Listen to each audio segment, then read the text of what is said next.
Hi all. Evening. I mean, rather afternoon. It's 4:15 at the moment, so 15 minutes to go for the. Oh, there's 20 of you here already. Hi.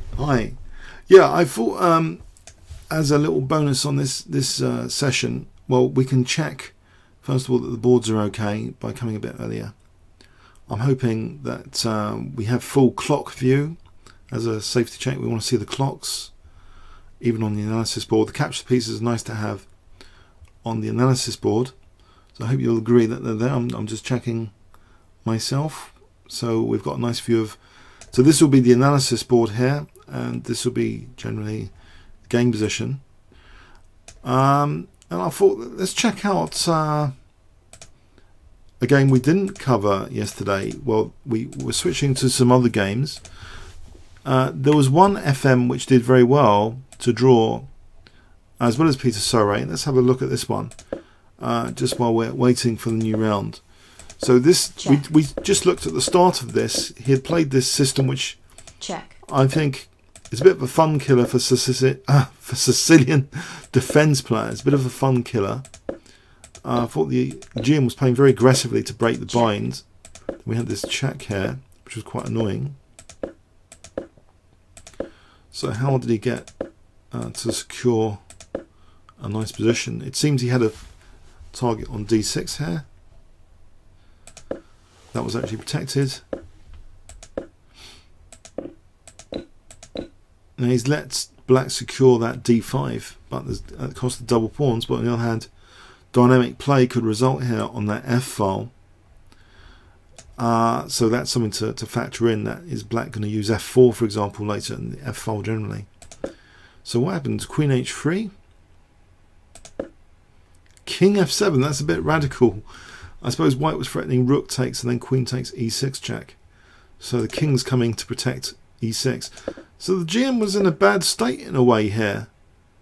Looks to be in a bad state. Rook d1, that d6 pawn again subject to harassment. So let's see that what happened there. E pawn is left in pre, but d5. I wonder for d5, or maybe just taking and something. So knight takes e4, queen takes h7. It looks as though the GM was a bit in trouble here with his king on f7. It doesn't look like a standard kind of position generally to have the missing h pawn. So white seems to just be comfortable all the way in this game.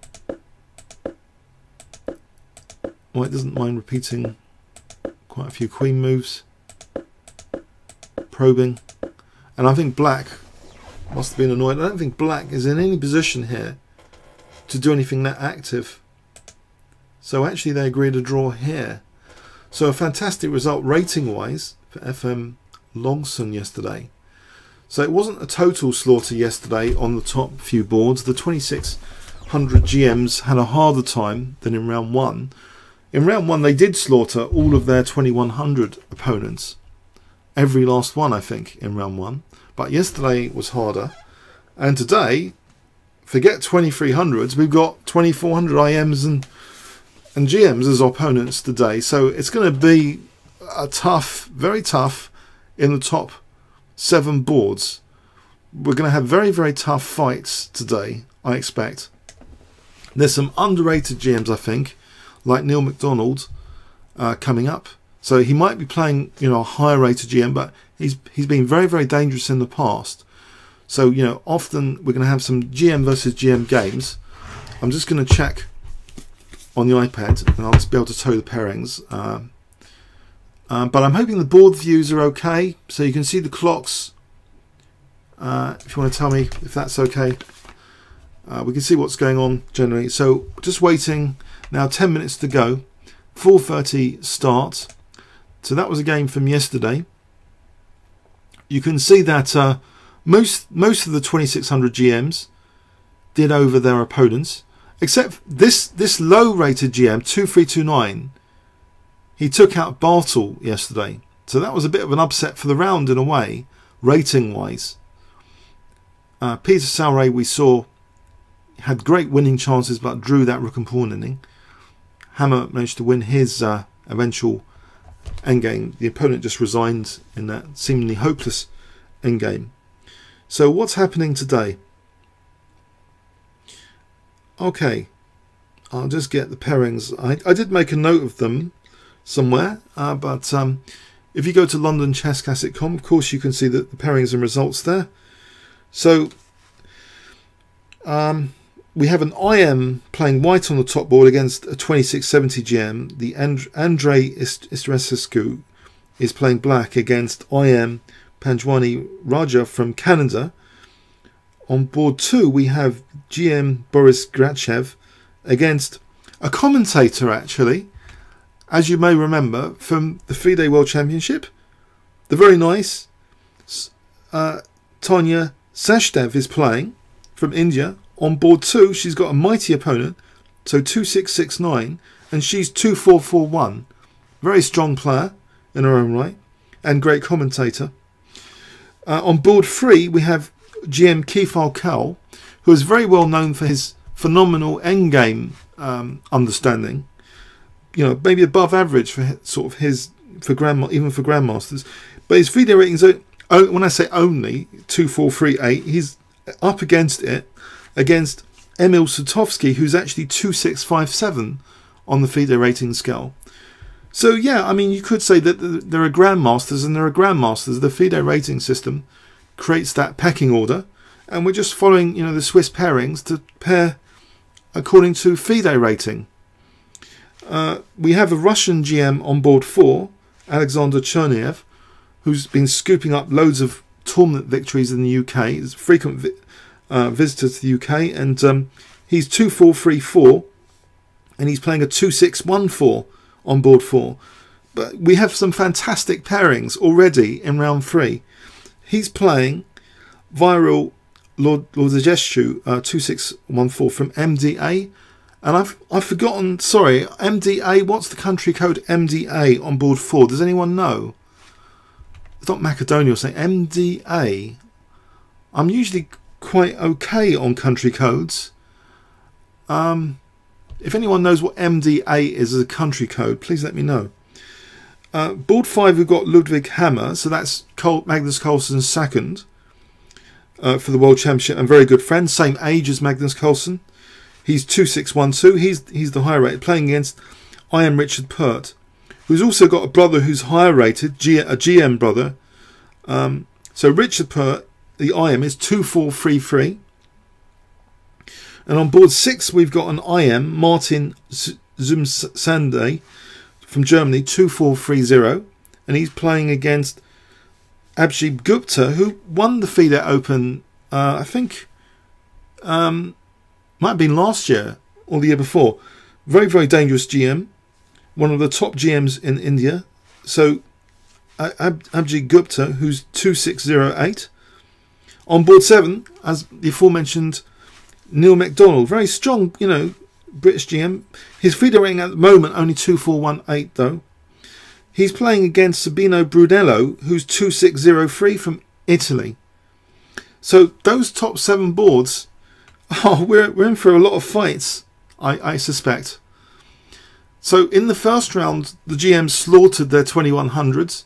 Yesterday, there were a few, you know, 1 or 2 upsets. There were 3 upsets in total from in the top 7 boards. Peter Sore managed to hold a draw at least with his 2600 plus GM. We had that Robertson who drew, and we had that lower rated GM beating a GM 300 points higher. So there were 3 kind of upsets yesterday. We kind of that happened on the top 7 boards. But today, I don't know what the score is going to be. I wouldn't expect it to be 6-0 to the higher rated players. I think it's going to be something like 4-3, or maybe 5-2 if they're lucky. I don't know. So this is going to be quite interesting. Moldova. I see MDA from Moldova. Okay, so that's Viorel. No, I think I'm getting the pronunciation wrong. Iordachescu. I can't do it. I can't do the pronunciation. Sorry, but that GM is 2614. So I guess is he one of the top grandmasters in Moldova? I expect. By the way, on a little side news note. I noticed this fascinating chess-based article against Boris Ivanov, who I thought had retired, on Chess-Base today. So you might see a video soon on the channel. And I did go over one of his games. He's been beating GMs again. He beat a 2600 just a few days ago, but didn't get to play his last 2 rounds. So that's on the channel at the moment. It's just got 3 views as far as my iPad. You might want to check out that video when there's free time. I just did that quickly before preparing this to start here today. So anyway, let's see. So the event highlights. The pairings, we're not able to follow anything yet. It's 5 minutes to go. Yeah. So it's 4:25 here, according to my computer clock. So 5 minutes to go. If I was playing in it, I mean, I was torn to play in it or do commentary, but I think I've enjoyed yesterday and the day before to do some commentary. I don't think I like the idea of starting at 4:30 to come back at sort of midnight potentially. I don't think I like the idea of doing that several days in a row, personally. English refugee. Garwin Jones played Cherniaev in the last round of... Yeah, I know, there's a controversy. Yeah. Was it about trying to claim a draw? He was very short on time. I think Cherniaev very short on time. And claimed a draw, really. Yeah, I remember that. That was big news, wasn't it? Yeah. So apparently Ivanov is not playing in the London Classic FIDE Open, by the way. So he was somewhere else. But he's still around. Apparently, I thought that was the end, totally the end of this Ivanov. But the story never goes away. I thought the last time Ivanov's shoes were checked, that would be it. I thought that was it. And he's turned up in a tournament just a few days ago. I was shocked to see that on Chess-Base. I don't know if any of you follow the Chess-Base.com news articles. You know, Ivanov's back. It's really quite shocking. Anyway, no, he's not in the London Classic FIDE Open, so I just thought I'd mention it.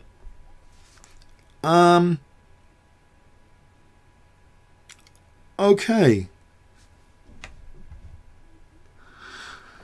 Yeah, this thing with Garwin Jones and Cherniaev. So apparently, I mean, from what I know, Cherniaev was just nearly virtually losing on time and got a kind of theoretical draw. Some sort of controversy relating to that.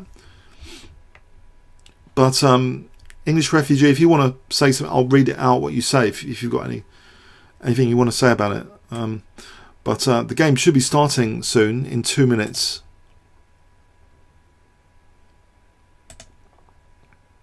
Oh, okay, we can hook in already.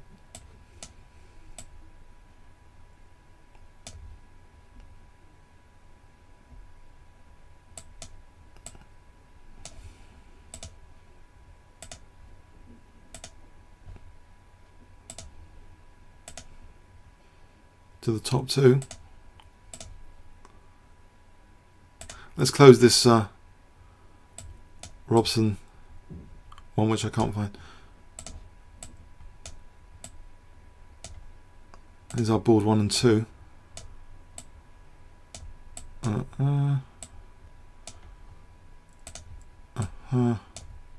Analysis board window.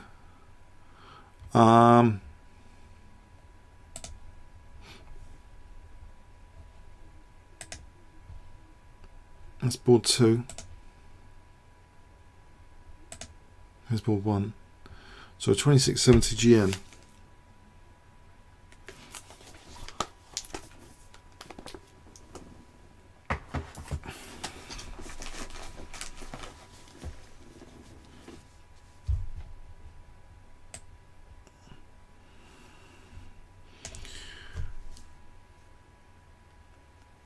Okay.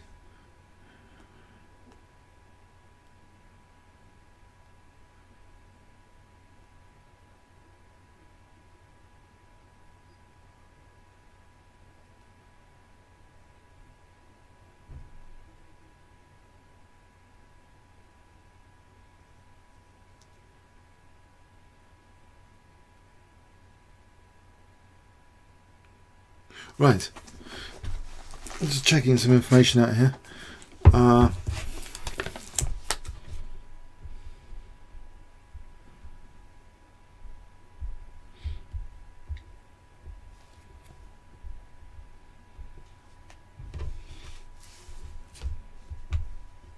So welcome everyone.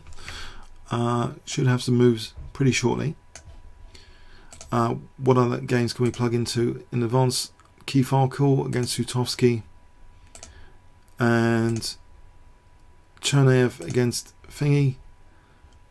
Iordachescu. I'm not going to try and pronounce it. Forget it. So there's those four.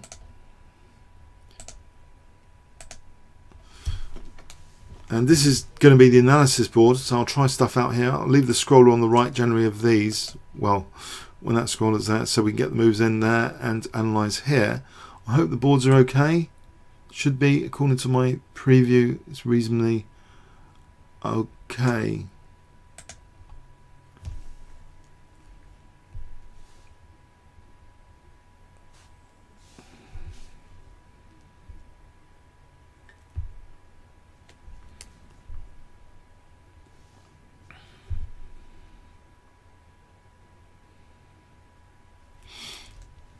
Okay.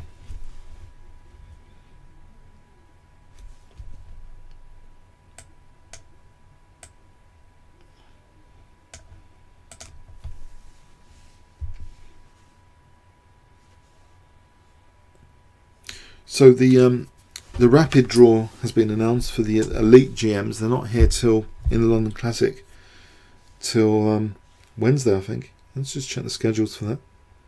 It's called the Super 16 Rapid. That starts on Wednesday at 1 o'clock. Is the opening ceremony. 2 o'clock they actually start playing. And that lasts till about 9 o'clock for round 2. And that's on Thursday and Friday and Saturday and Sunday. So Wednesday to Sunday is that Super 16 Rapid. But without Magnus Carlsen. It's got some other of the top players in the world, though, and top British Grandmasters as well. So Vishy Anand, Judith Polgar, Nakamura, Caruana, and others. That starts on Wednesday.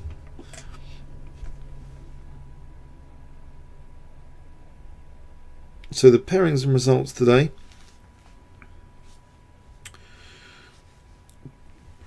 Beneath board 7, there's some interesting pairings as well, but we're not. I don't think we're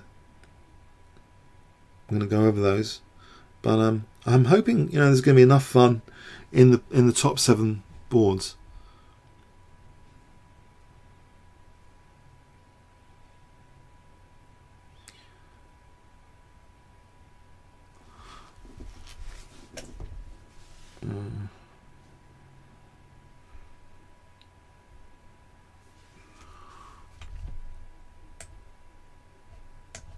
Right, are we getting any moves in?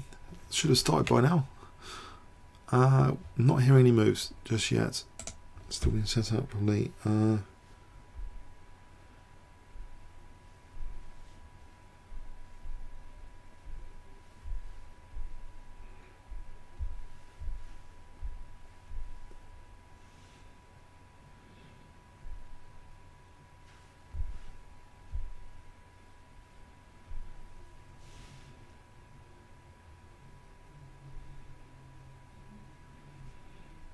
Okay.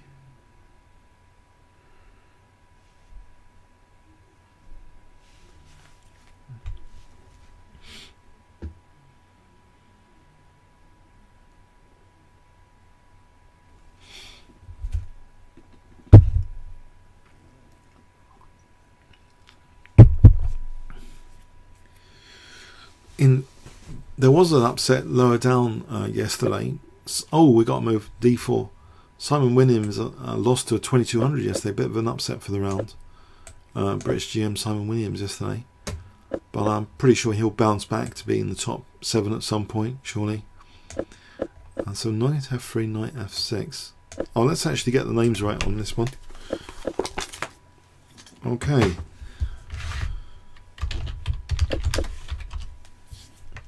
So, oh, King's Engine. Wow, that's still used by 2600 plus GMs. King's Engine defense. So it's with Bishop F5 here, suppressing E4 already, taking advantage of White's move order, I've actually played this system with black against the fianchetto, and then I stopped playing it. I think I should go back to it.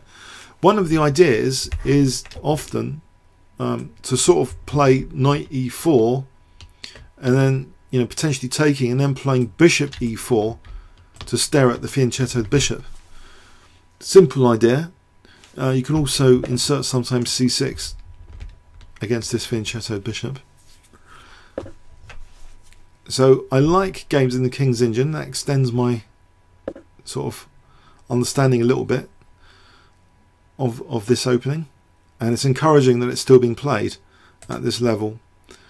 You know, 2670 GM playing it. So here we have commentator Tania Sachdev, who's also a brilliant 5-minute blitz player. I remember at Gibraltar, brilliant at blitz as well. So it's a kind of Catalan going on here.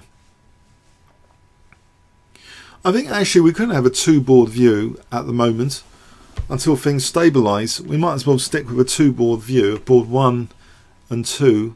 You can see the game numbers here, I think. So they're ordered like the same as the actual tournament. So board 1, board 2. So he's actually the top rated by 1 point. You see that 2670, and he's second 2669. So b5. I think the queen might be quite annoying just sticking around looking at c6. Personally, I think maybe something like queen c2, and then later at c6 could be a problem.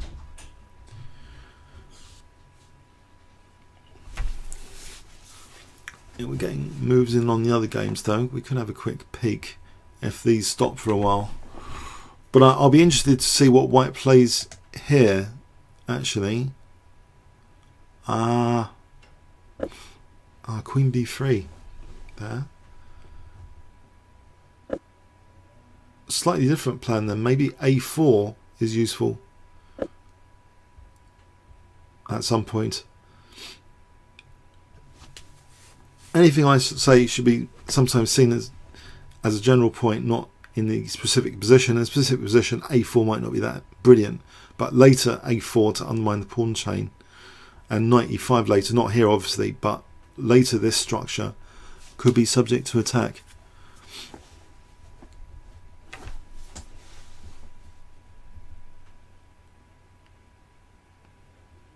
I wonder if white's going to play g3 here. Okay, let's have a quick peek at board 3. Keith Arkell against another King's Engine. What's going on here? We've got 2 King's Engines.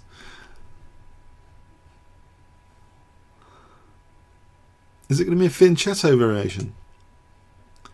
Cherniaev. Whoa!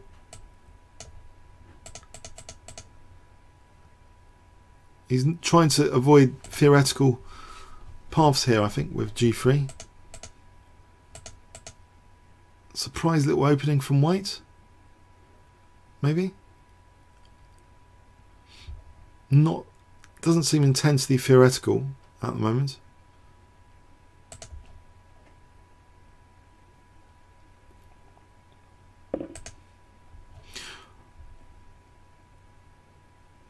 Okay, so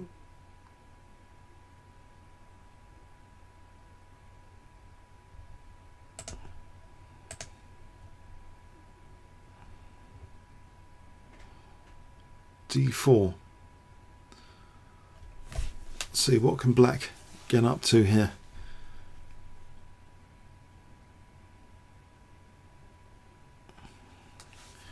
You might consider a6. Yeah, I was thinking a6 to stabilize for a quick c5. Let's copy this.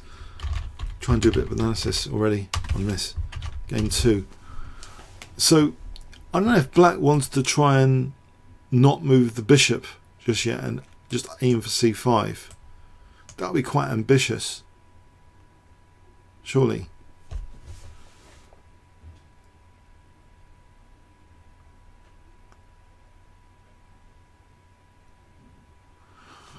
I guess white can try and discourage things just playing a4 here immediately.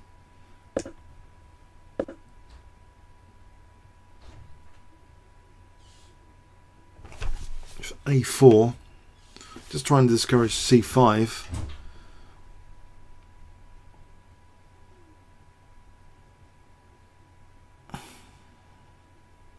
Not to take, I think, because that would like open up the bishop, but later just to stabilize d4 and then play for knight e5 could be annoying. Where is this knight heading in this structure, I wonder?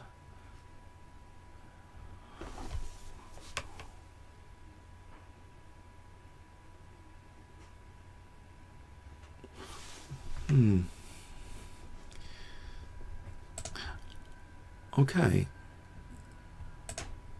So bishop f5 there on board 1. We have Fianchetto, King's Indian, Keith Arkell against Sutovsky. I'm very interested in these King's Indian games today.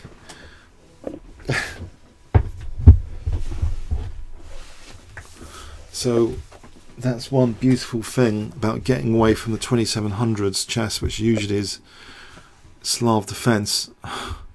So just at the just slightly lower levels, we do get exciting openings quite often.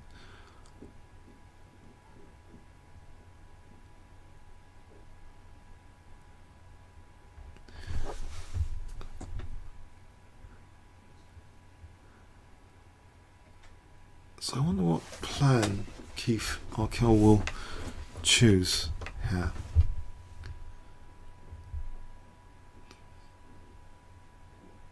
I'm not entirely sure White wants to play d5. Black might just take and get some queenside counterplay later, using that c file. White could try and keep the tension in the centre with maybe h3 and bishop e3. Encourage Black to take, and then we'd have d6 under fire later.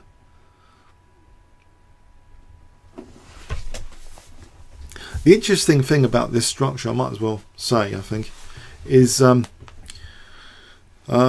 got crushed by Richardson, black side of a King's Indian, last season in Over the Board. But what cheered me up, and I was going to mention it on the channel but never got round to it, is in a Grandmaster Rapid tournament, Topalov played the sort of same way as me and got totally slaughtered quite quickly just because of the d6 pawn. In this structure, if your d6 drops off, usually you end up, you know, if the opponent's really good, probably just resigning shortly after if it's not for clear compensation, and often it isn't. If d6 drops off in this Fianchetto King's Indian, that's bad news. And it is subject to frontal attack. If you play e takes d4, you know, you've got frontal attack on d6.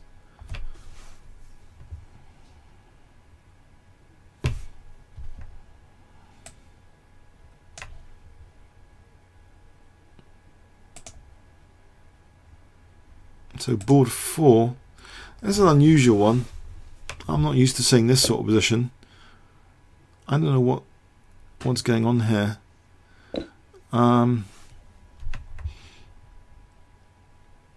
Will this favour Black? White's just volunteered a centre pawn for a flank pawn. And also Black's got this pressure potentially on that c file, which could be handy, and potentially can try and get the centre pawns going with d5 and e5 later. I guess it's like hypermodern style that White will try and undermine whatever Black sets up there in the centre.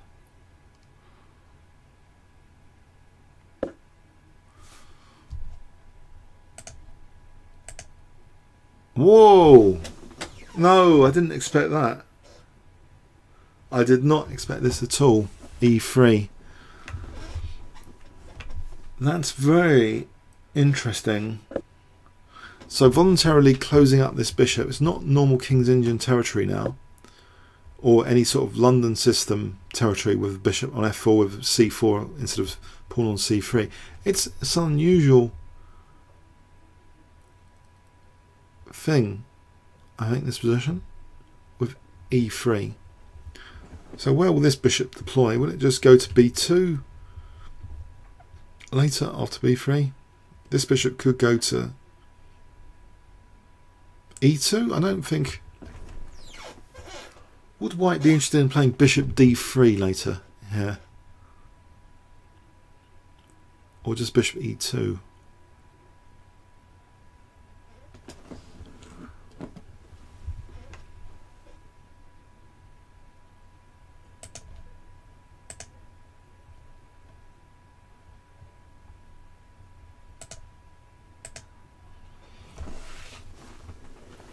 Intriguing.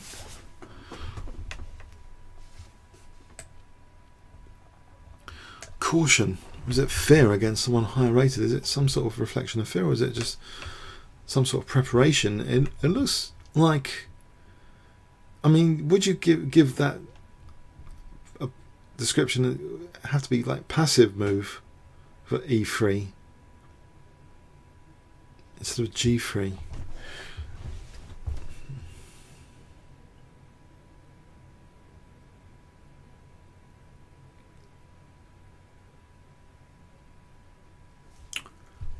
Locking in voluntarily the c1 bishop.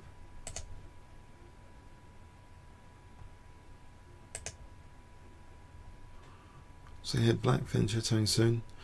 Maybe the queen could be attacked with knight b3 usefully at some point, or maybe there's a better thing to do with that queen on c5. We'll just ignore it. Knight.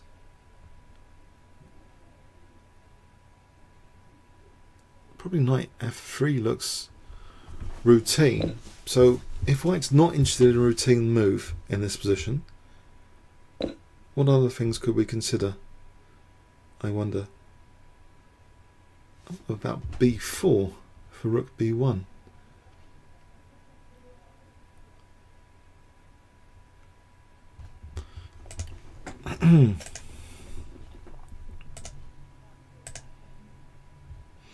White's castled here.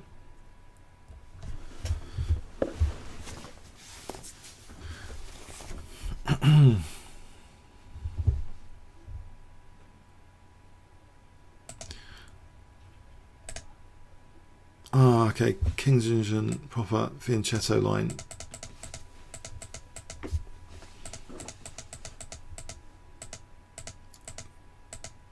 So rook e1. Now black has taken, so we've got potentially d6 issue later. But to compensate for that, black can try and gang up here on e4. Oh, knight g4.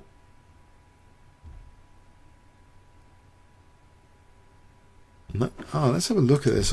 Probably all theory, but let's have a quick look at this out of interest. Knight g4. So if queen takes g4, we've got bishop takes d4.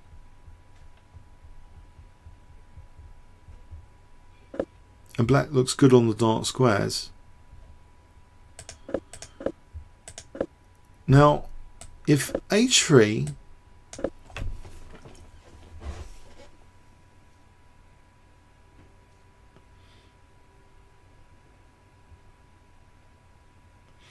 I wonder.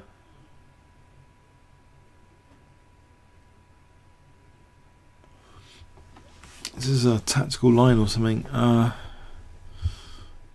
We can consider queen b6, I guess.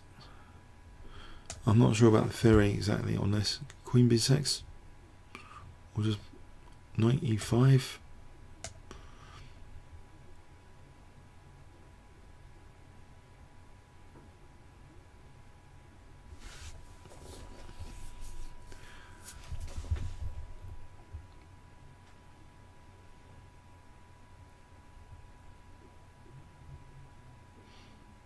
So we look queen b6. I'm not sure this works. HG, I'm not sure bishop d4 works. It's knight a4.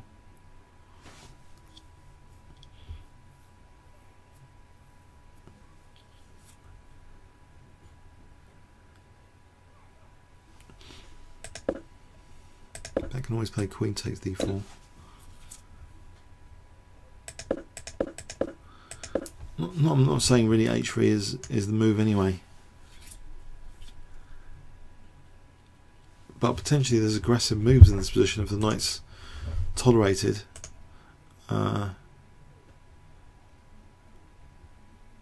queen b6 anyway. Just looking down that diagonal.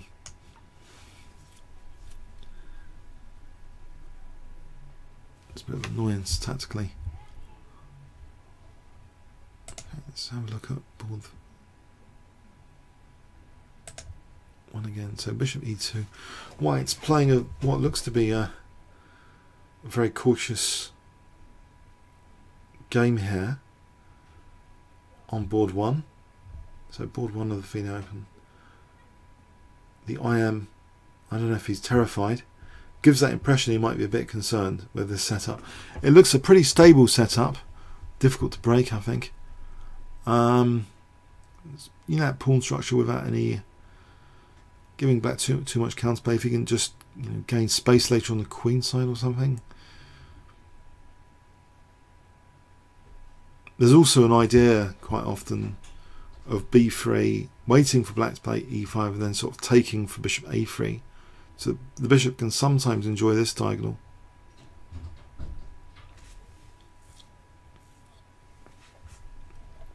So I expect b3 later, but not necessarily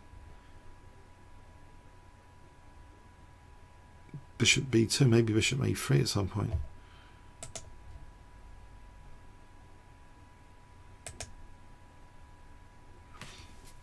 I wonder if h3 is the theory move here.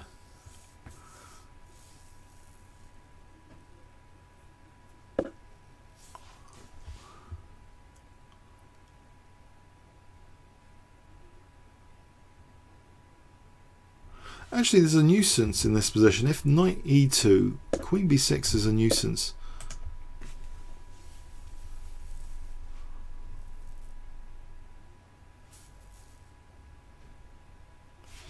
Oh, let's have a look. Knight a4 doesn't work.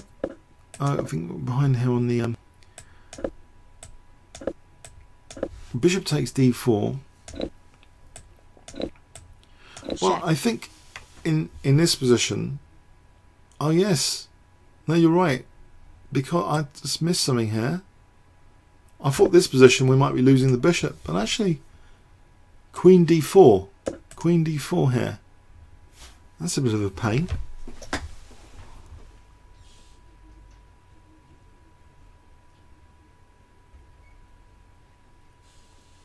Yeah, that makes that possible, I think.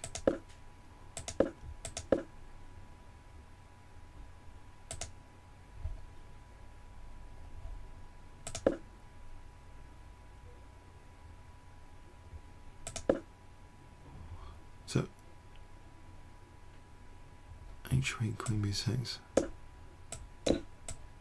So here we'd have to probably, if that really is the case, have to defend f2 somehow, maybe bishop e3. Still, white can look forward to frontal pressure on d6, possibly, I'd imagine.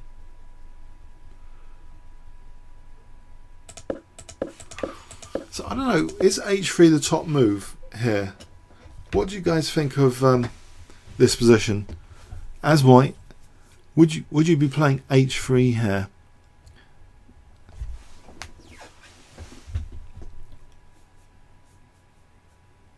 This is a very stark contrast, isn't it, from the Arkell game where white's refused to sort of even play.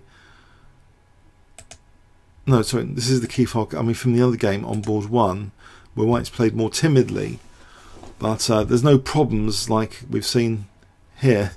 White's got that very solid structure. So the pawn structure really sets the tone for the entire game. The pawns are the soul of chess. So here it's going to be, it seems to be promising a more bloodthirsty game than this one. So is white just playing for b3 and then to pounce later if black plays at e5 just to use the d file and use this diagonal? It'll be annoying for black.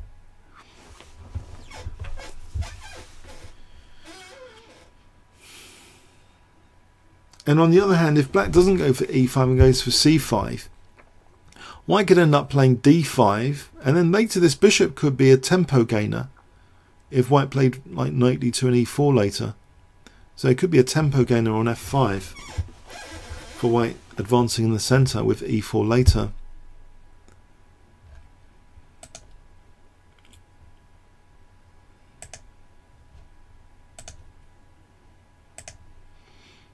Oh, we've had some activity here. So we had this taking away from the centre, losing kind of centre pawn for that c pawn. e4. Okay.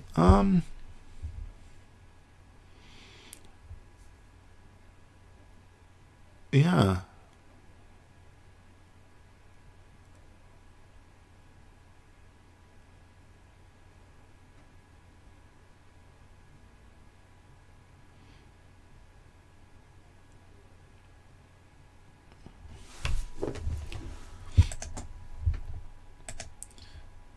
Knight e4 was played. Knight e4.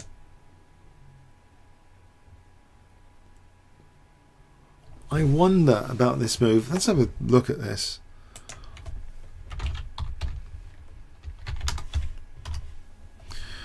Could we just take here and then play knight d2? Because maybe this bishop might be good on this diagonal.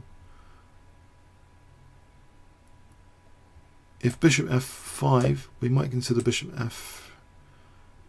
f3 and c6 at queen e2, or, and I mean this position doesn't look too terrible initially, at least, because white can still play for b3 and maybe bishop b2. It's just very, very solid structure, as long as he hasn't destroyed the quality of any piece. Now if he doesn't, like, black is threatening this structural damage business with knight takes c3. The double pawns might be useful to inflict on white.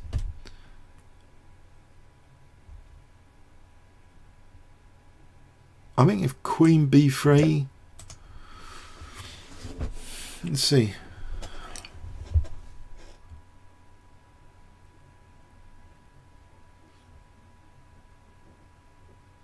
Well, we could take here, maybe, and if queen takes it, we might have c5, using that pin. I'm not sure queen b3 is that desirable.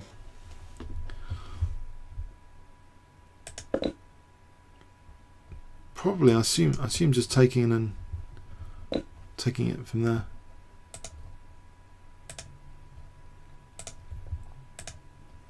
Ah.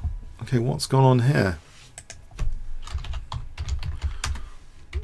So on board 2,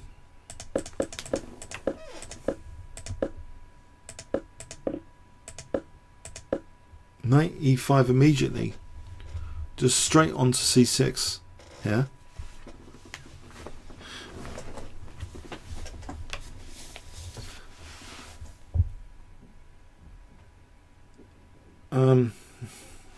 So black took, and it looks as though knight.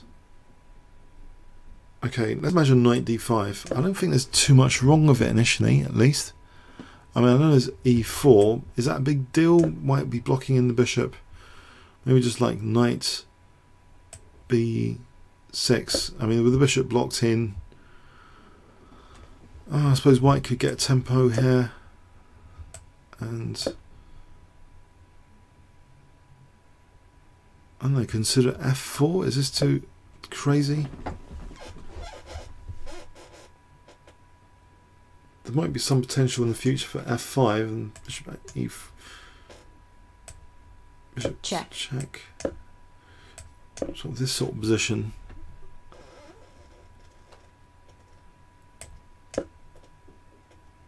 I mean, this bishop has got problems, but knight d5 I think is kind of fairly standard looking.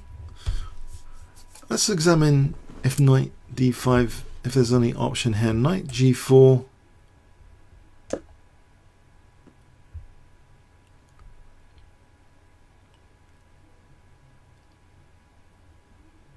Yeah, actually, if f4 we have like this annoying check. That doesn't look too pleasant for white. That could gang up on e3. So what's the right response to the knight g4?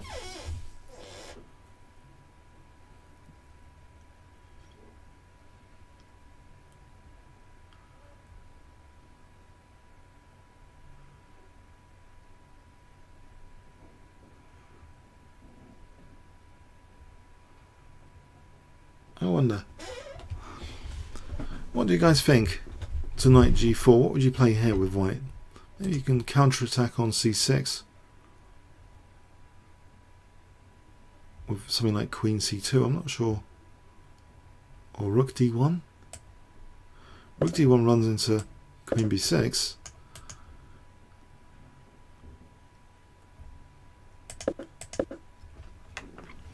So maybe that's being considered. Is it possible that this is actually being considered, knight g4 as well as knight d5?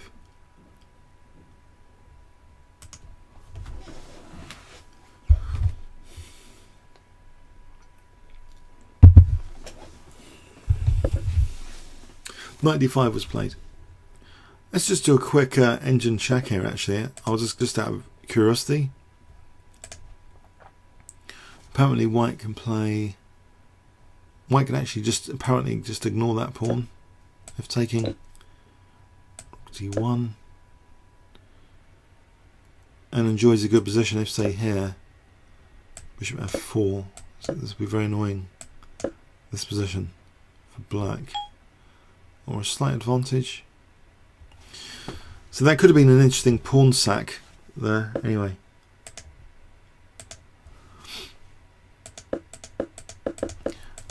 Black doesn't want to get involved in that. Knight d5.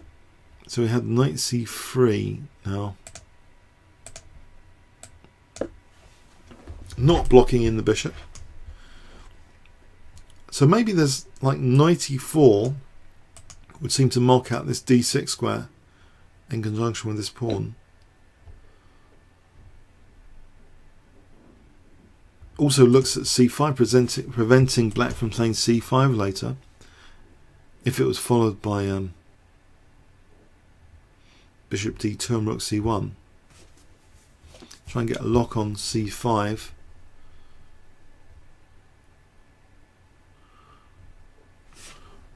Okay.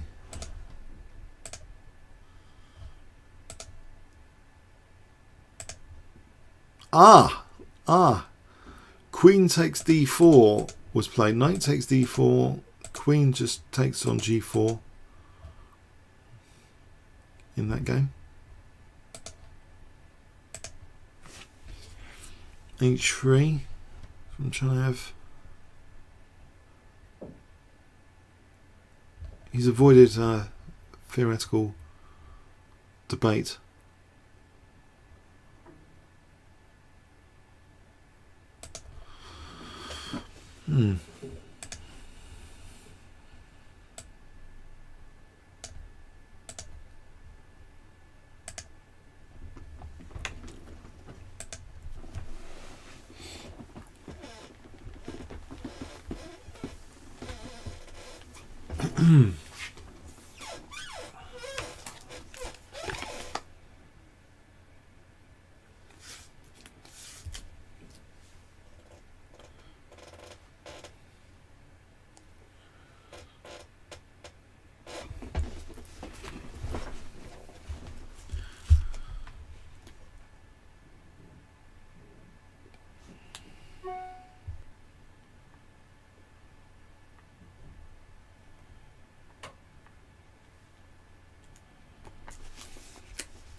Second move at this. So I was just whoops. Incremental. So I was just checking something on YouTube. Sorry, yeah. I'll get back to this. Knight c3.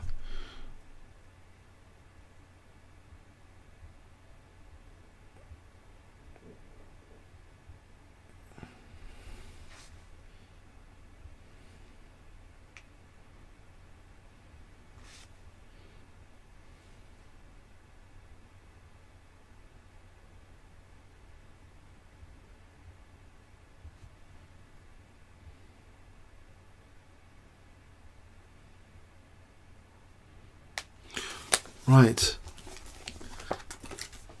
let's have some ideas. So this position,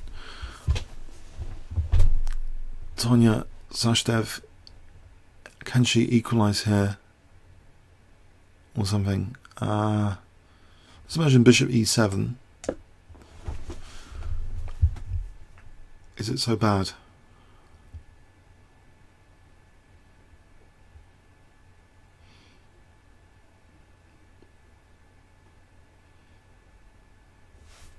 Knight e4 or knight takes d5. Maybe knight e4 is interesting.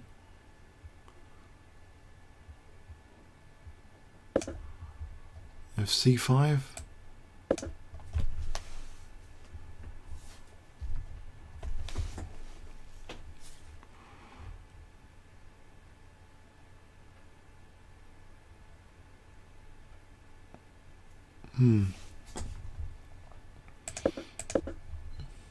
If we just took that instead, take c takes. I don't think we want to take like this. We want to take like this. Bishop e3.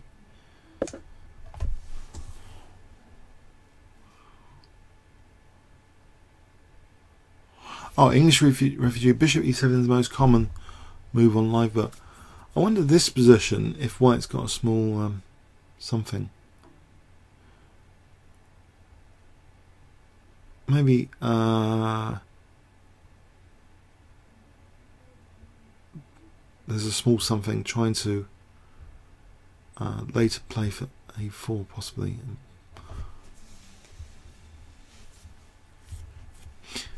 Okay.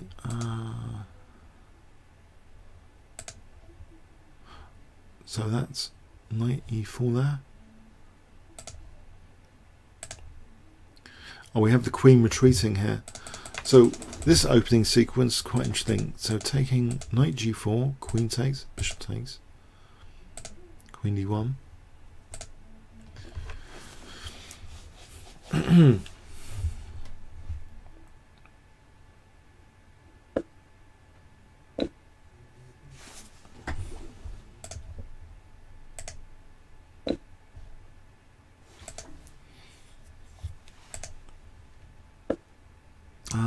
Okay.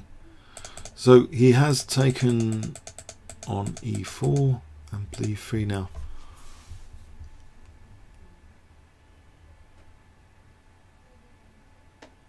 I think black might try c5 here.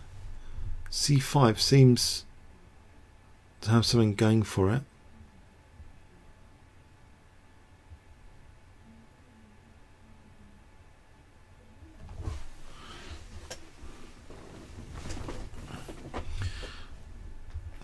Check this out, c5.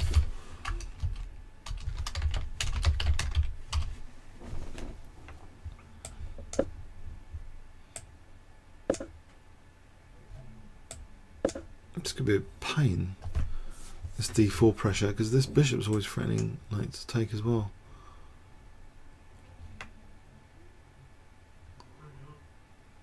Maybe just queen d2. Queen d2, not a problem. As long as the queen's helping support d4, maybe it's not a problem.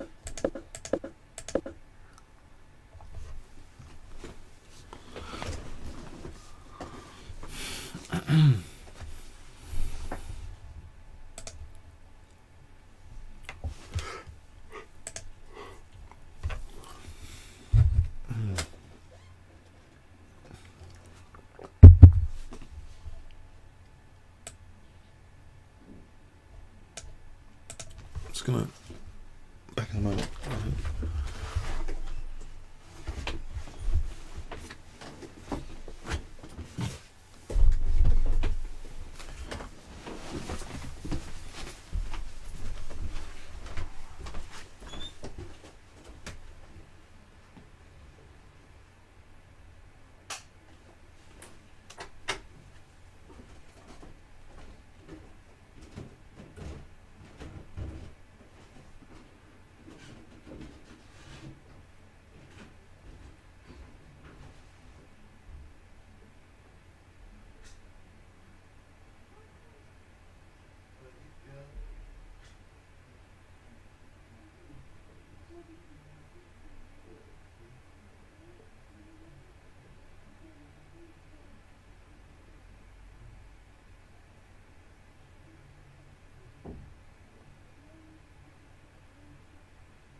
Okay.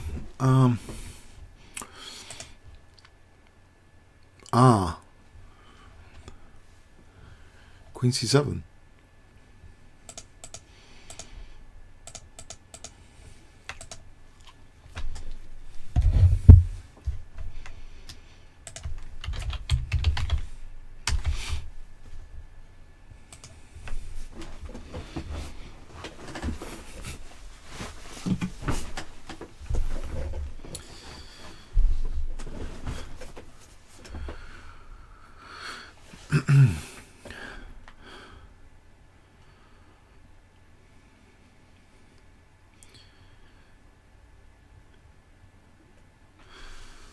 Play just as a pawn sack or e4.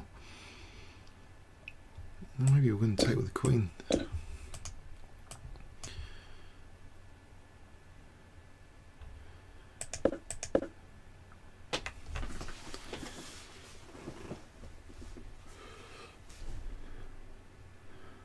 Actually, knight b6, bishop e3, just eyeing that knight.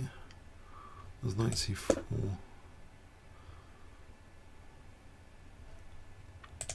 Probably not a good idea.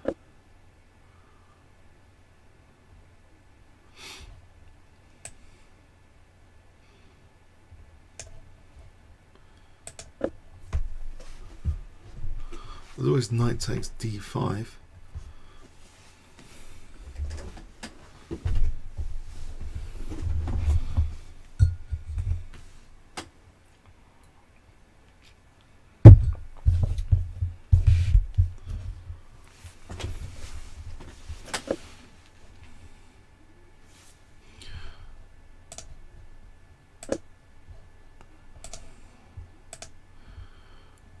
A5 has been played here. Forget c5. A5. So taking a5.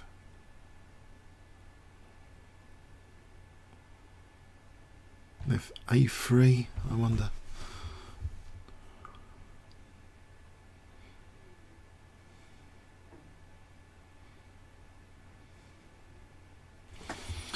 In fact,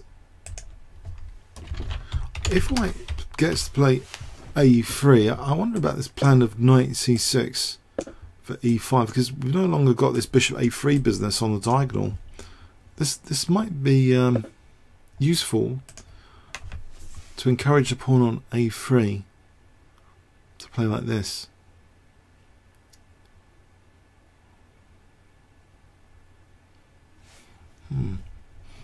Okay.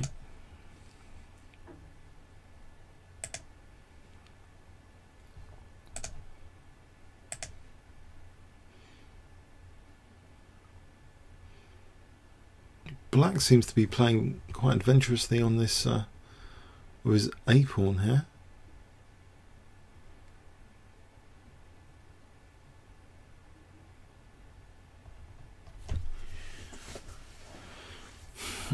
Stopping knight b3 now.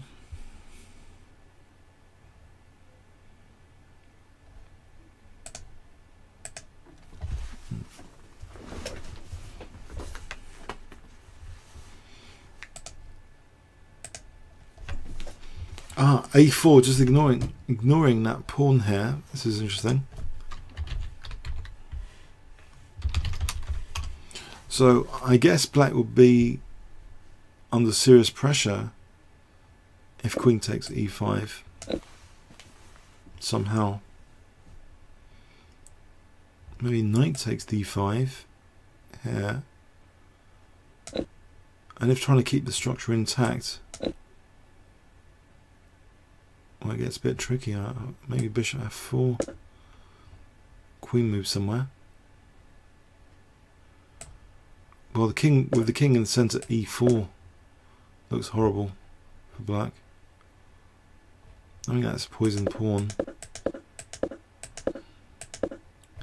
Can't take this, surely. So bishop, say bishop e7.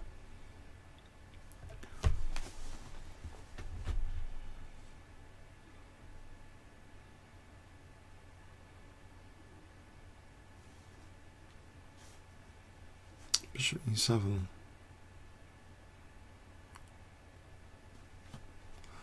there shouldn't be anything too devastating, surely. We can just take with the A pawn. Check.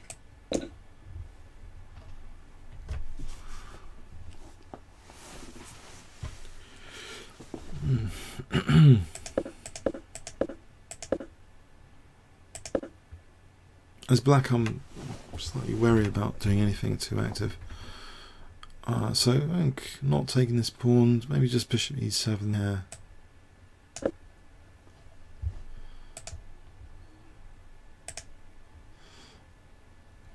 Right.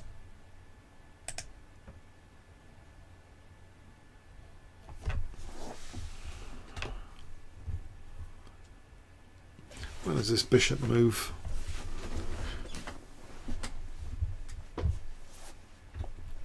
This looks as though it should be really theoretical. If queen, let's have a look, queen b6 again on this position. Queen b6. Here. Knight a4. Check. Check. Queen f1. Queen d4.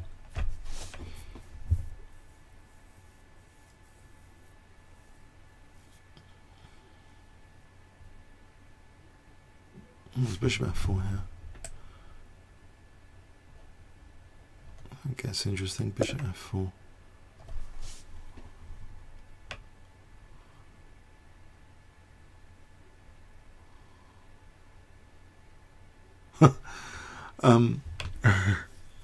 Yeah, I thought I'd slip in a quick video before this stream. I just saw this ChessBase article, couldn't resist. So Ivanov is back in this tournament and he's been beating GMs, etc. And there was the shoe check and he refused the shoe check and he didn't get to play his last two games basically. I've got to check out how he beat this 2600 GM. It was like a little challenge also set by ChessBase to check it with Stockfish. It was a reasonable correlation, but without knowing how long he actually spent on the moves. I think statistically that would firm it up to know how long he spent on moves, so we know what sort of depth could be achieved if a computer was used.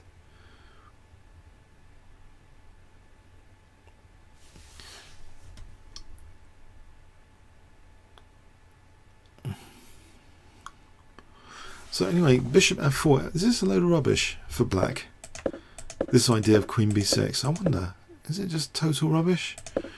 If we just put on an engine here, I was mentioned briefly queen f6. If queen b6,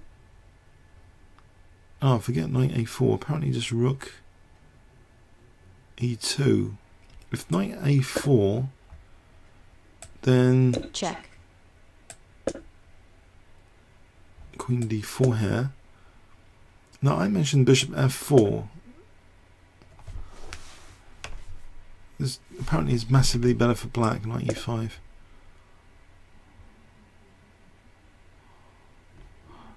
Let's go back. So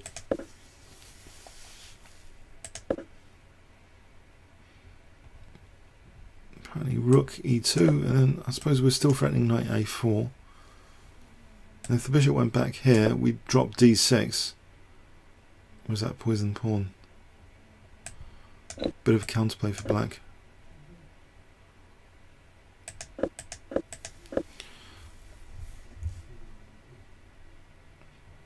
It's queen b6. Just taking here.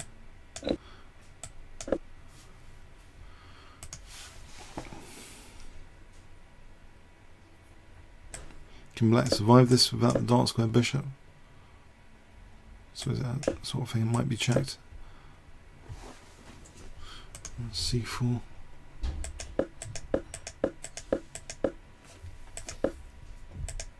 That's a bit forceful move available. Bishop takes c3.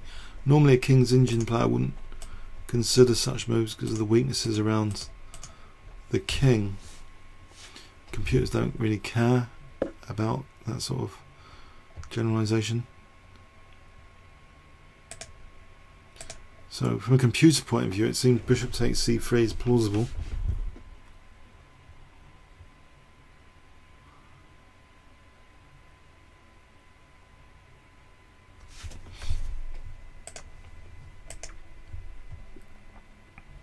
So bishop d3 here. Bishop d3.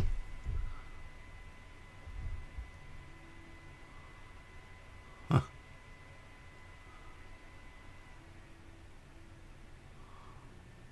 White's just content to have a solid position here against his higher rated GM opponent. Solid position. It doesn't look as though there should be too much immediate danger for white.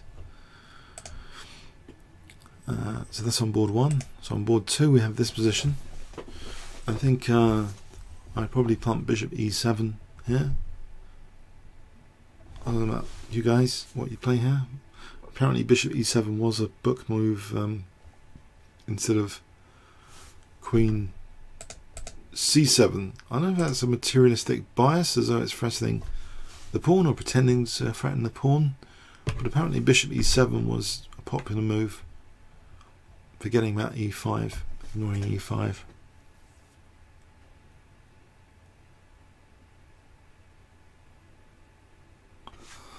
Still, how critical can this be for black, this position with queen c7?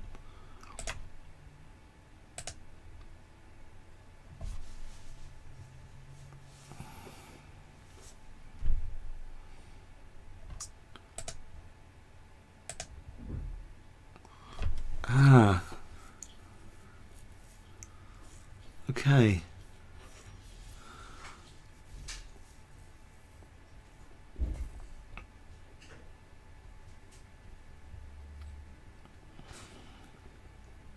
Black seems to have an annoying grip here on the dark squares.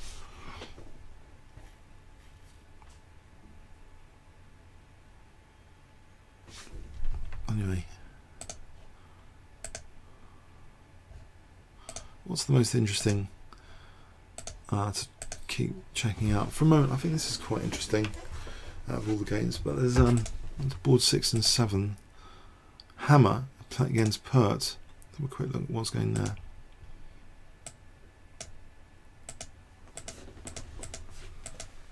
So Hammer was Magnus Carlsen's second in the World Championship, so he sacked a pawn.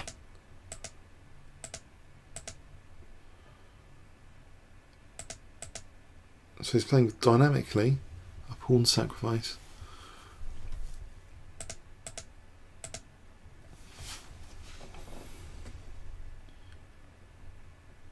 I was reviewing a few weeks back this blitz game between Magnus Carlsen and Morozevich. And Magnus Carlsen had played a similar b3 pawn sack in the Catalan. It was only a blitz game. Magnus Carlsen got some compensation, but he eventually lost actually that blitz game. I think not the first time to Morozevich. Morozevich is a bit of a killer on blitz. But it just reminds me of this Catalan, this pawn sack here. So White's enjoying this like fierce pressure. If we look at this, what is the dynamic compensation here for the pawn? Clearly, like the C file and the A file can have rooks blasting down them. Where would this knight go in this structure? I wonder.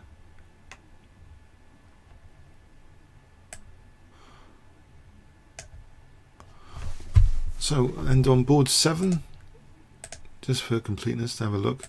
So Gupta, I used to have to program a programming. This is totally irrelevant. There was a programming language called Gupta SQL Windows many years back.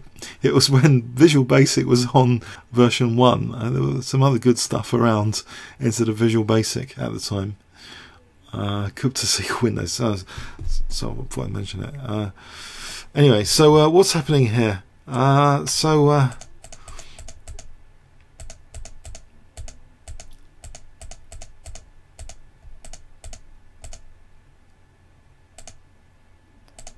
Looks quite sort of theoretical.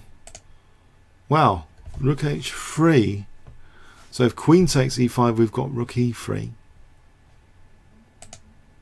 I wonder if this was preparation. So e5's been held up quite securely. When I look at games in this variation, I'm always wondering about the e5 pawn safety. If White's doing something really clever and dynamic with the e5 pawn a lot of the time. So White's done some tricky rook maneuver here, which you'd normally associate with chess beginners. Sometimes this rook h3 e3, interesting maneuver. But c4 is also held up with the bishop just standing on its original square, helping protect c4. So it looks sound enough.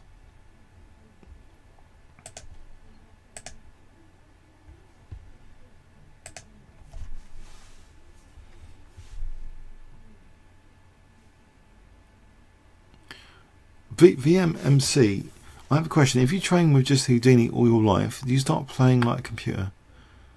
I'd say no, because computers work with electricity. They see millions of moves a second. Humans, I think we have to just try and generalize and abstract and sometimes play tactical moves, but they require a lot of energy to find tactical moves which are accurate. I'd say no. I think openings might be,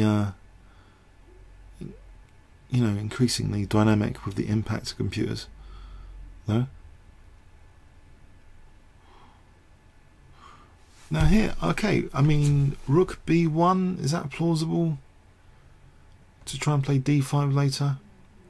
Or just bishop b2?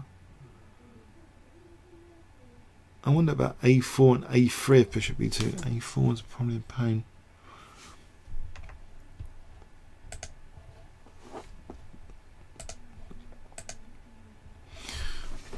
I don't know, yeah. Let's check this one out. Is anything really dangerous going on for black? I'm tying the Sachdev game. Bishop e7. If we stick on, let's see what's going on here. Knight takes d5. E takes d5. Yes, that looks, I know it's awkward, but otherwise b5 is going to drop because we just take that. So we need to play e takes d5. And is that a big problem? Rook d1. Black castles. e4. Wow. So if we're not really caring about the e5 pawn, what's the dynamic situation here? E takes, C takes, bishop takes, queen takes, Cherniaev. Could end up with a slightly favourable. This is quite a long bit of analysis. Sorry, I'm just wondering what's going on here. This would be slightly better for White, only slightly.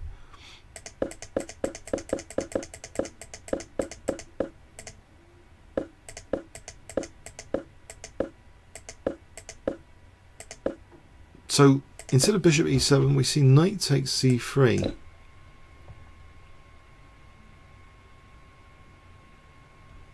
Protecting the pawn. b4 plausible.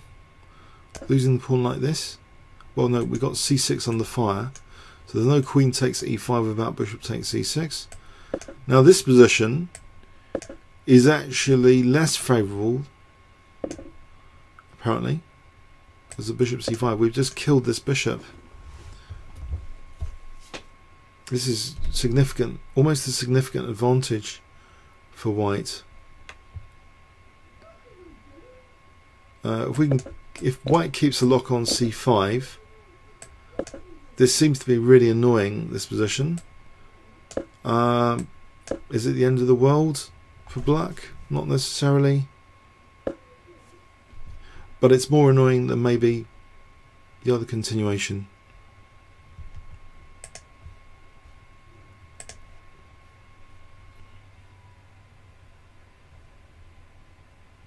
Let's go back to the game. So, knight takes c3. I mean, queen takes c3 does look entirely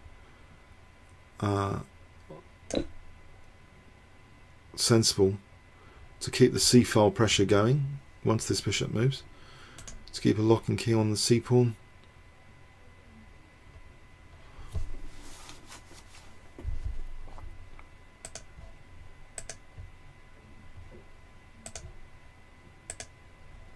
So I expect, yeah, queen takes c3 looks really like a decent move.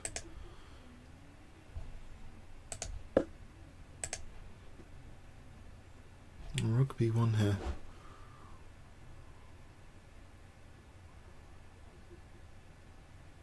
Hey? Looks as though knight b4 to d3 is dangerous in this position. What's Cherniaev up to? This is a weakness of the last move scenario, potentially. The rook has just come off a2, so logic might indicate to check out at least knight b4 to attack a2. And the thing is, say a3, just say for sake of argument, knight d3.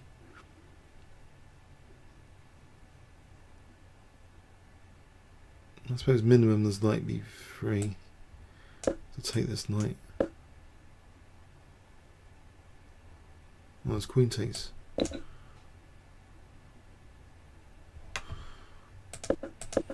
d3 is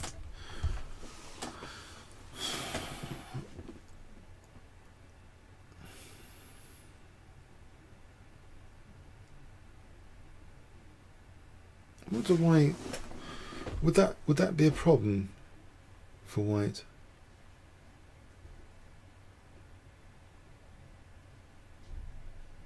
No, maybe just b4 actually. b4.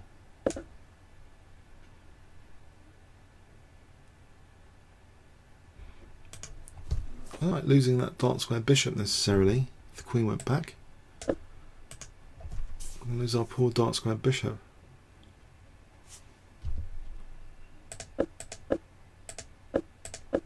This is plausible move knight b4.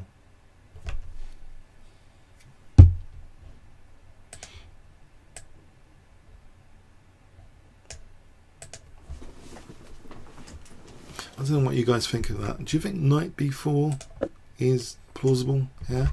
White's just played rook ab1. Is it too tactical? Maybe it's just too tactical or something. Maybe it falls victim to something like e5. Let's see from an engine point of view, out of interest. It's not mentioning knight b4, actually. So knight b4, is it refuted or something? Apparently black still is okay though. If a3, it's giving b3. If a3, then black is apparently a little bit okay, doing well. Okay. I think knight b4 is plausible.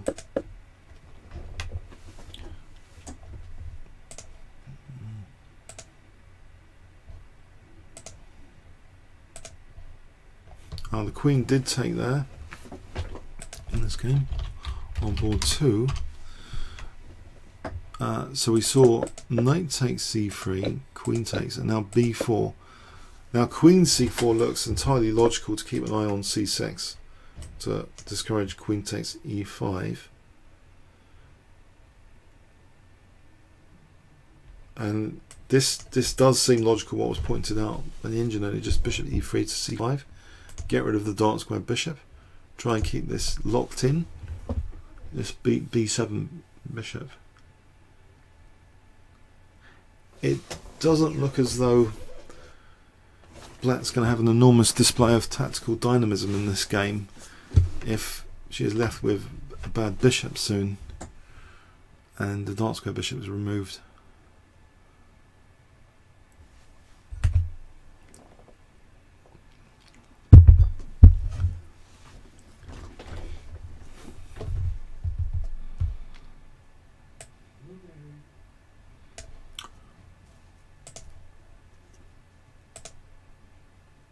This bishop just went back.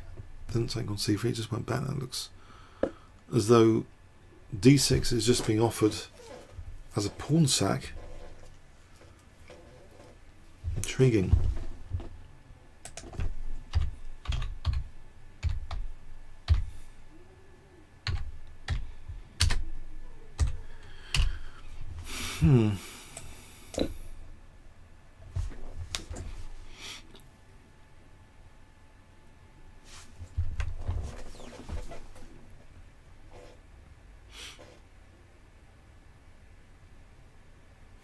What's happening here? Knight e5.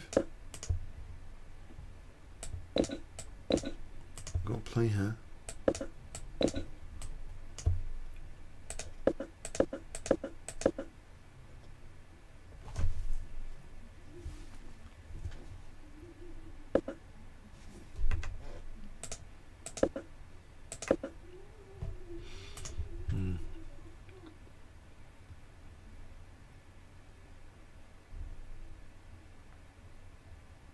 Just playing c2.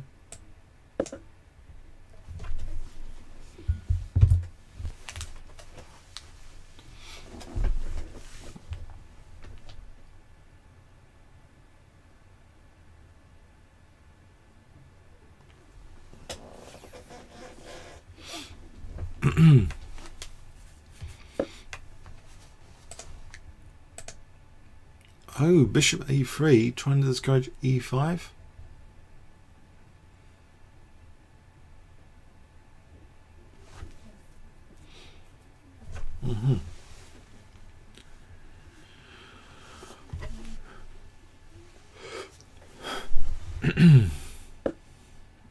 Oh, the knight's going to be plonked on b4, it seems.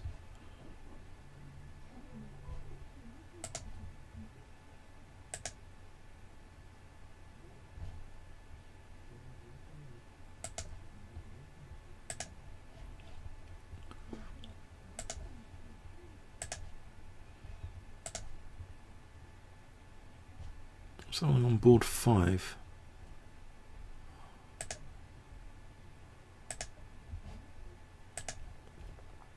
Let's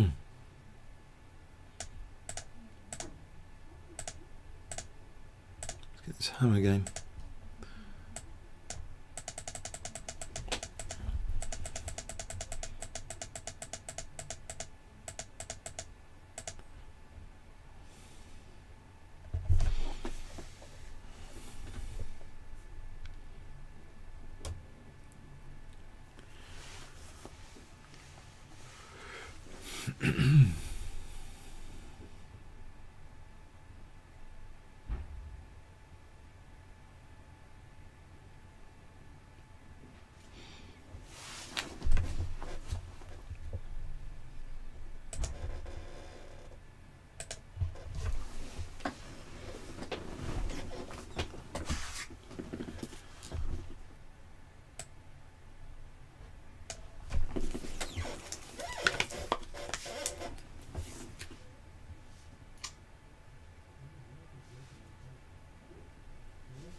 Okay. Does anyone have any views or questions? Just feel free to ask. Get me going on. Challenge me. Questions. Question time. So, just a quick summary of what's going on here. On board 1, we have an IM playing a very solid opening.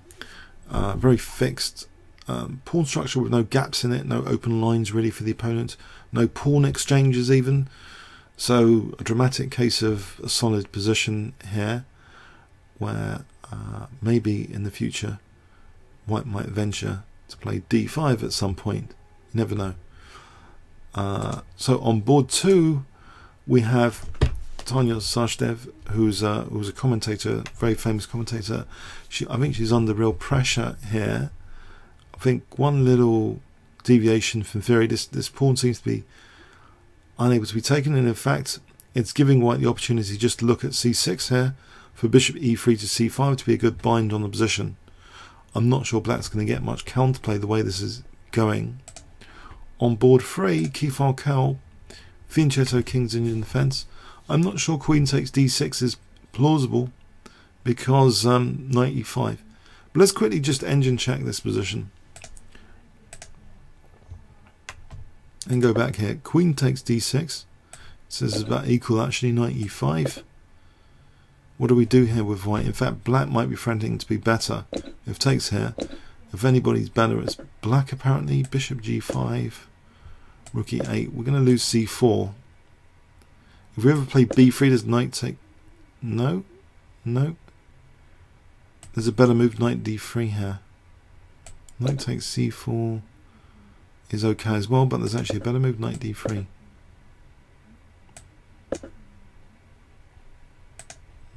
Sort of double attack.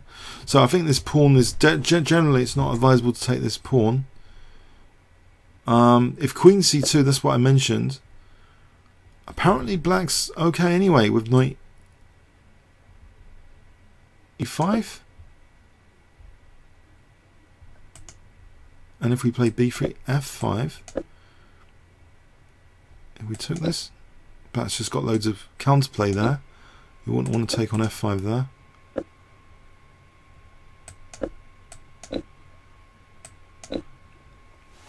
Apparently this is okay for Black as well. Black might be on his way to having a fun game full of counterplay and excitement. So that was board 3. So board 4, Cherniaev's played a strange opening, and it looks as though Black might be having a good time here, even with knight b4. On board 5, Hammer has sacrificed the pawn for advanced compensation aspects.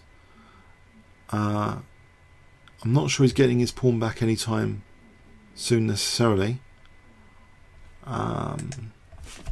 So a quick look from an engine point of view on board 5. From an engine point of view, apparently White's doing okay with knight e5. Let's go with knight fd5.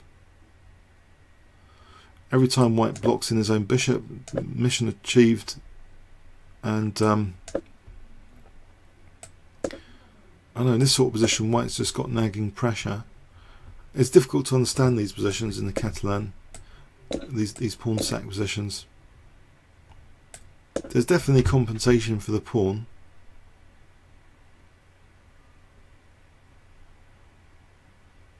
In terms of something concrete to get from it, well, maybe c7 at some point, put pressure on c7 or play for d5 later.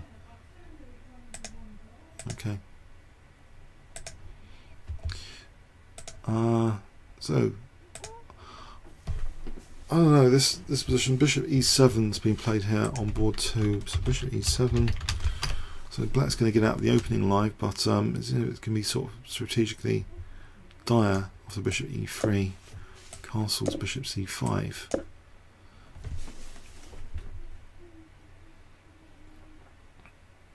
Would you like to play Black from this position for about 6 hours? I don't know if Black's going to be able to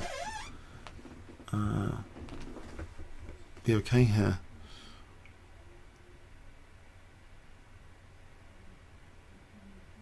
maybe it's not as bad as it seems. Bishop might have other diagonals like this one later, or giving up c6 for some sort of rook and pawn ending at some point.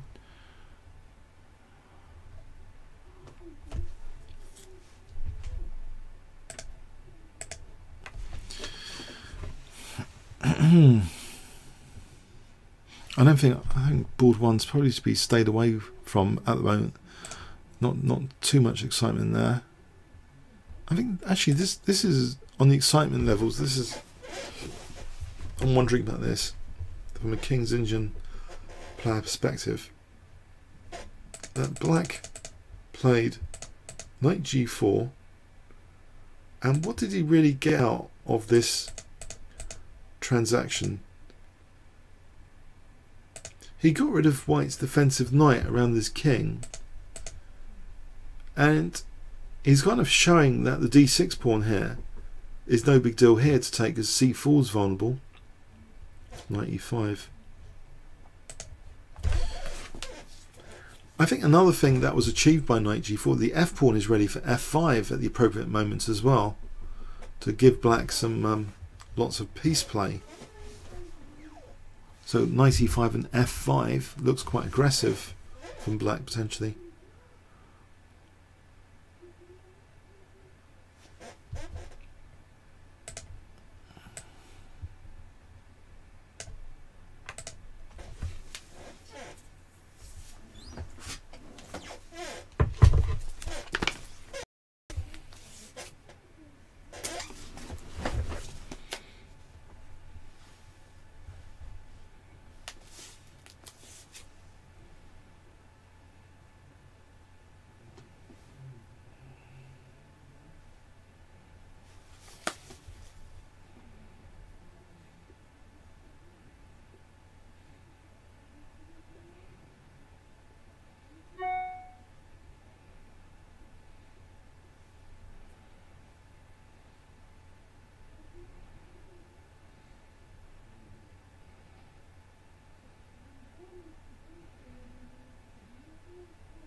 Any results from the FIDE Open at the moment? I think all the games should be in progress still. No major disasters. No results handed in yet.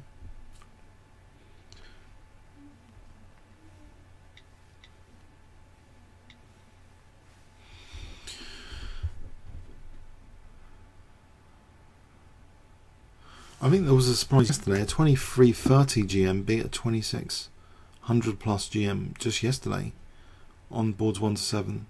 I think that was the upset from a FIDE rating point of view. I don't know what happened to that GM for his rating to go down to like 2330, but one or two bad tournaments.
So who moved where?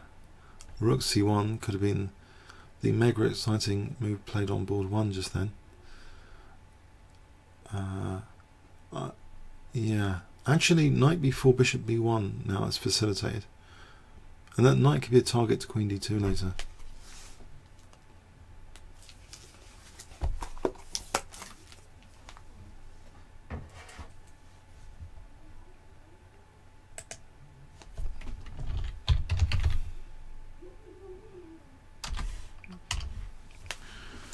Entertainer, I am actually a FIDE CM. I've been to 2250 in 1992. If you go past 2200, you do become a FIDE CM.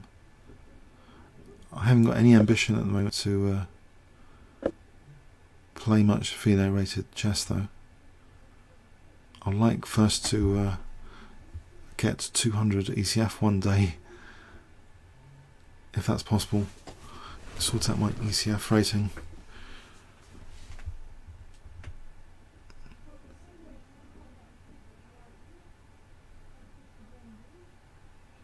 Which has been going down actually the last couple of years. I'm hoping in the January list my ECF rating should go up a bit. Had a few good results this season.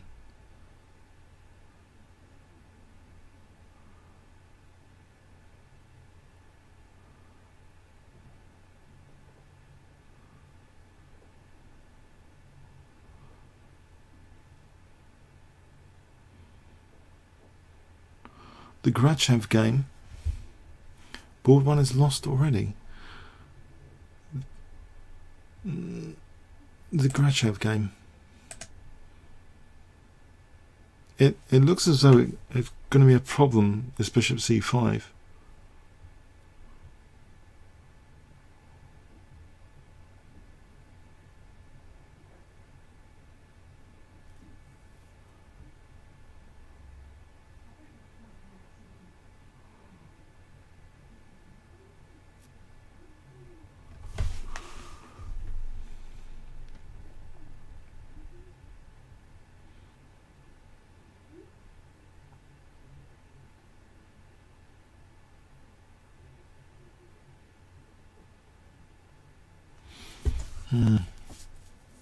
Bishop c5 coming up.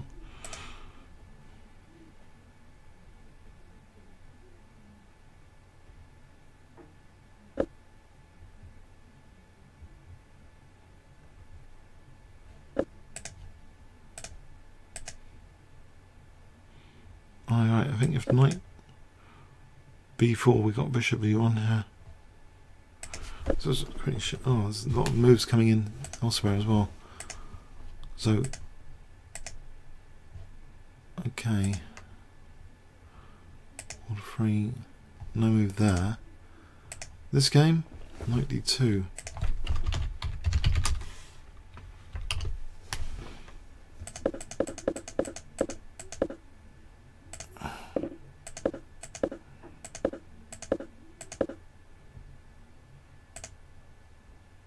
Just knight c3. So where's this? What's going on here?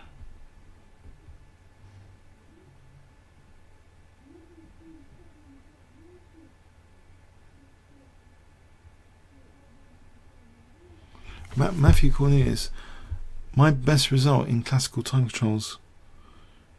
I've only ever beaten 2 IMs in classical time controls. Colin Crouch, that's been video annotated on the channel. Daniel Kopek, that's been video annotated. It's on the channel. Those are my 2 IM wins on long games.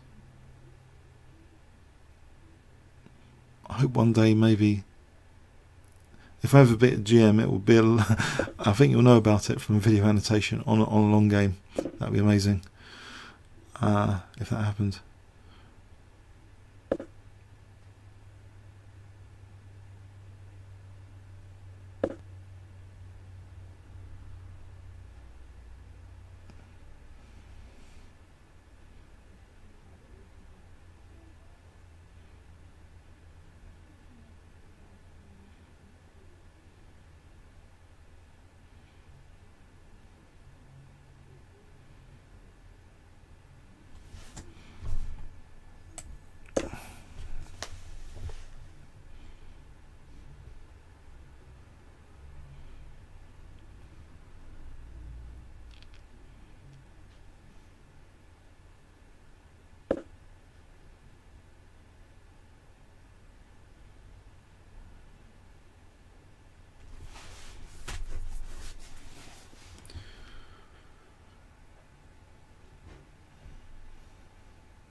Okay, I think here,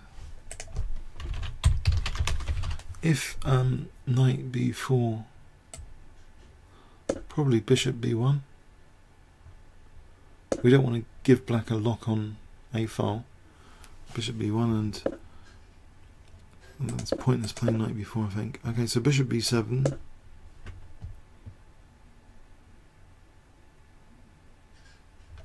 So white hasn't really made any structural commitments.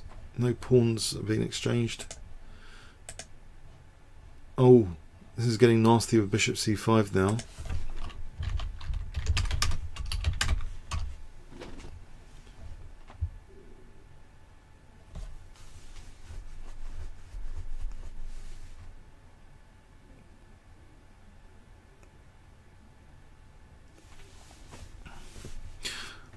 Alright, so this bishop's trying to get this diagonal. So I suppose, well, how does white deal with that?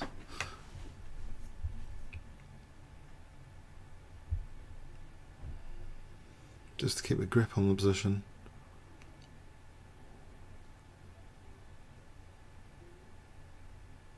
Well, there's a few tactics to consider here. Like e4, we've got bishop a6, obviously it's skewing, that doesn't help white. So if we move the rook out of the way, bishop a6 again, now say queen c2. Yeah, so this isn't working. If the rook's holding c5 here, we've got no deflection or anything, we're holding that c5. So I think rook c1 is actually logical in this position. One of the rooks to c1 just to hold c5. If we went with the a rook,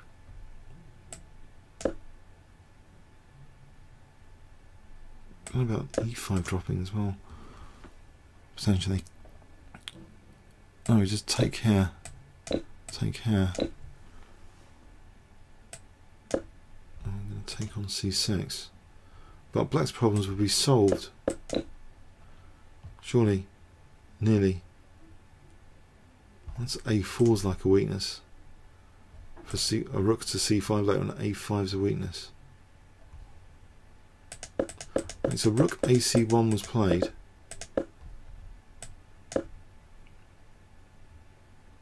So say bishop a6. Queen c2. I don't think there's any point in b3, we just play... I think we just play... What do we play here? Queen c3 or queen takes b3.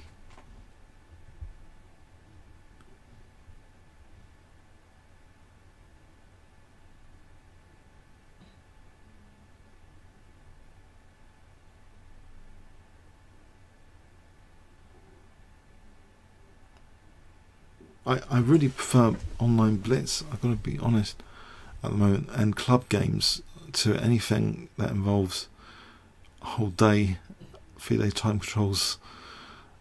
I prefer, you know, just chess for fun really, and commenting.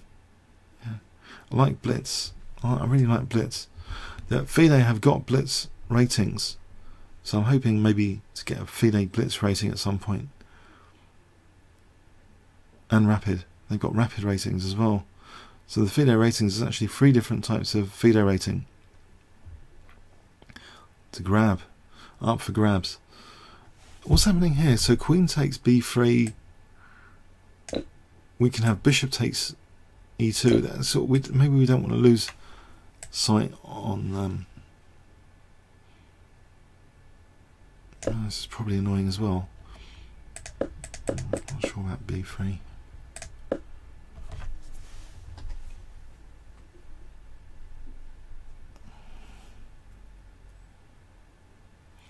I don't know, you know, a GM yesterday lost, Simon Williams yesterday lost to a 2200. Sometimes that does happen. Simon Williams is about 2400 and he lost to a 2200, untitled. So Grandmaster lost yesterday to a 2200 in the FIDE Open. statistically, it doesn't happen that much.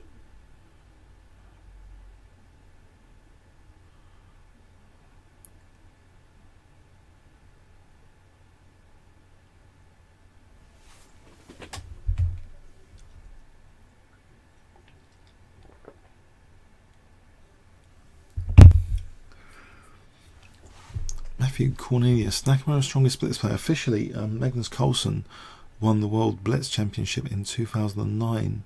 Played in Russia. They played opposite a shopping mall, I think in Red Square, I think. So 2009, Magnus Carlsen was World Blitz Champion. That was with increment.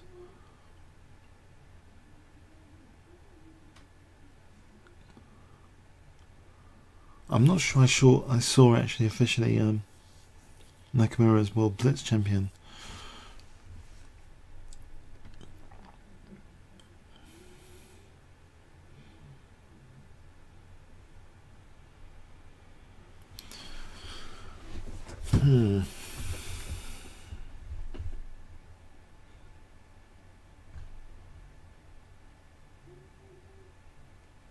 So is this Bishop A6? Let's put on some engine thing here. Bishop A6. Oh, forget Queen C2.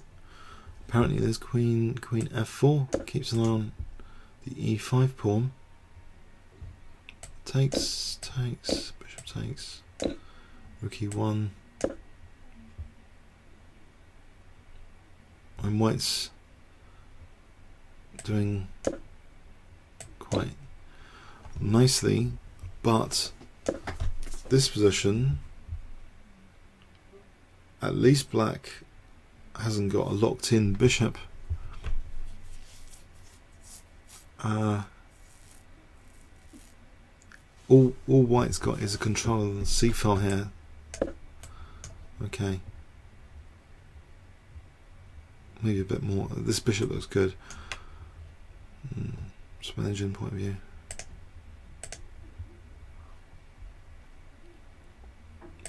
But it looks as though Bishop A6 is worth following up with here. In any case, Bishop A6, get this bishop out and about.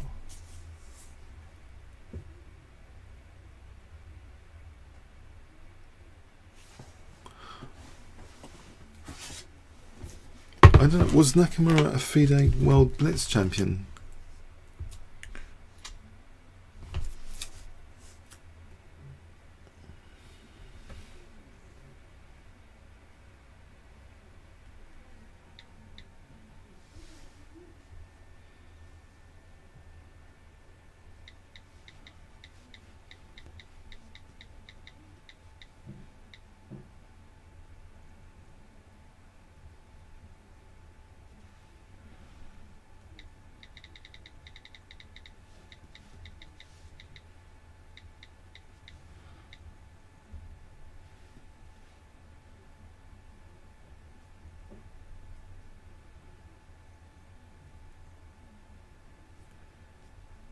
I'm just checking that actually.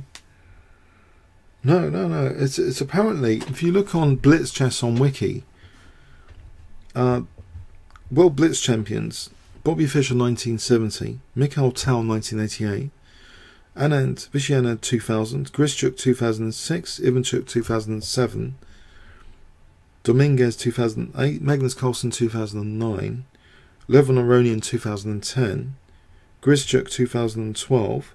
So Grischuk has won it twice, actually. Statistically, the only super GM to have won it twice. Alexander Grischuk. In 2013, Li Quan Liam from China.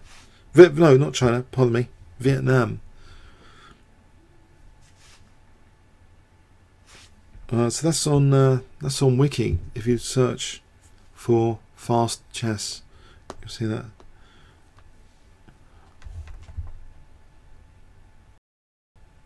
So Bishop A6 seems really likely here.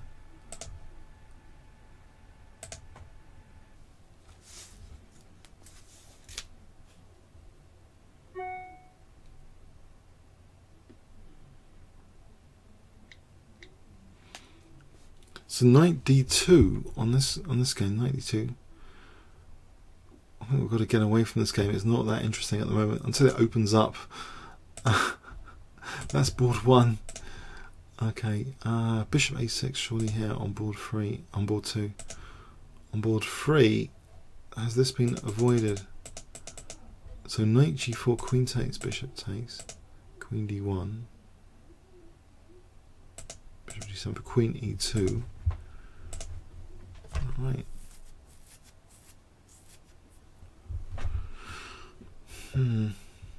Rook e8.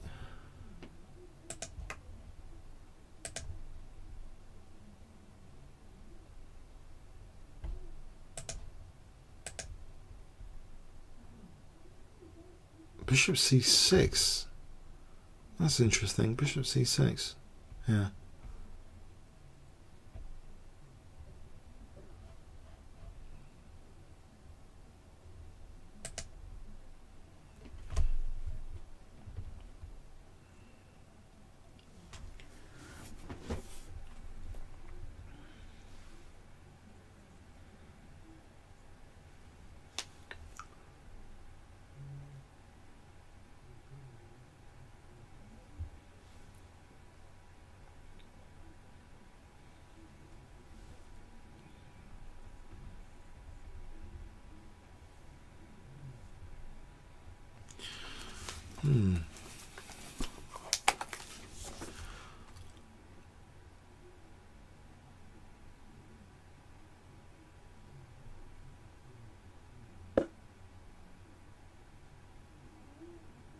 Actually, I wonder if the tactical vulnerability of bishop c6 for bishop c3.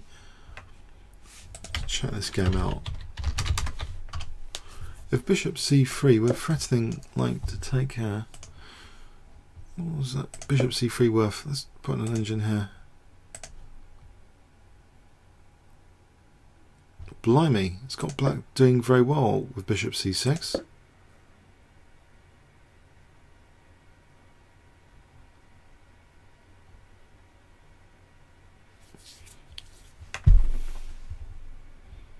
Blimey, knight c2, bishop e4.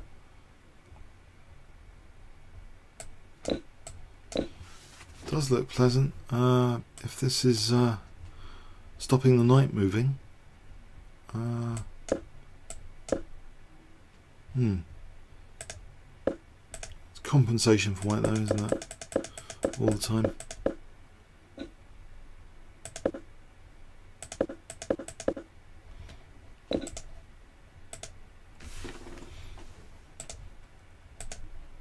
Oh, we've had some activity here.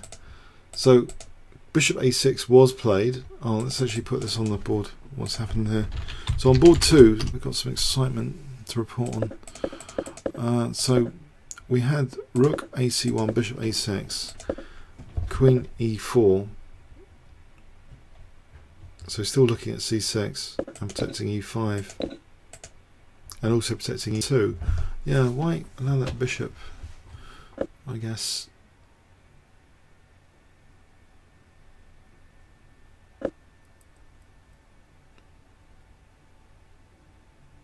What's the bishop having to go back here?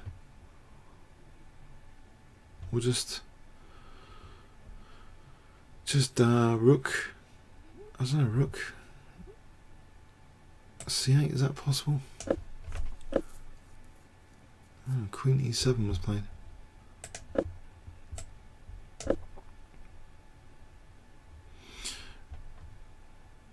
Right, so if rook takes, we've got bishop b7.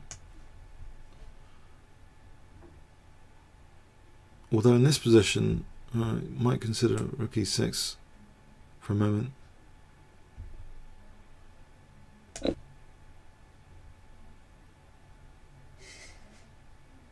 Doubt it though. In this position, bishop e7. Oh, queen d6.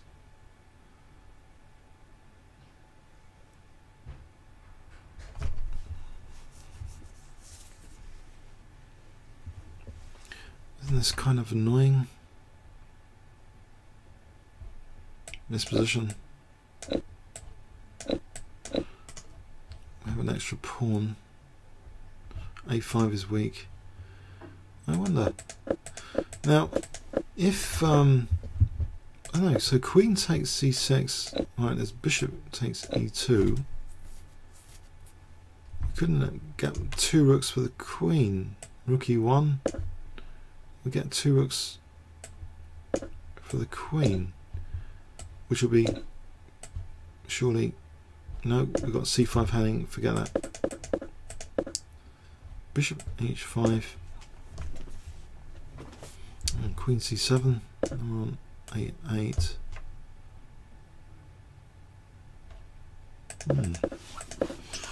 Bishop takes e2. Rook e1. Bishop here.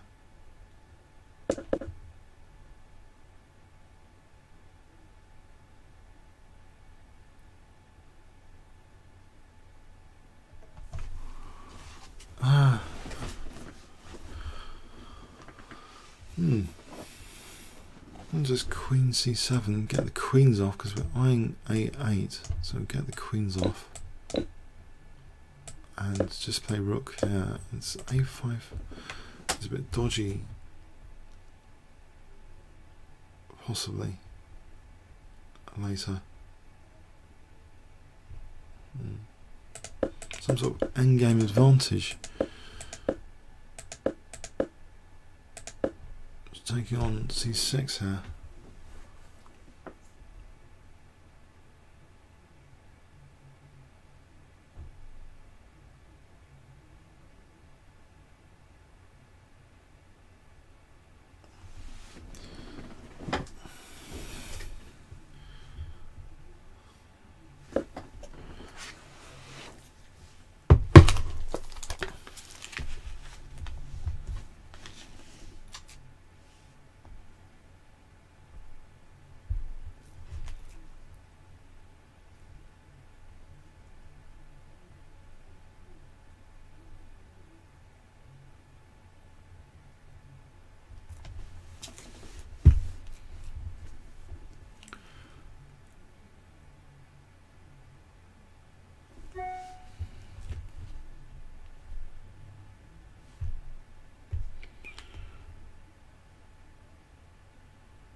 Oh, hang on. What about a4 coming up? If white plays, well, this is not the most exciting pawn structure I've ever seen, but bishop b1 looks likely not to give up the light square bishop, unless, unless you know, black has weakened some squares. Maybe this is plausible to give up the light square bishop. I was kind of expecting before bishop b1 though. But here, a4 looks a bit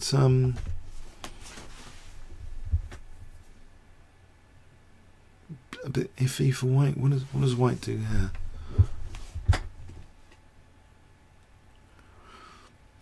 Maybe just plays a3, kicks the knight back somewhere. This a8's coming up though.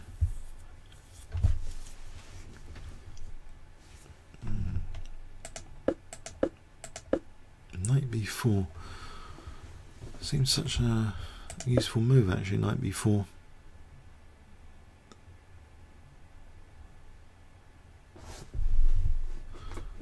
Bishop e4 might be the idea. So doubt it actually. Black can just nab this pawn.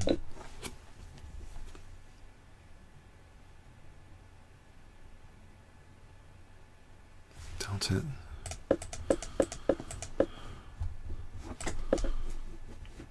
A3 looks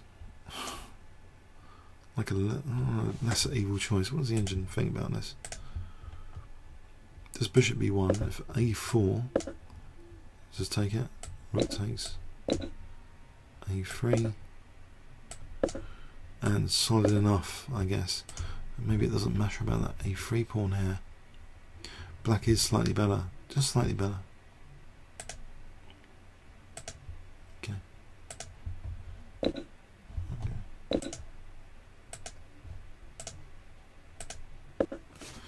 Okay, what's going on here? This is fast action. Game 2. So we had bishop a6, bishop takes, so we're eyeing c6. Oh, I wonder about this position. If white can play bishop f3 in advance, if that's the idea. If rook d2, what about just b3? I think white would enjoy this bishop going back to b7.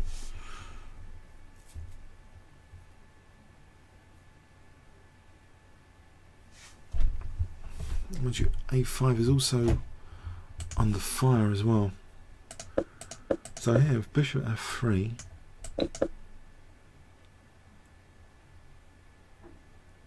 oh, there's rook d1 check. Check.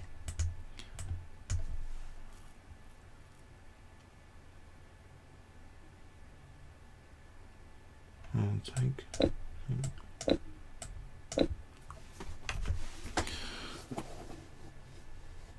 That doesn't. I don't know if that helps. Follow this. The pawn's on away from the bishop, different colour. So here,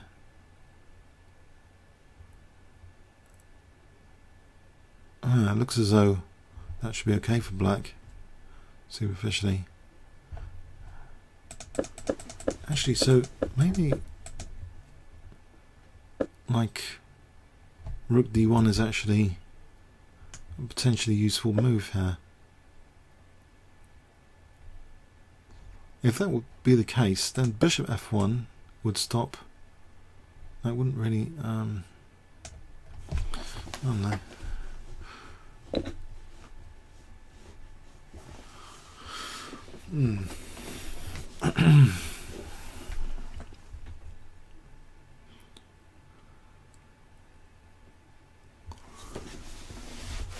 Rook takes a5.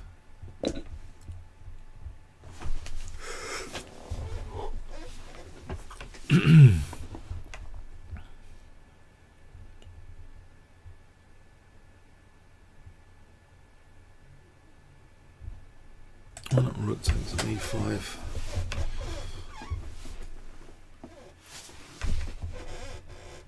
Is that a poisoned pawn?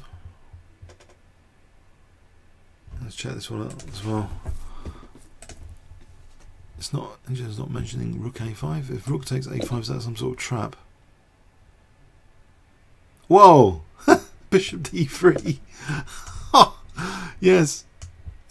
Here's a trap. Bishop d3. Wow. That would be a humongous blunder. Bishop d3. So, suggestion is queen e3 here. And that holds the rook. There's no rook d1 either. I wonder about this. Was that rubbish what I mentioned about bishop f3? Is rook d1 is not mentioned really? Check. White's just going to be better here. Not probably with queen takes. Oh, rook d7. But apparently the strongest move theoretically is queen e3 in any case. So that actually would threaten rook takes a5 without bishop d3. Okay.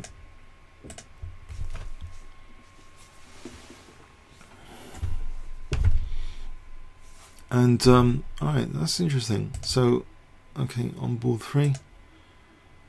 Yeah, black's getting the counterplay here. I think black's having an action-packed counterplay game here on board 3 all of a sudden, because he's played really aggressively with f5.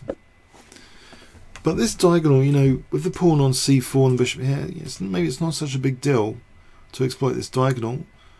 And what it's really doing is just activating black's pieces, maybe. So knight c5. I think it would be terrible to have e takes for bishop takes. That would be a fantastic bishop. d3 vulnerable. So the pressure's been put on this centre.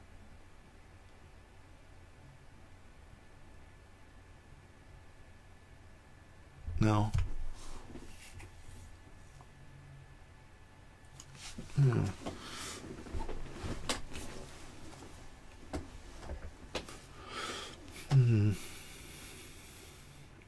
I wonder actually about queen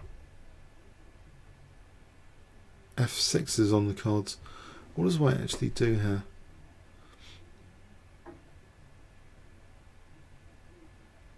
It seems to be getting quite tasty for black. I think bishop f4, queen f6.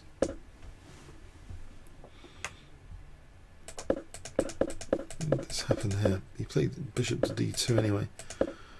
And so f5, queen f1.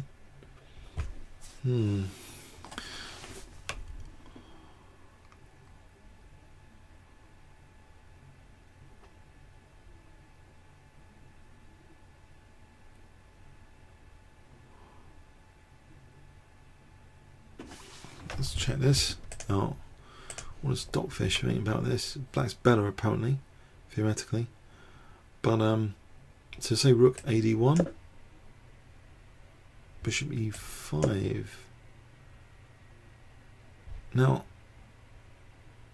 yeah, if bishop e5 wasn't played, say f takes, let's go with this. Knight takes, bishop g4.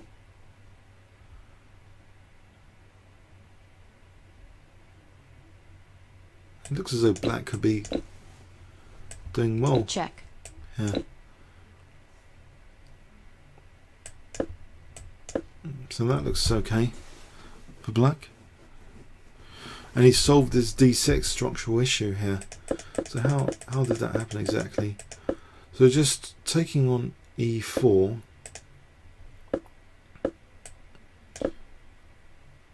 Taking d6 i'd.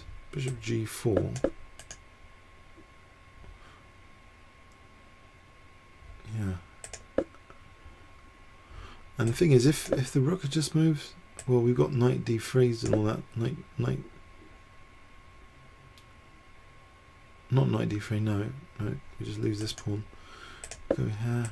Then there's bishop f5. So it's like white's been encouraged to fix black's pawn structure in these variations.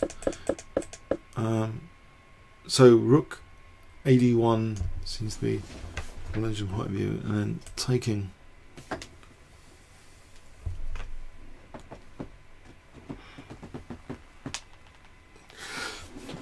Apparently this d6 pawn isn't a problem at the moment.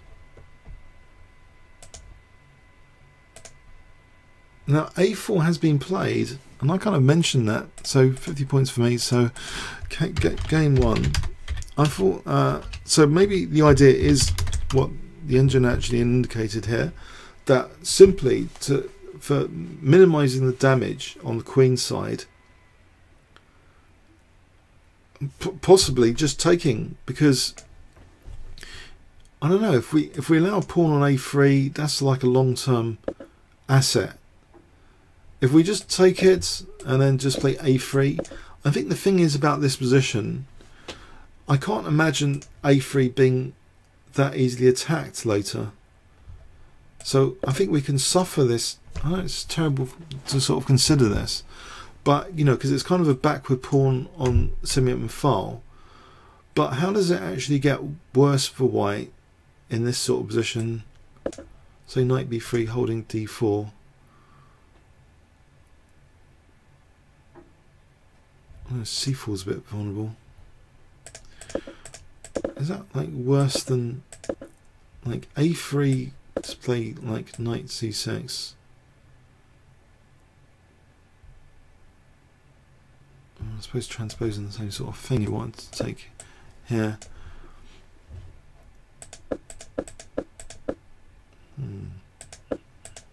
It's not too much excitement here anyway. So board 2. Oh man, he played this move which the engine suggested actually. He played just queen e3 I believe.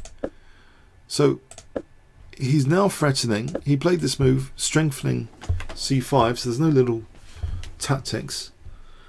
I think he really is threatening rook takes a5 now.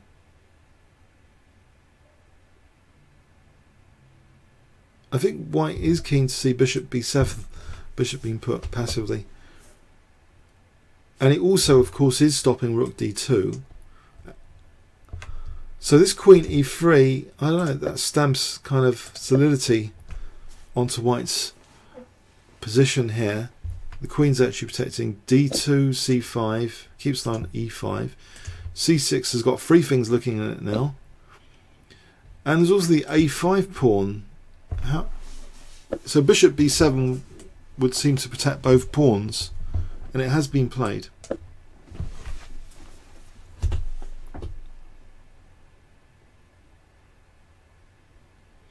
So the question here is, does white just simply want to just grab material, or trying to inflict more torture with this backward pawn?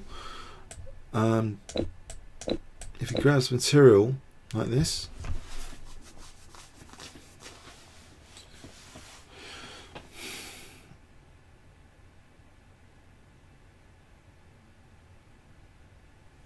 you know, possibly this is enough to win.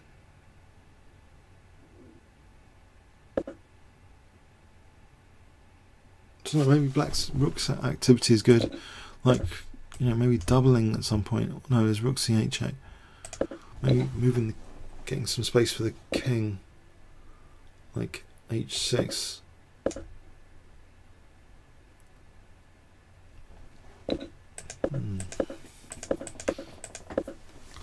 So bishop b7 was played.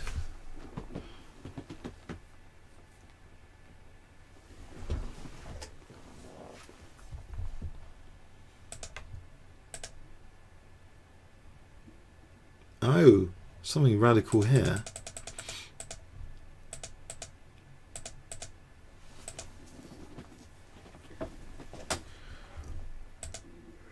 White's given up the light square bishop. Oh, is that a concession? This bishop could be handy on this diagonal later. Was that a concession too far? Or is it okay for white?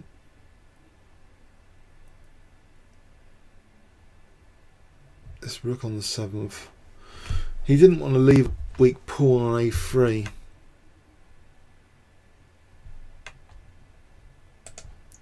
Anyway.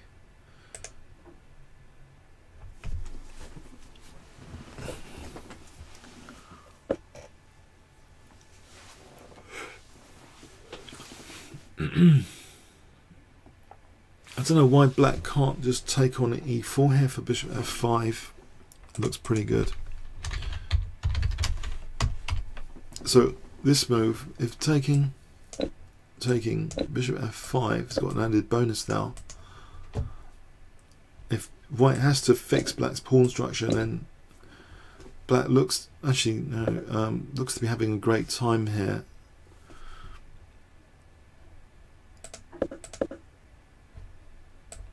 Yeah, so I think just taking means that bishop f5 can happen next.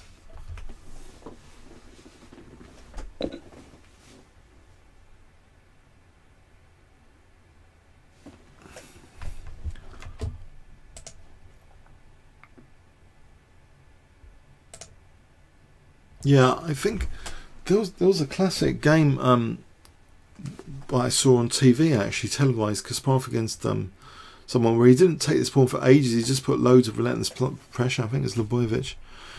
It was on TV, and relentless pressure, and he won this Kasparov game. I don't know, here, you know, if we kind of play bishop c6, we're kind of letting black off the hook kind of thing. So, Bergent, you said, oh, sorry, who said that? Osgar has raised this point. When playing against humans, even very strong ones, 90% of the time, pressure yields more advantage in time than materialism. I would always keep the pressure on. Well, here, you know, he has cashed out. Okay, with bishop takes c6. So board 2. The GM is now officially a pawn up. So I suppose taking.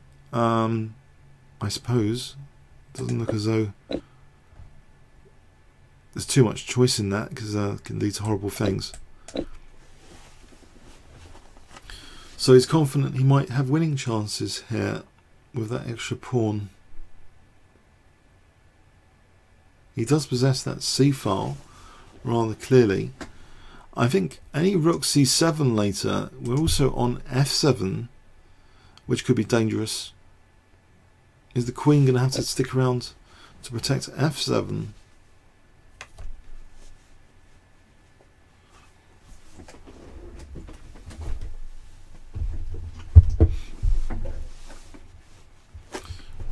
Let's say h6, rook c7. There's no rook d7 here. We'd drop this. No, I'm sorry, I'm thinking the queen here. No, rook d7.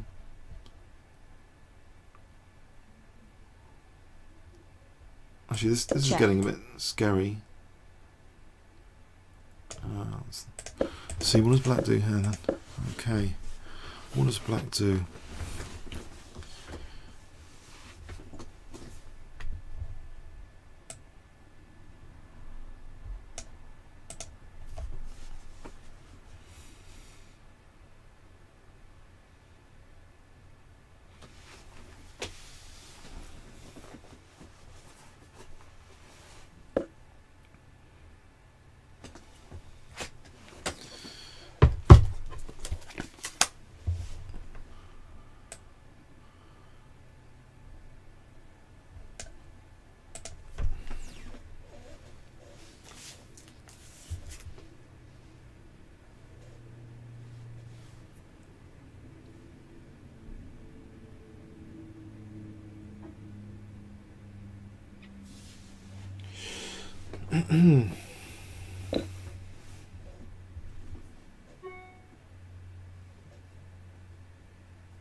That seems quite pleasant for white, to have that a file for a moment, but he has given up the bishop pair.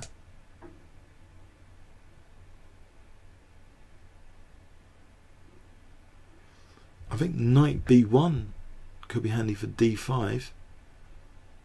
Knight b1 maybe on the cards. d5, because we'd be tapping into the b5 weakness. I don't know what you think about this idea. Have a quick look at this position. d5. It's putting loads of pressure on white's centre anyway. So d4 is on the scrutiny now. There's no time for knight b1. So black's actually threatening horrible things, it seems. Let's have a look at this. This is opening up quite rapidly. So if c takes, we've got queen d5. That looks very unpleasant. We don't want to take that. And we can't take here because we lose this bishop. If we play knight b1, then taking here looks like it's winning a centre pawn. So I think this d5, a lot of central tension here now.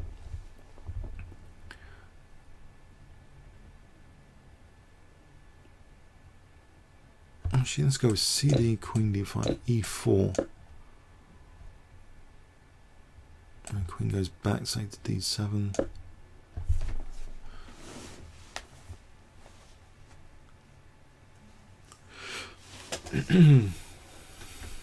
It's a pain.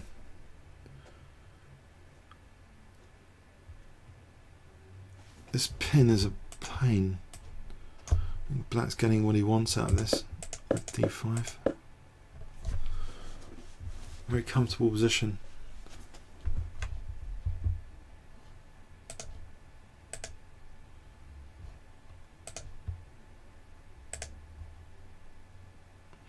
Oh, black played A5. He's suspending F takes E.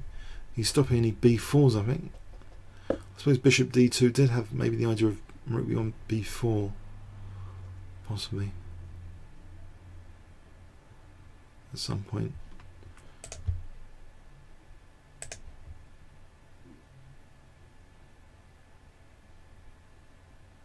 Oh, this has got a bit crazy.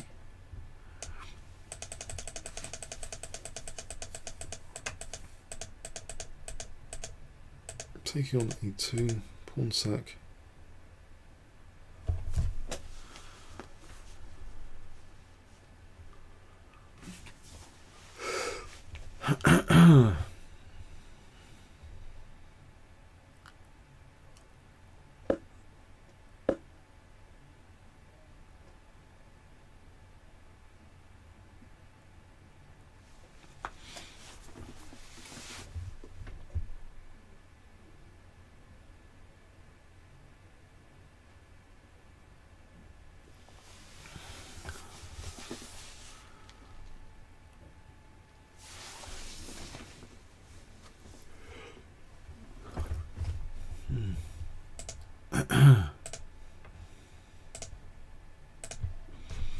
Queen D7.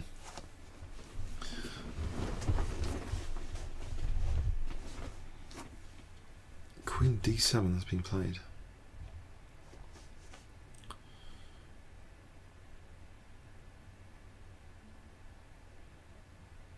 Oh, there's some tactics here. There's some tactics here I've just spotted. We just play in this position, rook c7. We're on f7. So say queen d2, queen f3. We're on f7. What does black do about this? If rook here, I suppose we're tied down to c1. Otherwise, I was just thinking rook f7. Well, we're tied down to c1. That's the idea.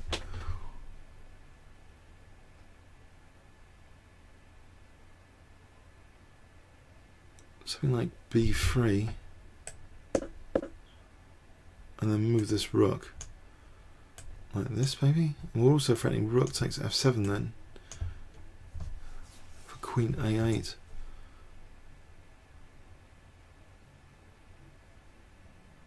Back in a moment.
Okay, what's going on here?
Then Queen D5 check. Of interest.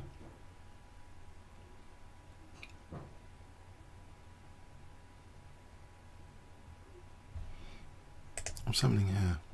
What's this? Oh, Queen D5 check is actually apparently a good idea initially. No, on more depth it's check. Not. Let's sack this pawn. So we play E4 here, not taking on C7. Then there's knight D5, we're on E3. So we play E4 instead. So we're threatening rook C7. And what else? Knight C6.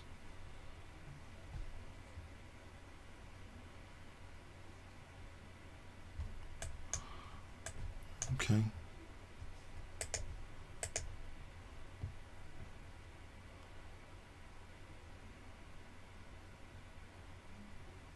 Alright. This looks like a deep pawn sack. Maybe not so deep, I don't know. Queen D5.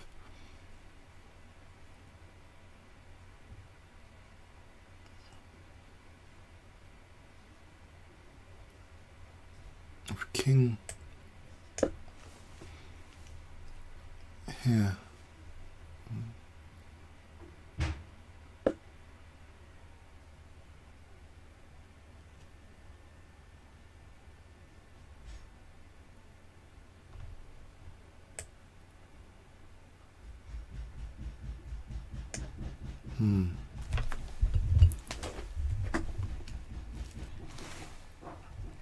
Move the rook back.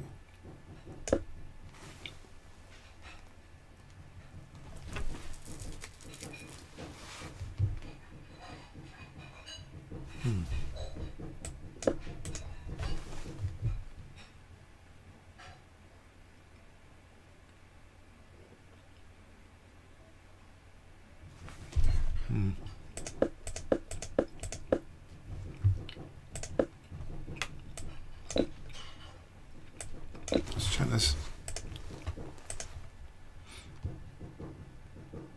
Is knight d5 any good here?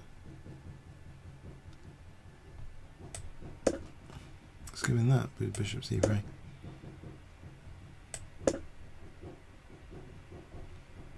It's better for black.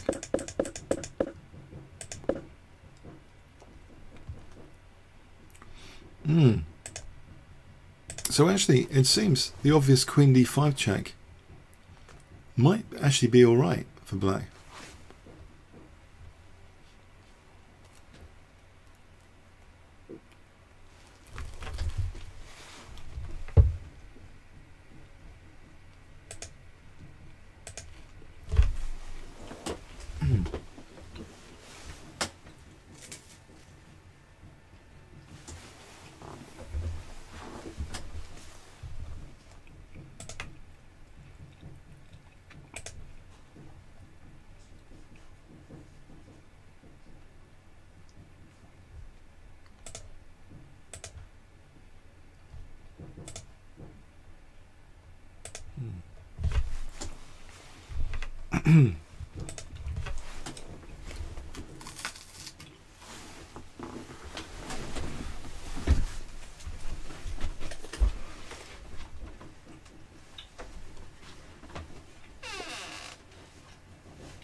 Queen d5. Anyone? Any thoughts? Queen d5. I don't know, because this rook c7 95, that gets rid of black's structural weakness.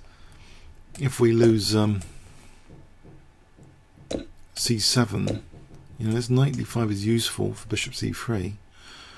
From an engine point of view, apparently, and this is weird. So f3 just to give up another pawn and play e4 from an engine point of view. So to accept being 2 pawns down is apparently the way for white to have an advantage here. It's an incredible position, but the queen's sort of been locked out of getting back.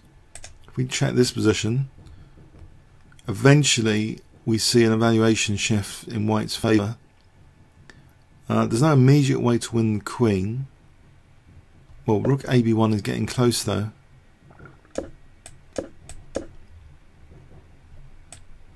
Friendly now, rook. Oh no. No, this is actually bad news here. So if a4, for example, knight takes b4. So if, okay, let's just go over. The queen is getting trapped? Is that simple? Is the queen actually getting trapped? Possibly, this now threatens knight c1, trapping the queen.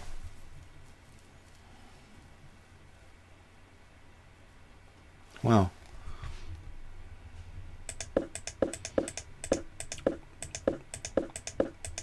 So the queen has been invited to come into the position. f3 and e4 would lock the queen out of going back to d5 after. That's crazy. What a crazy idea. If that really is the idea.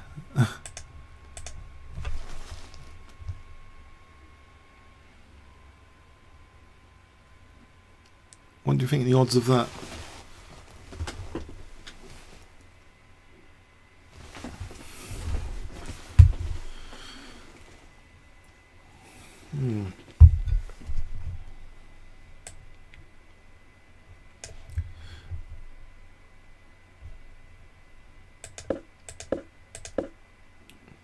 I don't know what else black can really entertain here, though. At the moment, okay, getting the queen trapped is not nice.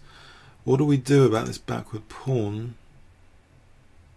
And there's a threat of knight c6 as well, potentially.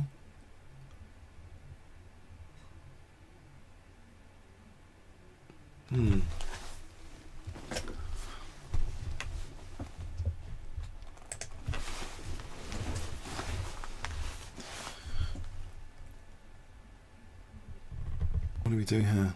What's indicating? And queen d5 at certain depth is indicated as the best move, but not necessarily to take on b3. Check. So this kind of position, not to take on b3, but just to play. Apparently this is getting quite grim for black. If a5, I think e4,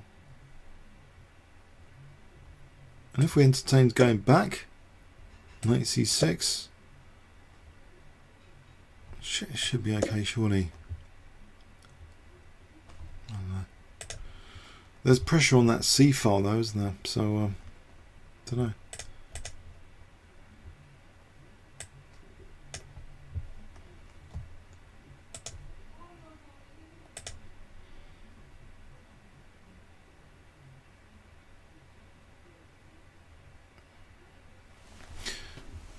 White's under fire, but he's holding that centre for the moment.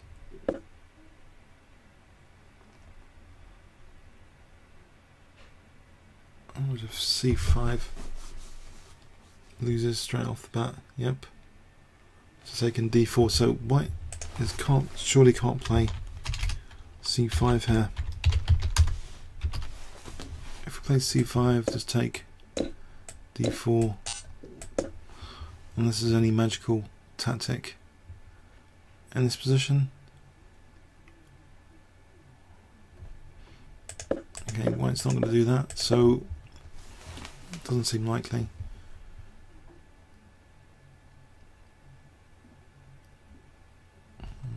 White's just slightly worse. Oh, rook c8 has been played on this board too.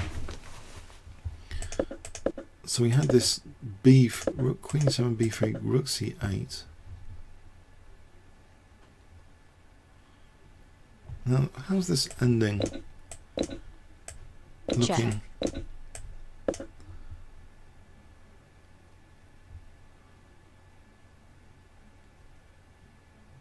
We go for this pawn here. Oh,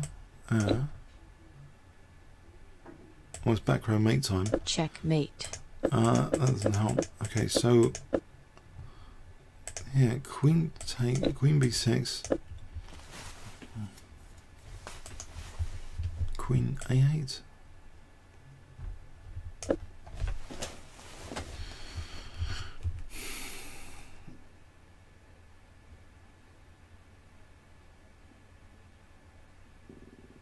White's just got a long-term plan just to get the king over here to b5 and then play queen c6.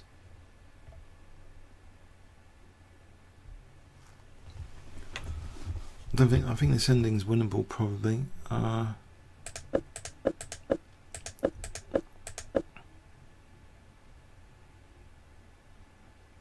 wonder, just taking.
Oh, sorry, we've got to move.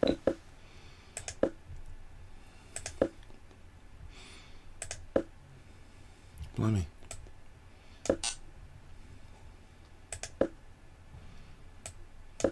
Let's copy what happened there.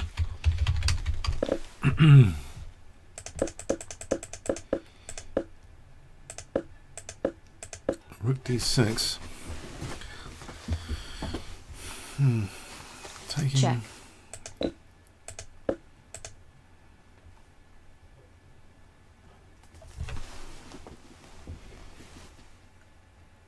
Okay, so we've got a rook ending instead. Potentially. Check.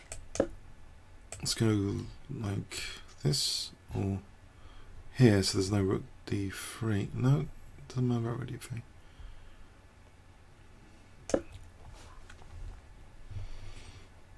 Back row mate again. Keep forgetting that. I think g5.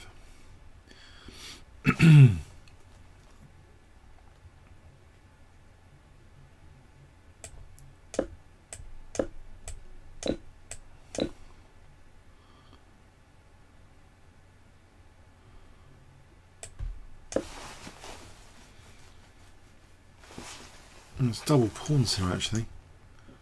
That should be potentially a draw, shouldn't it?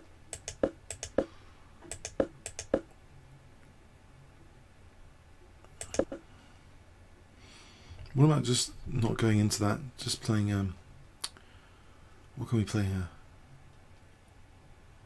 Queen d2.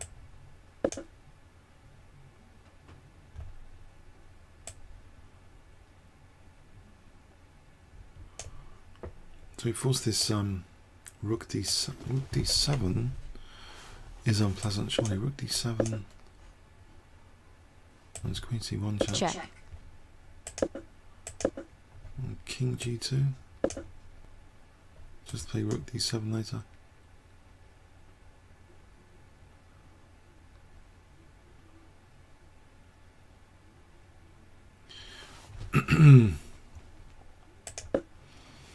I'm not sure about this rook and pawn ending going in the, what's the point of going in the rook and pawn ending here? Unless anyone wants to check that rook and pawn ending. I don't really want to. I think queen. What is the engine point of view here? Queen d1 apparently is liked. Queen d1. Why is that better than queen d2? Queen c7, rook d7. Oh, there's no check. No, that's a brilliant subtlety actually. Queen d1 is an absolutely brilliant subtlety because here there's no check. And if queen c1, we play rook d8 check. Winning. Wow. So actually queen d1 would be an absolutely brilliant subtlety. It forces through rook d7. Although there is a rook c1 here. There's a rook c1 here.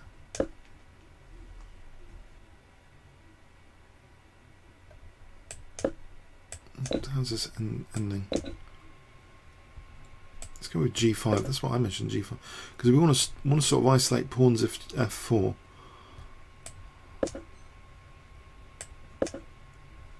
And it looks as though there's a little bit of a trick here. That white's extra pawn is just doubled. So why wouldn't black be okay here?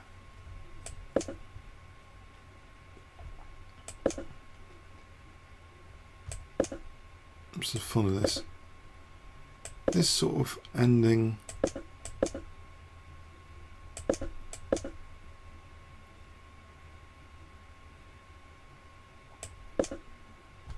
Surely this would just be drawable, which would be a fantastic result with the black pieces. Yeah, this is Tania Sachdev, the commentator on the recent World Championship, I think.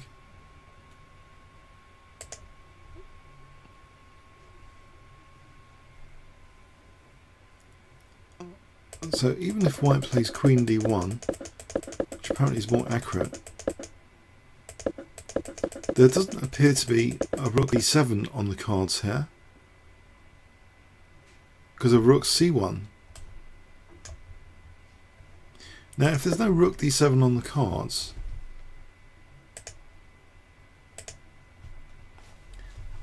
how is white winning this?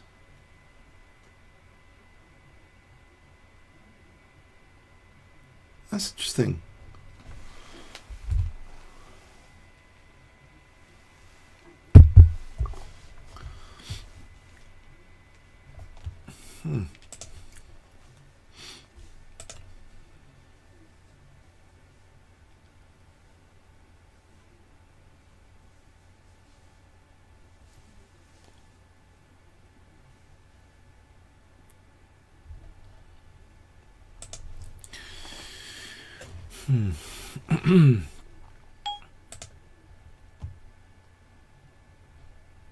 Let's load that again. Let's load that again.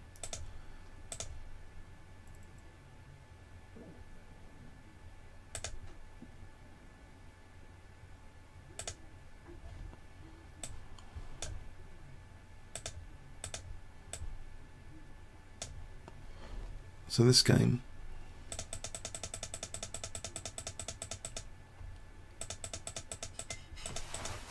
bishop e7, again queen d5.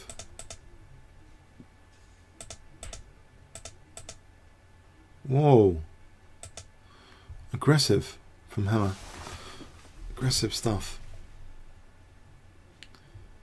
There looks to be a direct attacking plan here. I quite liked his stylish games when I saw them last time, about 3 years ago. He was crunching up GMs, but if white plays h4, g5, and then knight e5 is on f7, causing some damage.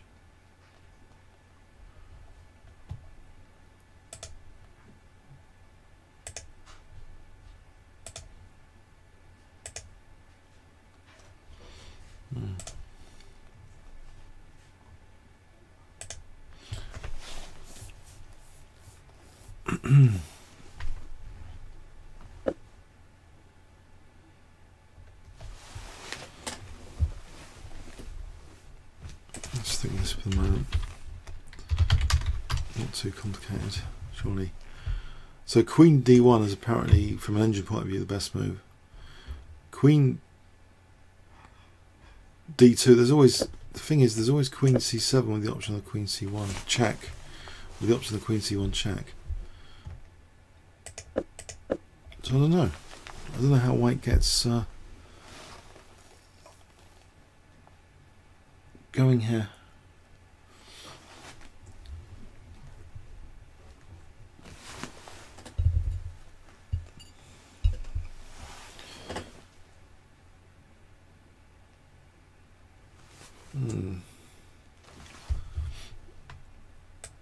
So I'll switch to Hammer's game for a moment, because that's actually sort of exciting position.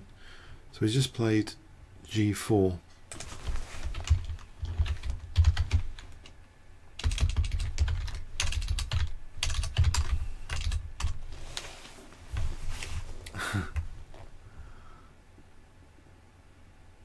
So surely here knight e5 just to prevent knight d7 because we're on f7. Or, I don't know, bishop d6 then becomes possible. So maybe not.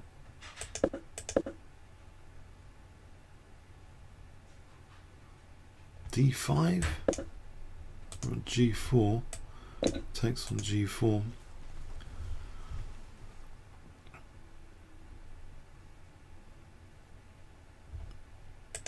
What about just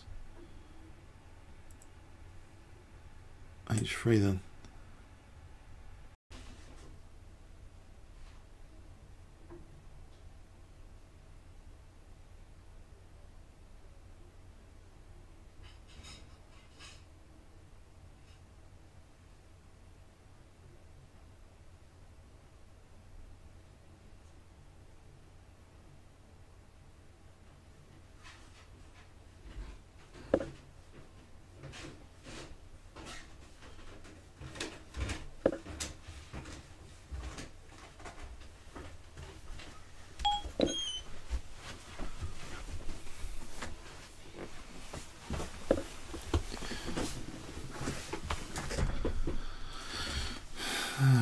Okay.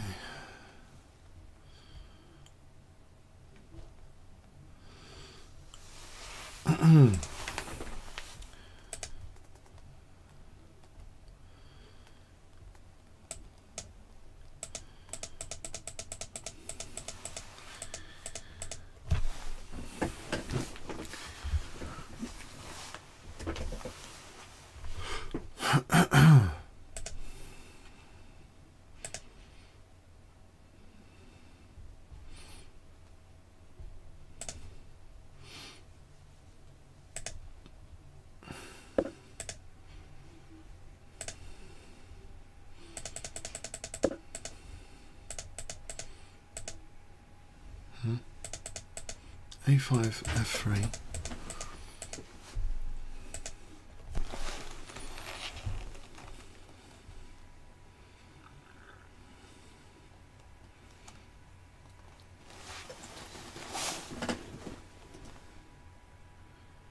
Hang on a sec. Hang on a sec. What's going on here? think knight takes e4. Bishop takes. Check. Check. Check. Check. It's bishop d3. Oh, we lose that e. Check.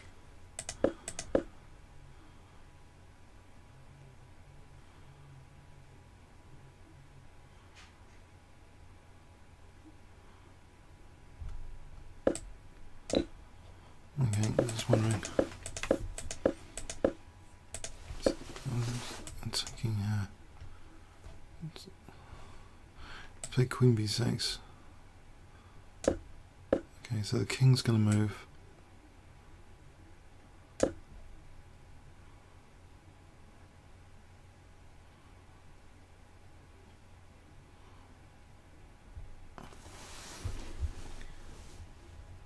Bishop e3.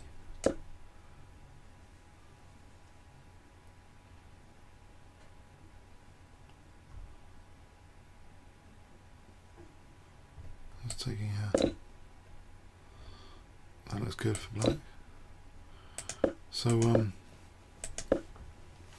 yeah, king h1. Then what? Bishop takes. Then we got rook f8.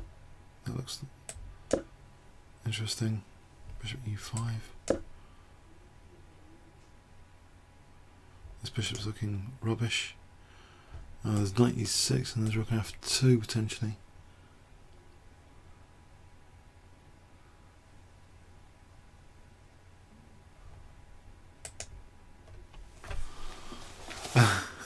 Hello, Nick Cattrall. I don't really want to play Houdini.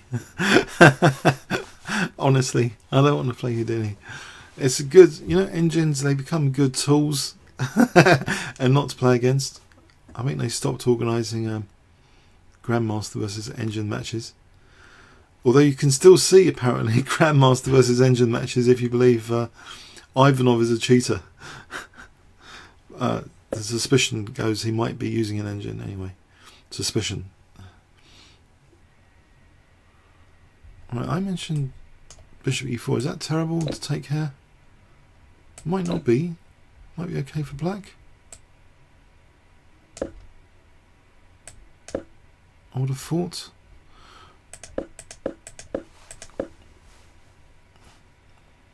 Bishop d4.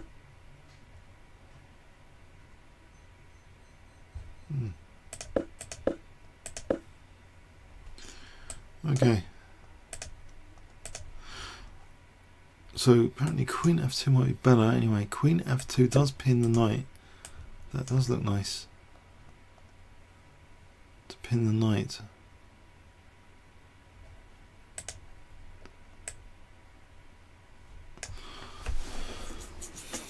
Pin the knight.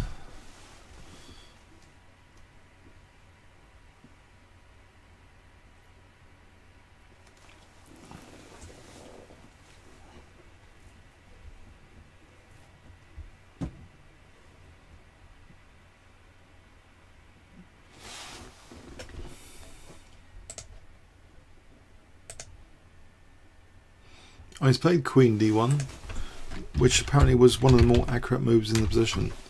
So queen d1 was played. Queen e7. As I mentioned, I don't think there's rook d7 because of rook c1. So what is white actually getting from this position? Now if rook d8 check, you might ask, well there's queen takes because this is pinned.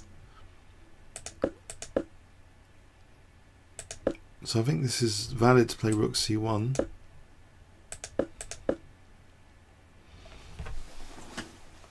If rook d7 is played. Got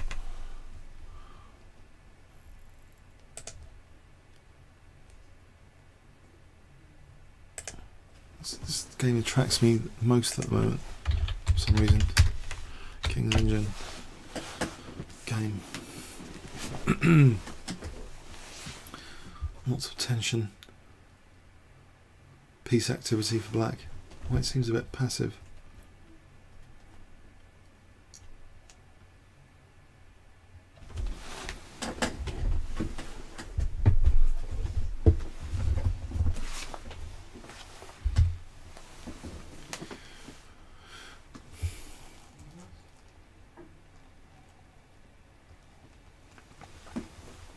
just in case anyone's this double check has to be parried.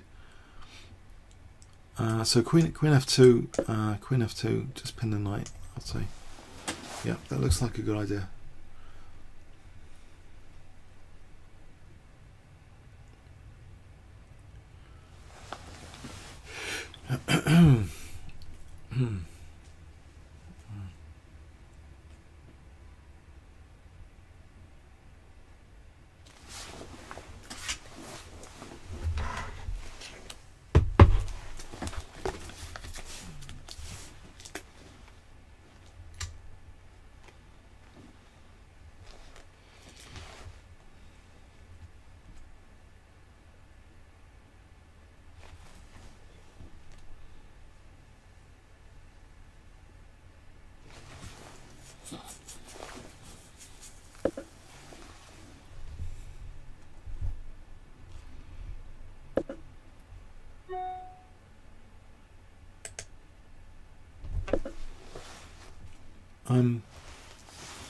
I don't know, yeah, if they're around, Paul and Alex, yeah, if they're around.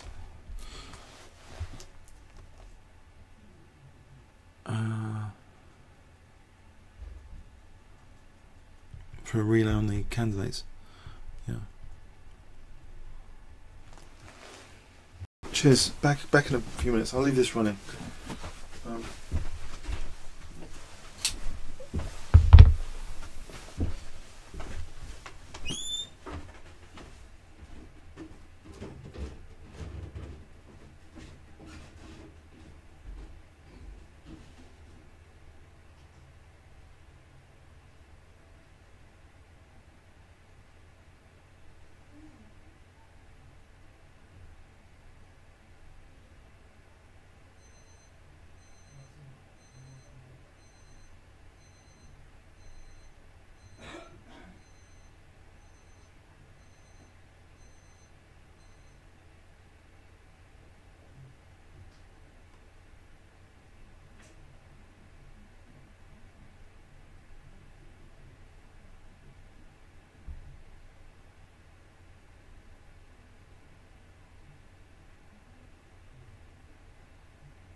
Did we manage to lose connection?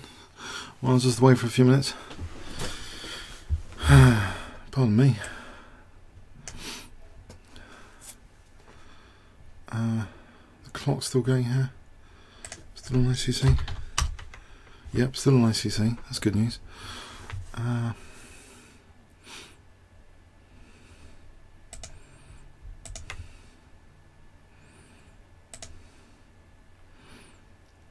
Oh, that's looking a bit... What's going on here? Some carnage is going on here on board one.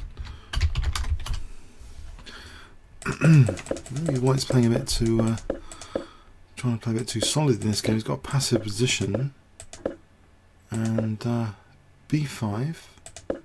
Check. Dropped a pawn, centre pawn. Could be all over. On the other hand, the skewer looks pretty good.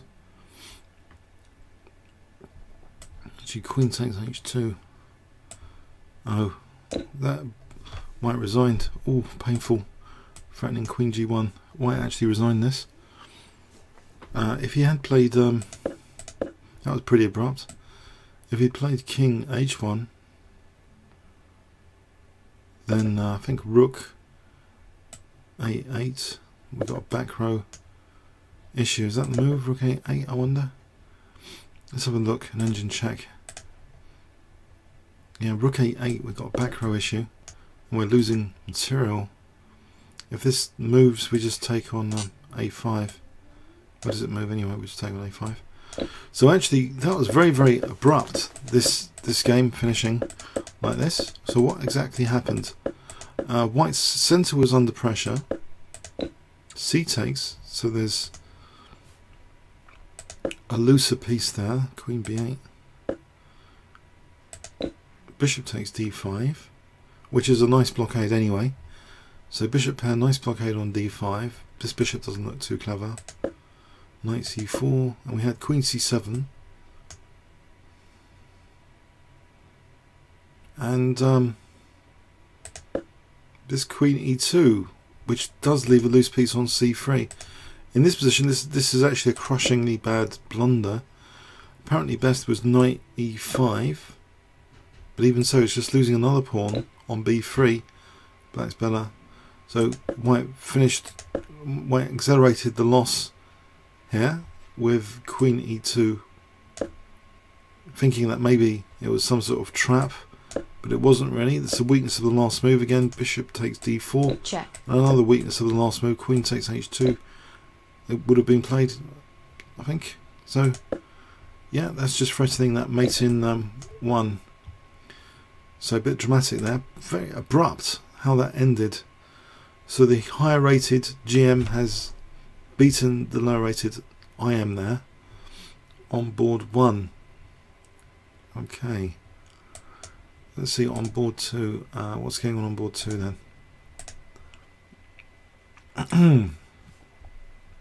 We have g6 being played. That's funny. There was no need for g6 technically. I don't know if that makes a difference now. There was no need for g6 if rook d7 was the threat. Now queen d4. Okay. That's interesting, because now there might be rook d7 and queen a7.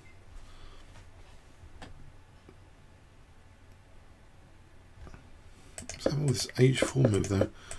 Was it because, so queen d1, queen e7, it was h4 was played here, that waiting move. Right, So nothing as committed was rook d7. So we saw g6.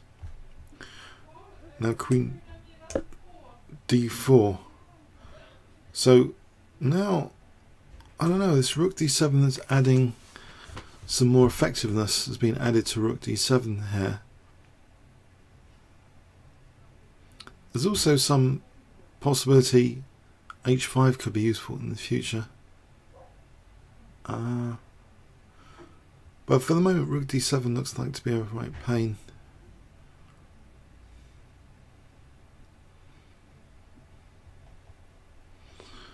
And so it's black on the torture rack here.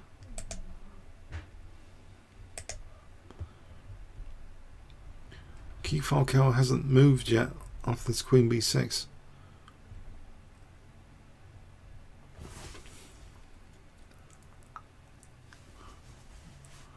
Apparently.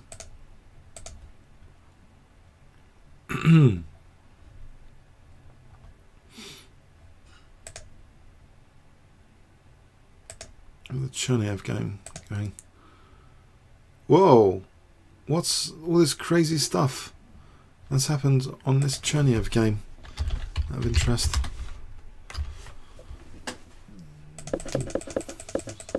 On me.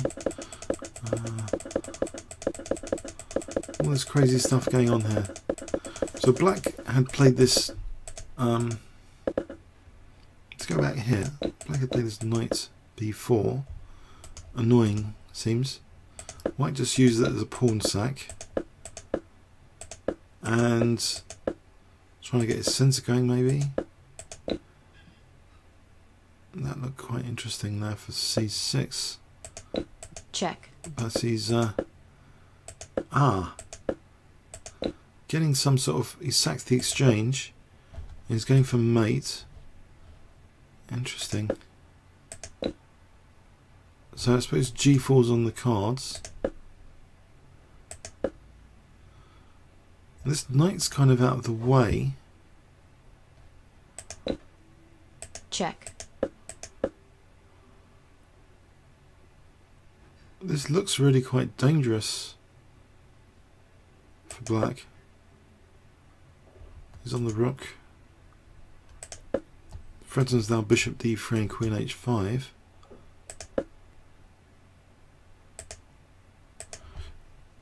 Okay. So the question is, bishop d3.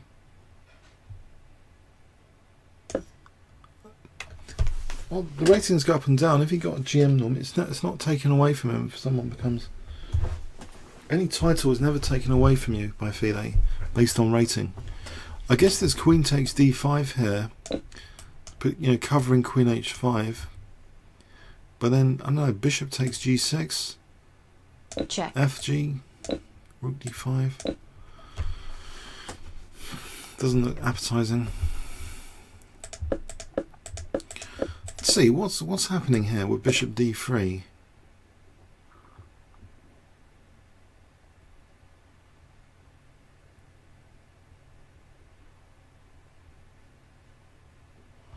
So queen f3, we just take on Check. h5.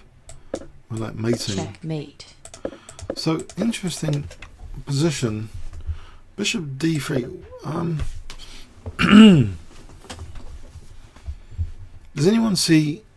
Oh, is this obvious or something? What is the flaw with bishop d3 here? Does anyone have an idea? Bishop d3. What would you play with black? No engine checking. What would you play with black in this position? I haven't engine checked this, but it just seems this doesn't work. Queen d5 doesn't work. How do we protect h5? Blimey, he didn't even do that. He played rook d4. What? Right, I think we can check it now then. So we had this position.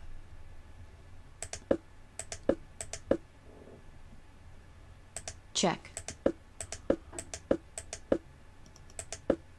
Where bishop d3 seemed tempting. Let's just check this out. Oh man, just queen f4. Oh. So if it takes, Check. it's got queen h6. Doesn't work out.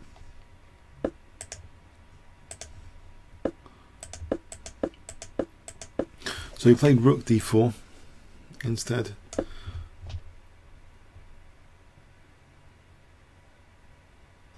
Queen b1 pinning the bishop. Now king g2 does threaten bishop d3 again. Oh, knight c1 stopping bishop d3. I think this pawn's crashing through if white's attack is not that quick. But on the other hand, this does look horrible for g takes. Isn't this pretty bad? Oh, g5. Oh. So if takes, we've got rook g8. Oh no. g5. Is this attack gone? If his attack's gone, then black's queening. This does seem to not only extinguish bishop d3, but make way for the pawn.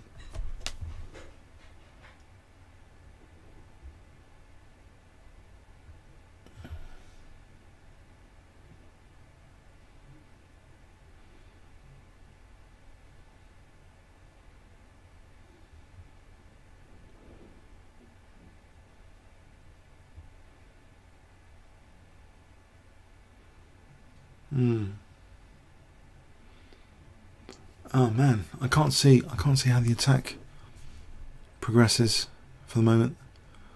What about rook takes b4? If we just switch over here for a sec. Then actually a3 we just take, we're actually attacking the queen.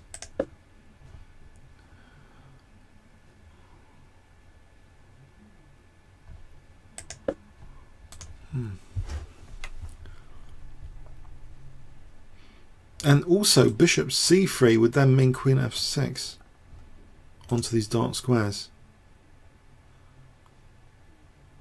Well, he's played actually rook f4. So maybe he wants bishop d4 for queen f6.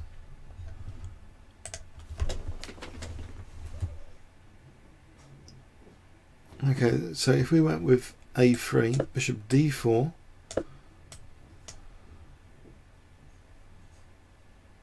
oh, it's on the rook as well. a2. Problem is, we got rook e5, and we're queening. Bishop takes, threatens, queen takes f7. No, that could be a technical problem, queen f7. So let's go, whoa, let's go back.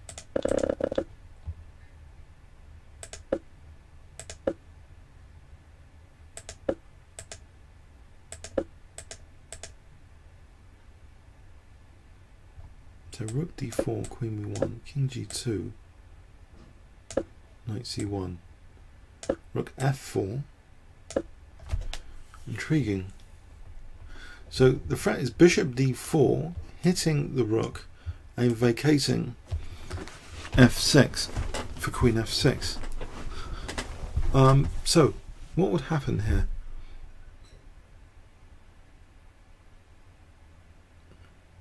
I wonder, what about this? a3, bishop d4, what about just cementing both points with this?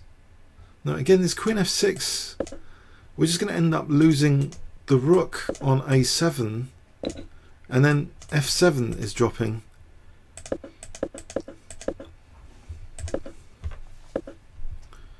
Black's played actually knight d3 to solve this.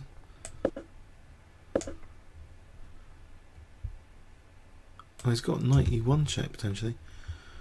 Blimey, rook f5. Whoa! Whoa! Oh dear! Oh dear! This game has excited me. My chess hormones have increased somehow with this game.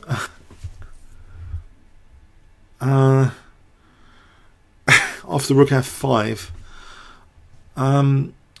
we're threatening now. Queen takes h. No, not queen takes. No, because we've got g6. Rook takes h5, and then just mating on h8. Yeah, I don't know if Chess explained. I don't know if he's around. Actually, I could message him if he wants to. I don't know if he's around.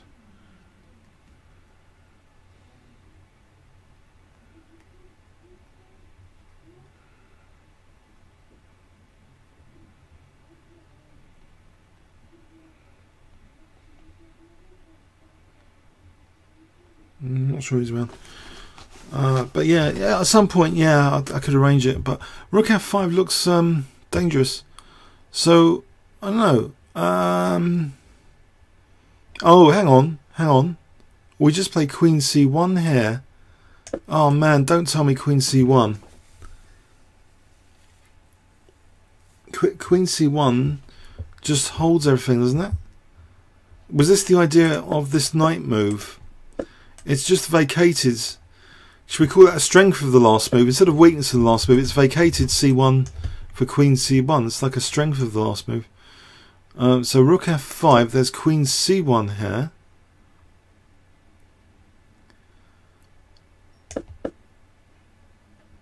Oh, that didn't... Hang on. Bishop takes d3 in this case. Bishop takes d3 is crushing there, I guess. So black's actually played rook e5.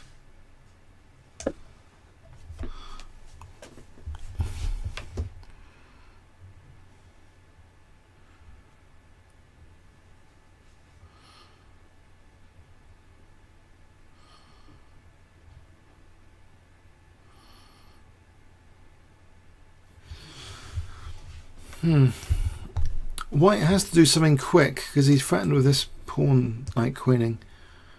The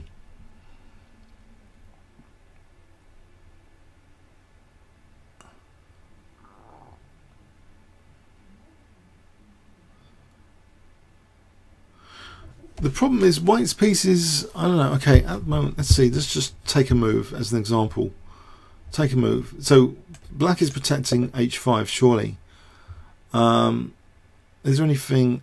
Okay, so bishop takes e5 as an example.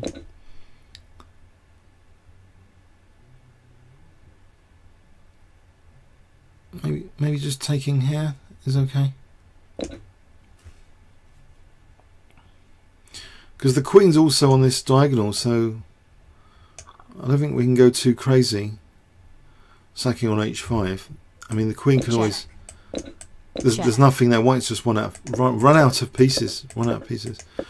So I don't know. Has the attack already extinguished?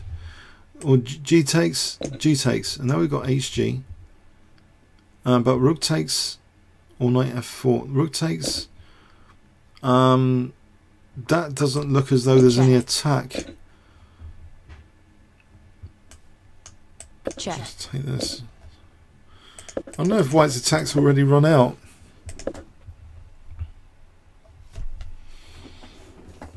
Is it possible the attack's run out?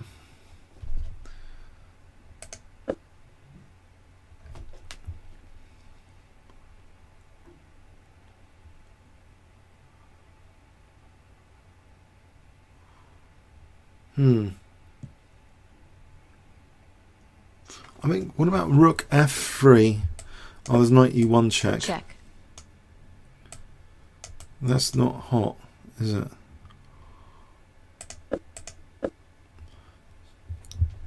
Take. Oh, bishop takes. All right. So queen takes. Yeah. We've got this pawn coming down.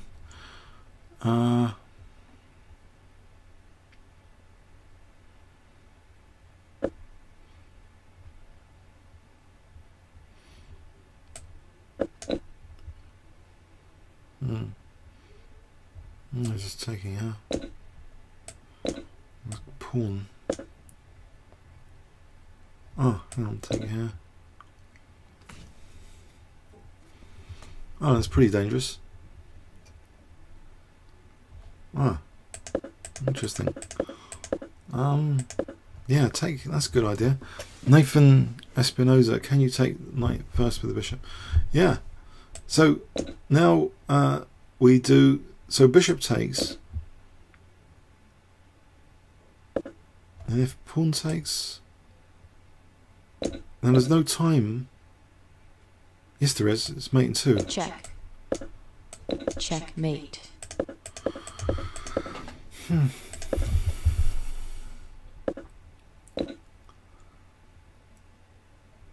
Yeah, no other alternative here, surely. He has to take. Bishop takes. Yeah. Now there's no G takes. D takes.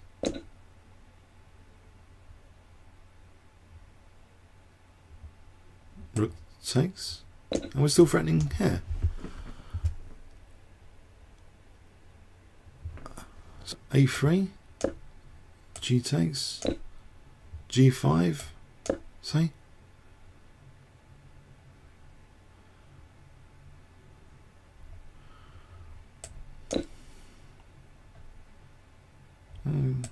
H6. Oh, there's Queen G6. Hang on, Queen G6.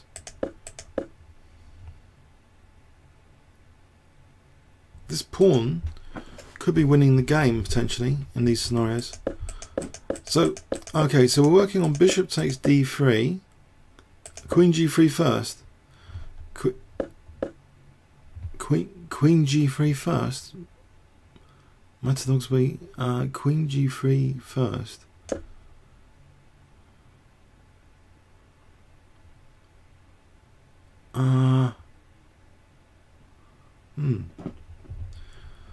I think here actually check. Check. The king moves because we've got rook takes F5, and we're sort of coming back with the queen. It looks like defensive, useful. Not sure about Queen G3. The Queen's kind of... No, I don't know. I think my verdict is Black's winning. This is my verdict. Black's winning. We could peek soon at an engine if you want, but I don't know. Should we try and work it? We'll try and work it out. I think Black's winning. I mean, bishop takes E5. Sorry, bishop takes here, here, here. Here, A3. I mean, G takes is about the most violent thing we can do here, and it doesn't seem to do much immediately after G5. I don't think Rook G5 is helping White's cause. I might be wrong. Rook takes G5, A2, Queen, like, I mean, there's always F6 to defend G7, so we're just queening.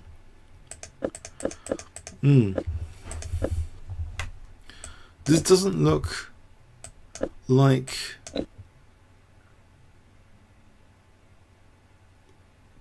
White's got a killer attack here after Queen G6. There, it's actually pinning the Queen. No, I don't believe that at the moment.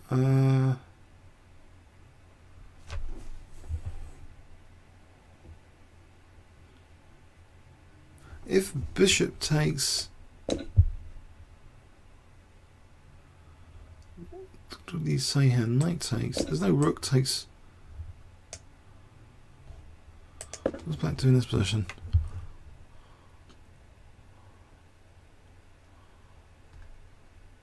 There's no rook. Alright, there's no G takes because the Queen takes F5. Right, is that the case? G takes, Queen takes F5, HG. Check. Or we just take it here. Yeah.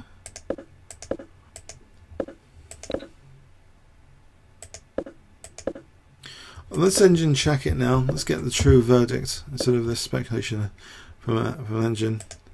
Shall I? Or shall I get a vote on that? Do you guys want to keep? Should we keep the suspense going? Should we not see what the engines think? I think I can't see anything for white myself. Unless anyone can say a combinatory blow here. I don't know. The pawn seems to win. This pawn does seem to win here, which was nicked earlier.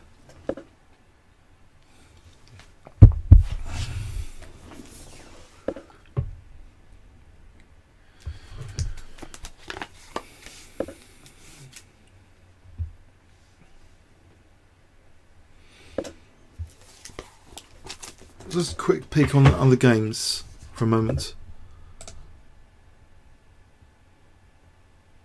Engine, no engine, yes engine. Alright, any more votes, but we'll quickly peek at some other games. Okay, hold on a sec. Well, board 1 was finished anyway.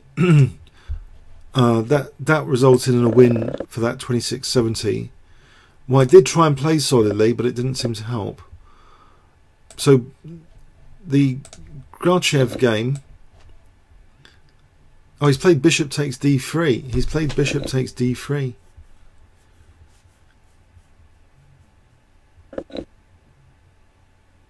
Yeah.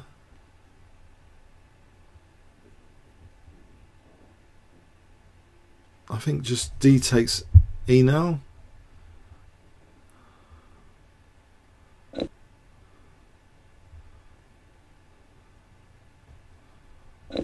Let's keep an eye on this. Dramatic. What happened here?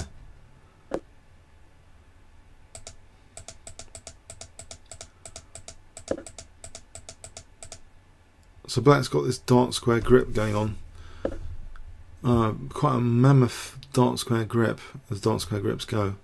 Is that enough to sort of win later? I think this position is looking clearer. So we just analyse it. There's not that many pieces now, unfortunately. I mean, how many move what's the move tree like on here?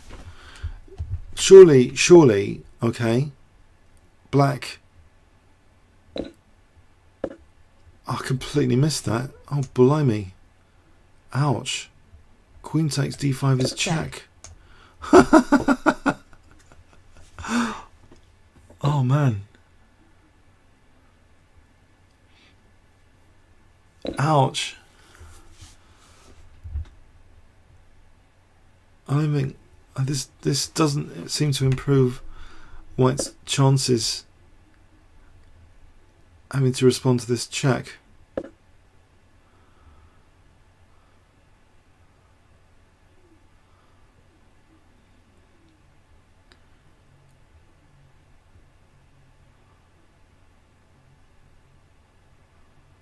Does it? So king h2.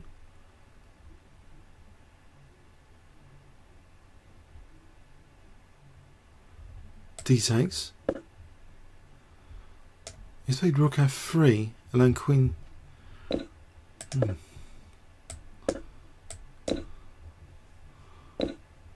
This is going to be g5. G5 just shuts the attack down.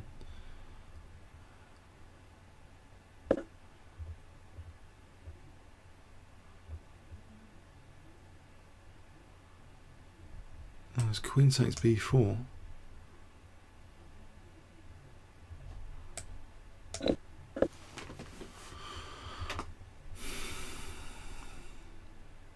And we're equal on pawns?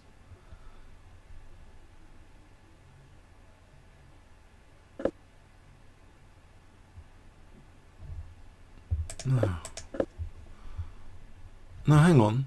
Just plays queen takes h5. Queen takes h5.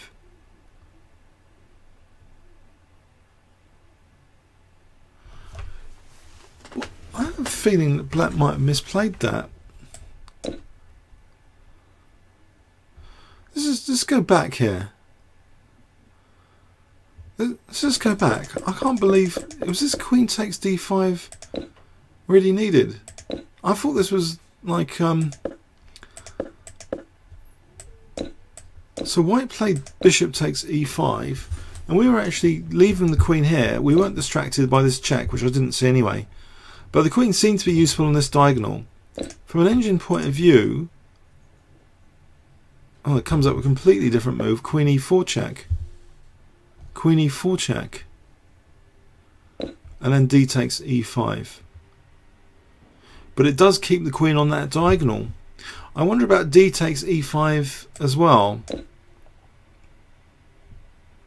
You see, I thought this position was winning here. Apparently it's not. G takes g5. Queen takes. And why isn't a2 winning? Oh, rook e8. This would be winning for white, this position. So that this isn't clear cut g5. So if we go back to the game continuation, we had this check, rook f3, queen takes, g takes. No, let's just stop this. Let's get the game continuation over here.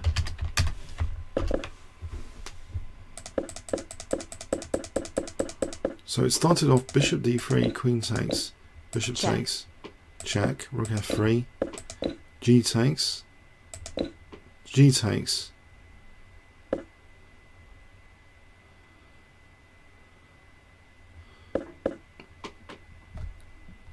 I suppose this g file could be handy.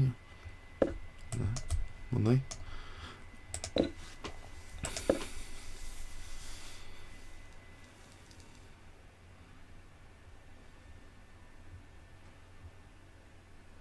Hang on. Why can't we just do... Oh, no, the G file. He's just played for that G file.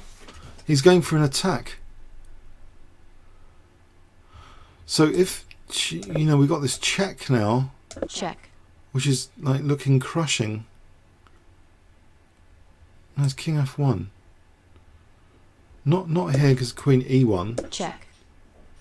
And then mating on g1, yeah?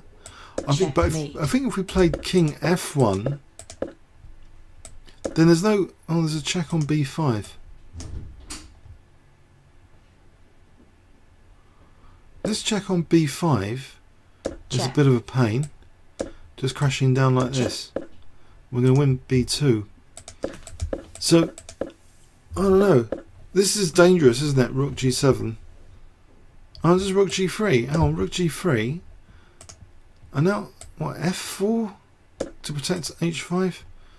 Takes, takes. And this position, we've got this passed d pawn, and we've reduced the complexity of the position. The queen hasn't got any checks immediately.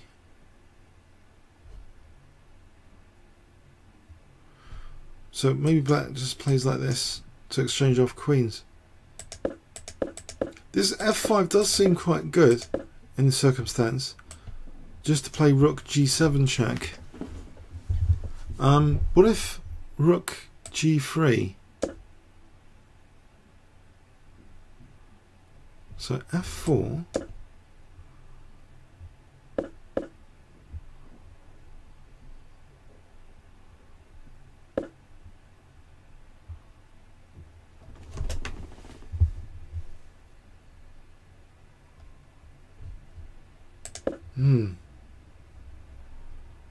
Don't know. What do you think about this? Rook g7.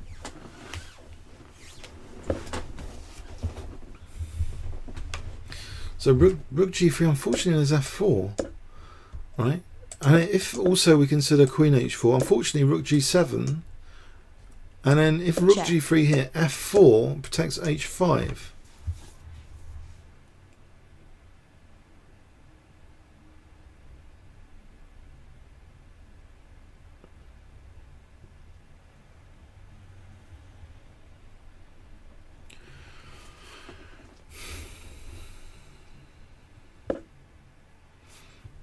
He's played Queen F4.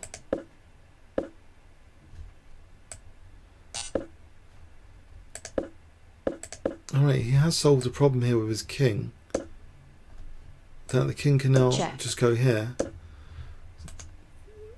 Yeah.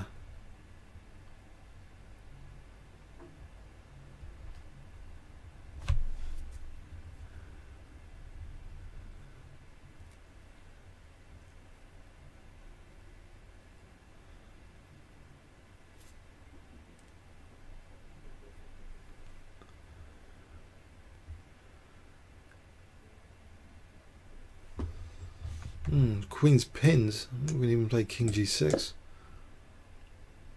Let's play King F6.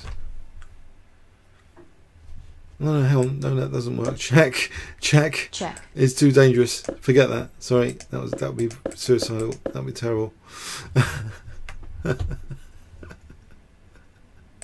Oh dear. No. Queen is pinned at the moment. Rook F7.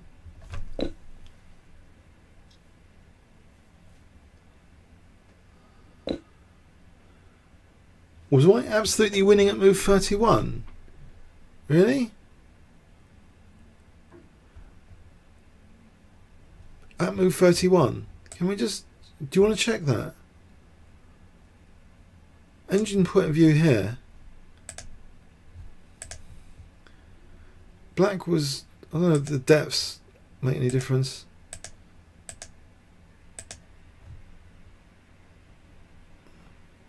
No, okay. I don't know. Let's go back.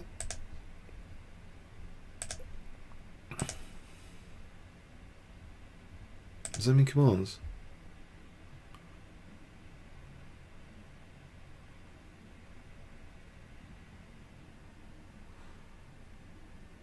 Oh.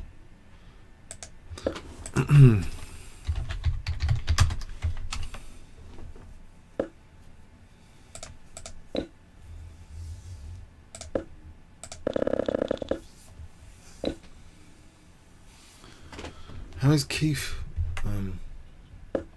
getting on?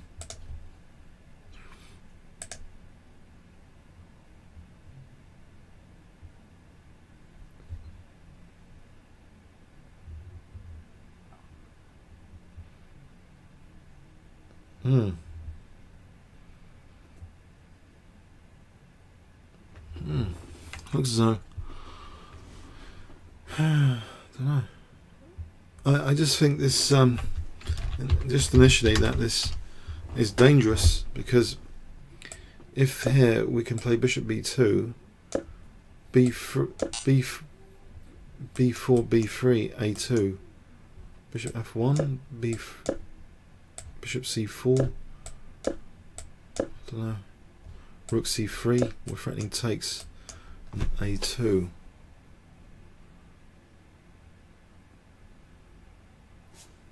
Bishop a4,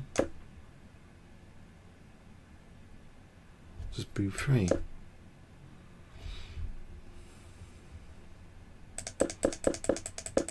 Why do I just initially think White's lost here, because of this plan of queening this a pawn, but I thought that in the other game. It didn't quite pan out. As optimism with the a pawn, I don't know.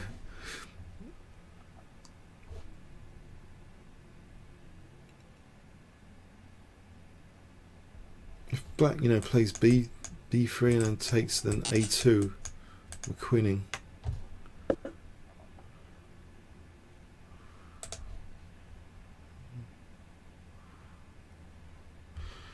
What happened here anyway? It was very, very complicated earlier.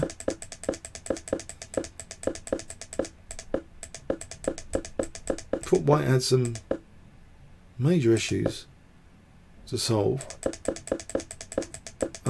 So we had this position with this discovery business. Oh, he just played bishop e3.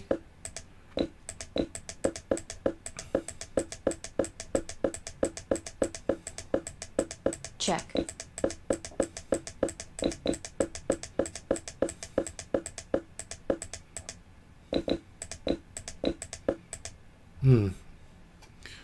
So this a pawn, I don't know if this is enough, this 2-1.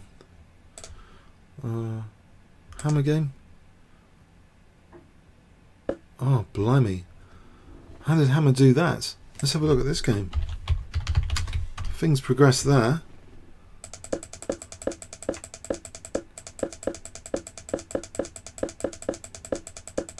Well, should we just go back to the start?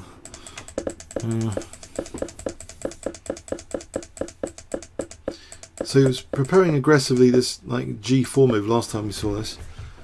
I was wondering what black would do. So he played Queen C8, H4. Took.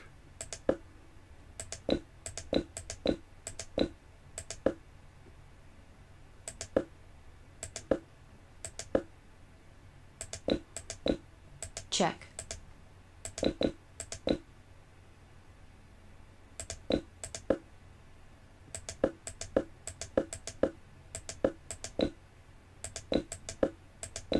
Check. Check. Check. Check. Check. Oh, okay.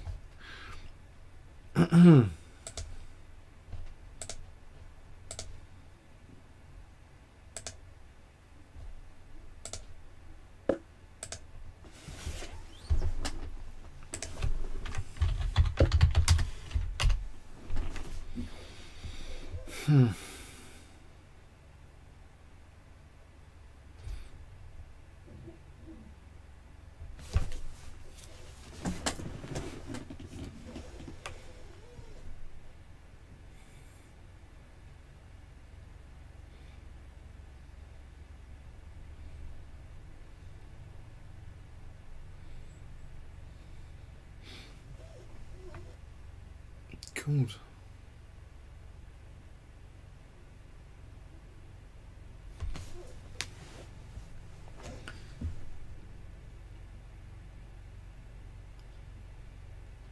What happens here? Check.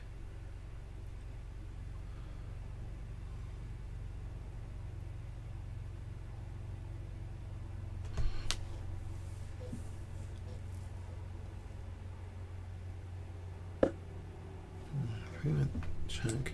Check. Okay. Okay with this. Check. No. Check.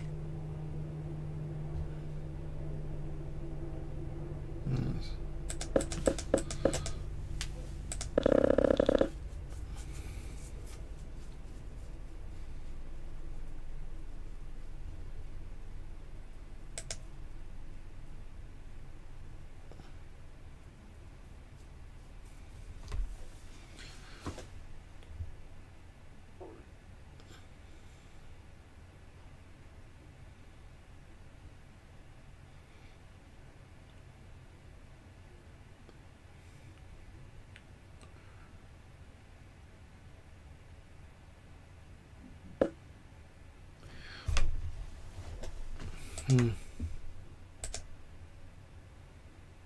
Whoa.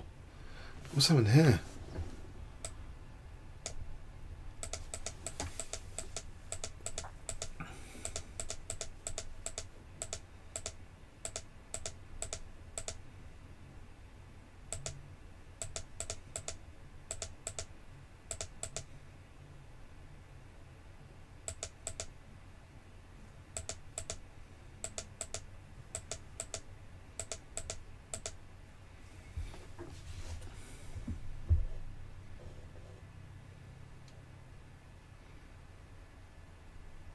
King d4, king c5, so rook c2.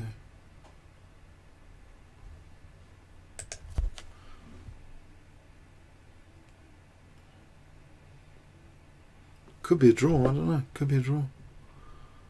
King d4, rook c2, I don't know. Rook c2.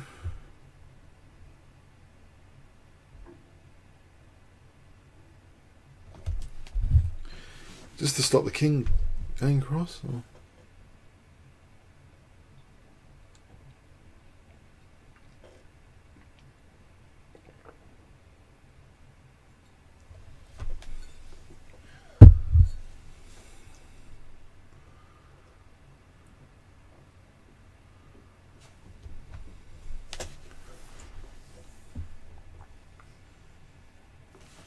Let's have a look at this. It's fascinating.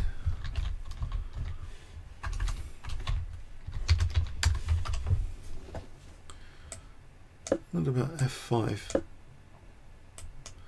We take.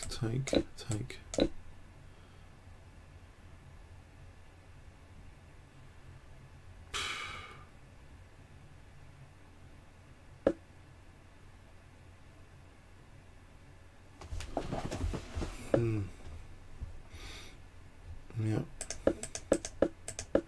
He's done it more effectively, just without losing a pawn. He wants to play this much more effectively, far more effectively.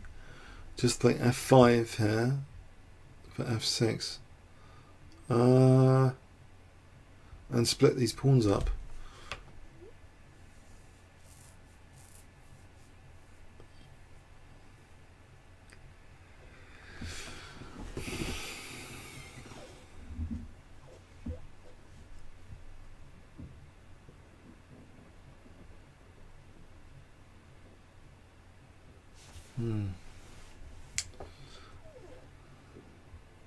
Hang on. No, I can't see it. And as soon as the rook lands there, rook c3, we'd be double attacking these two if rook's on f5. So I think black might just take... Just a waiting move is needed, maybe. If king g8, for example, just take... I'll just play rook c3. Oh, rook takes. There's a check here. Rook takes. Pass pawn.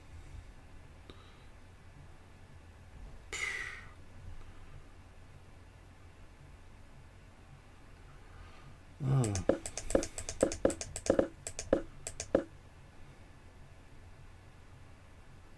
It's the waiting move, king g8.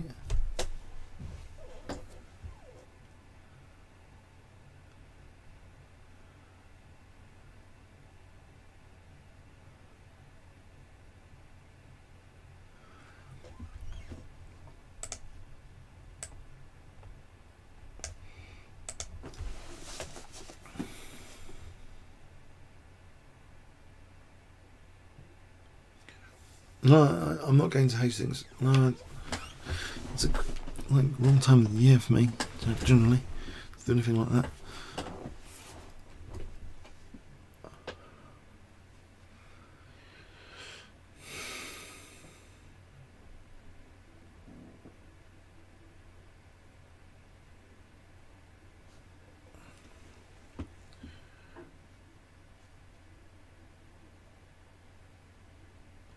Hey, if anyone likes the video, please do like it. We've got 21 likes. So if you've liked any analysis, just you know, like the video. That'd be cool. Thanks, much appreciated.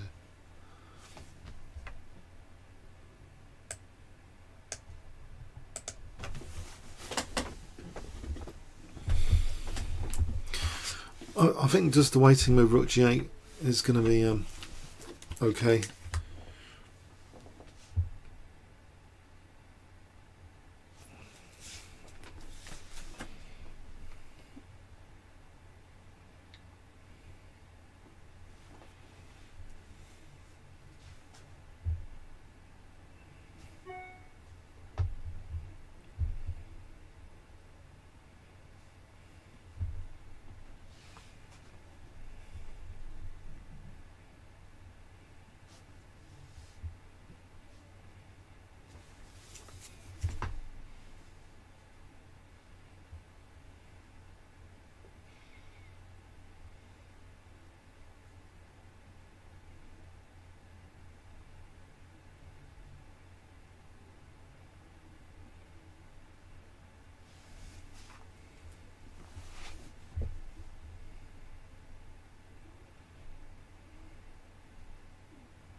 Oh, okay.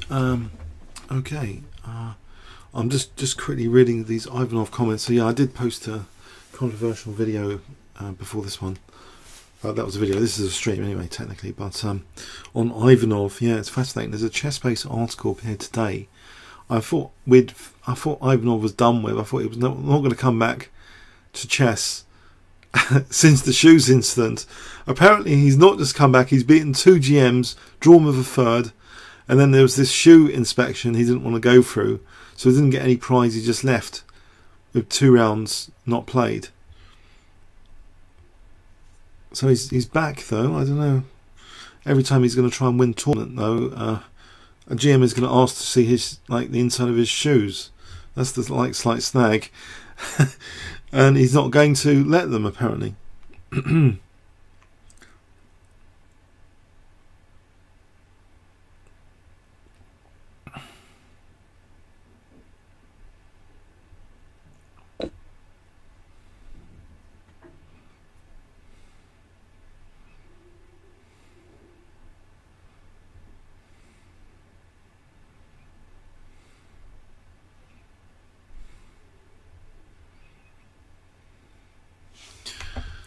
So rook f3.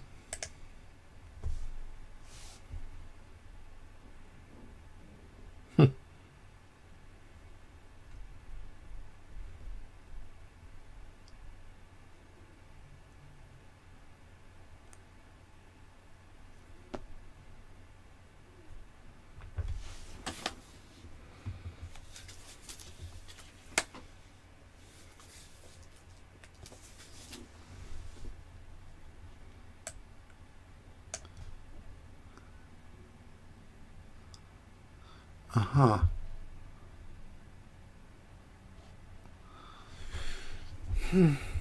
It was never proven. He didn't take his shoes off last time. He didn't take his shoes off this time.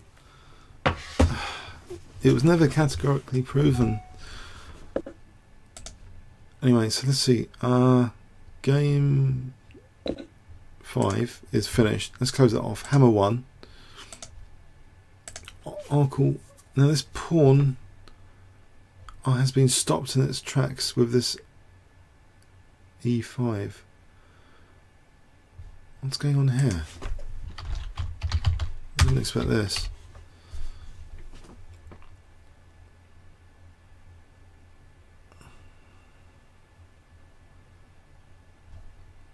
He takes.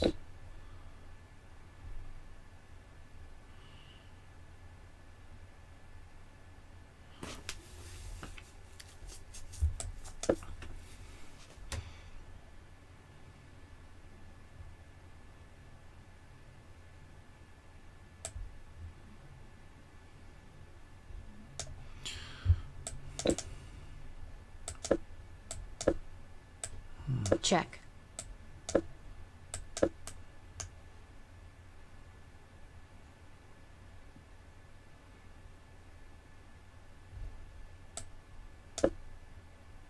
We've got a 3-1 here.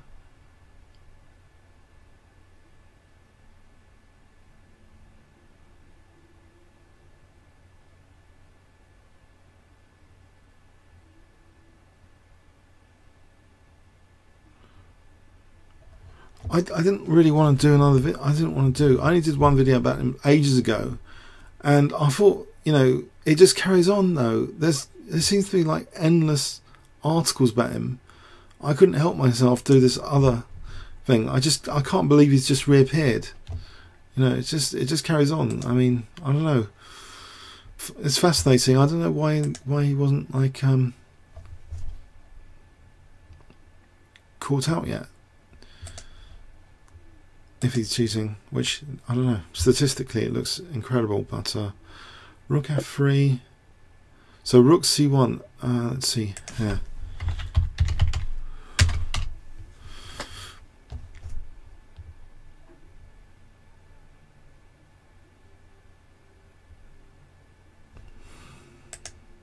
What does the engine say here before we go on to the other game?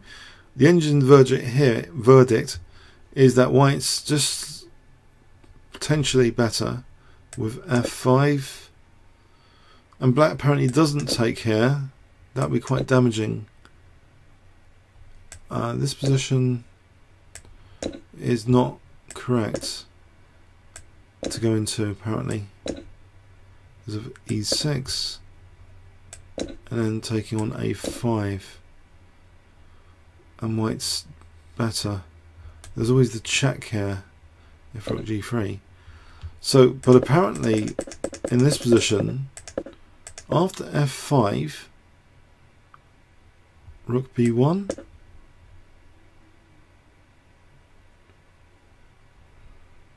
Now you'd think f6 though, but there's king h6.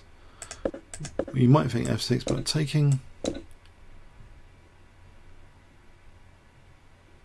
go with rook d3. Don't know.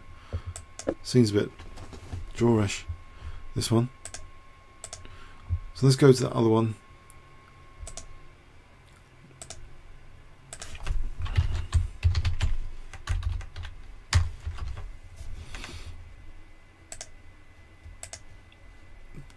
Black's doing well apparently. So if we played, let's just go with d6 for a moment. Is that really terrible? E takes. Now I mentioned check. I don't know if that's any good. It's still like terrible for black. If b4 instead, let's go with this one. King f8. So black's now threatening a2, a1. So bishop c4. So leaving the pawn on d6 here. Rook a8. Bishop a2. King e8. b5.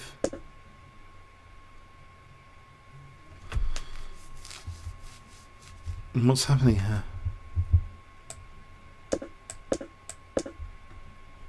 Check.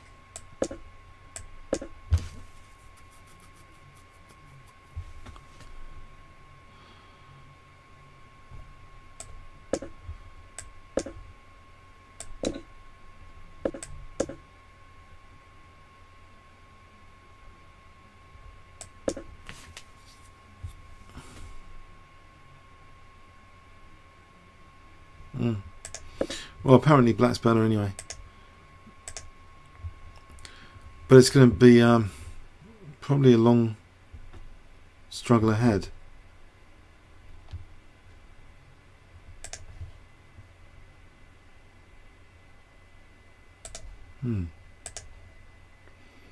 So f5 was played here.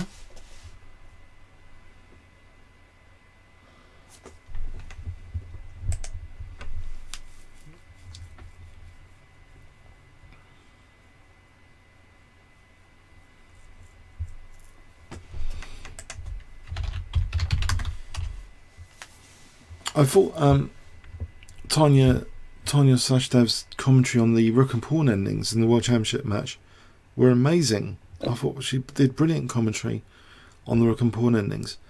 So maybe, you know, she will find a way to draw this.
Alright, so white's got this e6 for taking here then. So rook c3, there's e6 here apparently, from what we saw earlier. This she blundered. These rook and pawn endings are immensely complex, as we saw yesterday. Immensely complex. Unbelievable. Apparently, in this position, I think taking here might have been a mistake. Let's just check that again. Apparently, rook c2. I mean, would any of you guys think that rook c2 was the... I mean, be honest. Be honest. These rook and pawn endings are explosively complicated. Would anyone really think here rook c2 is the way to respond to this in this position? Because we've got these dynamic possibilities with the rook on the 5th hitting a5. These all need to be factored in with e6. And if you don't factor these possibilities in, I don't know, you kind of play general moves like get the rook off here so you can play rook c3. But apparently rook c2 was holding the balance in this position. If we keep the pawn on e5, then this one's actually shielded on a5 laterally. Here, you know, how does white actually get to the a5 pawn? If takes, you know, if we go with rook f6, we just play... Well, we don't even need this apparently. I don't think that's any good. Rook takes e6. And then rook a6. We just play rook c6. But would any of you really play like rook c2 here? See, look, she's just done in her position. And to be honest, I really was impressed by a commentary in the World Championship on rook and pawn endings. But these dynamics are just very, very complex sometimes. So here, it is allowing white this tactical e6. Once a5 drops, then b4 is weaker. It's fundamental like pawn chain logic. So rook c3, e6.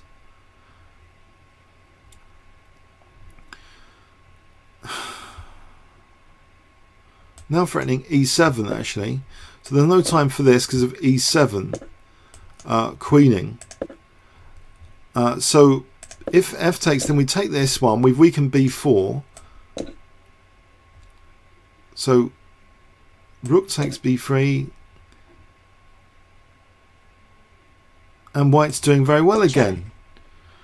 And the GM, you know, he is playing this line. He is playing this line. It's just the finesses we've just seen yesterday and now today in rook and pawn endings. But I think part of it is they're played when both players are just shattered.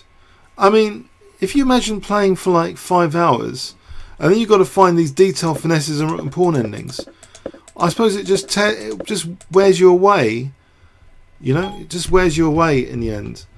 But the rook on f5 for e6, you know, I think this is annoying that, you know, if she had an opportunity here, it does seem to be blown.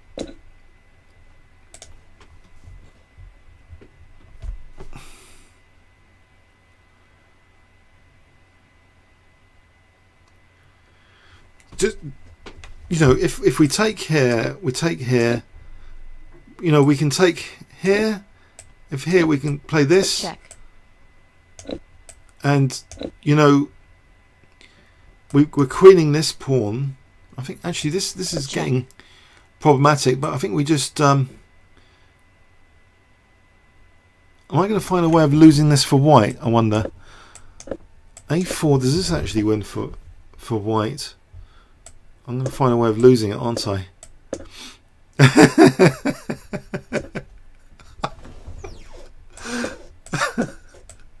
Yeah. Ah, dear. No, it's all really tricky actually, isn't it? Let's have a look at this position. Rook takes a5. Rook takes b3. Does white really want to take here? Or just play this? Check. Just to protect g3. And king c4. And a5. Oh, I don't know. I don't know. To be honest. it really does require a lot of calculation. I wonder what he's going to play. I think taking on a5 must be done here. Rook takes a5.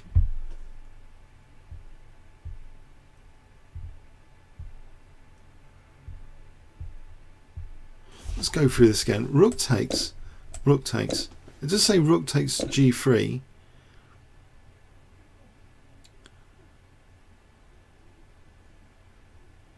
No. There's a sequence here. Alright, let's check the position again. Rook takes a5. Rook takes g3. Rook takes h5. Rook takes b3.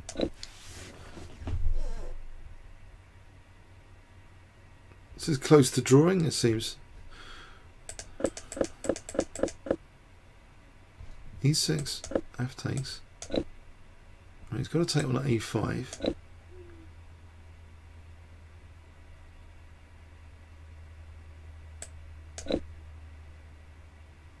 What is this about the check? The check.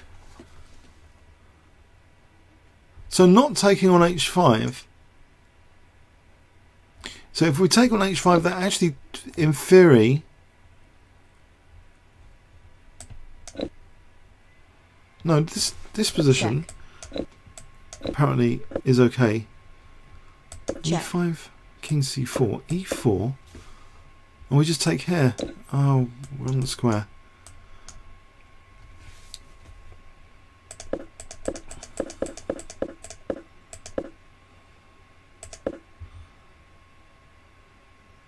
So rook takes h5. How does black draw that? King f6. Now this is bad as well, but apparently even stronger is rook g5 is apparently even stronger for king c4. If this rook moves here, now we keep the g pawn. We just keep the g pawn. And we probably go back for rook b5. So we take here b3.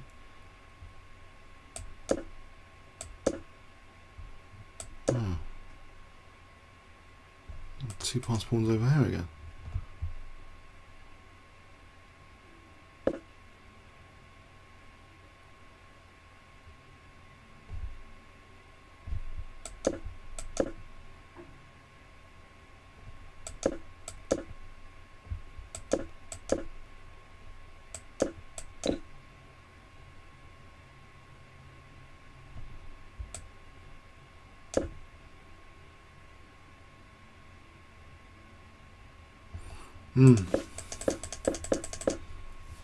Stop melting down on my computer. Let's turn it off for a sec.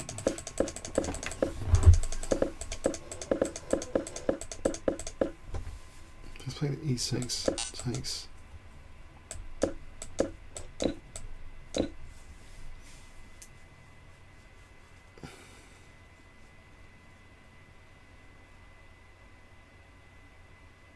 I think if taking here, we just play this. Check. No, we don't. We got this pass, winning a pawn here. Forget that. Winning h pawn. We take.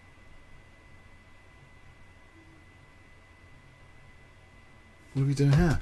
King c4. King c4.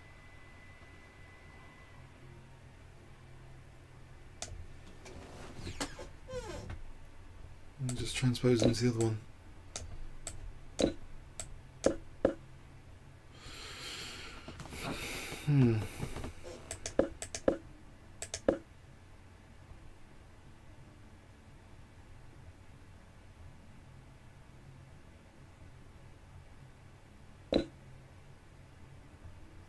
Oh, just for the record, on rook takes g3, what was happening there?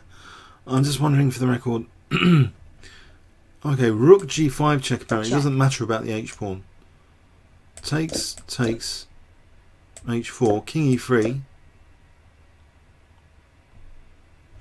and our pawn's queening. So it didn't matter about the h pawn there. We've got this winning past a pawn.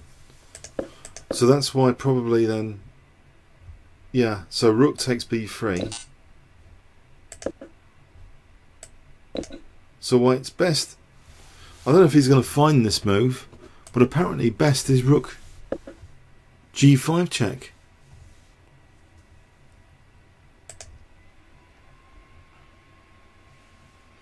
Rook g5 check is the move here.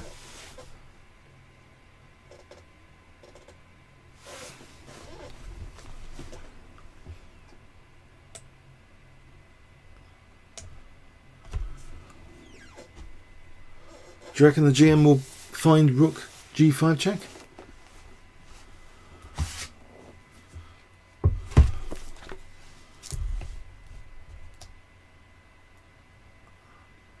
Basically, it keeps this pawn, then we can, I think, roll the a pawn forward.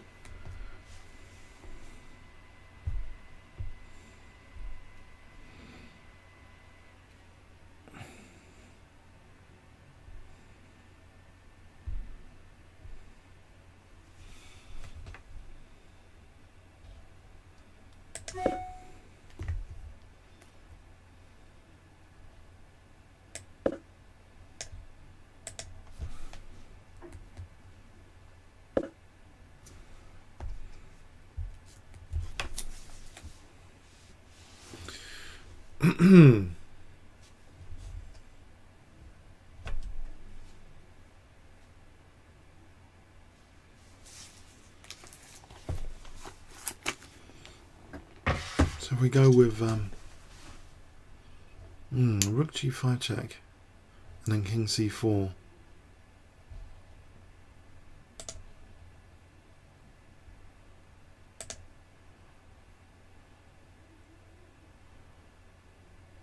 Kiefer's kept the pawn on d6. That's probably better than on d6.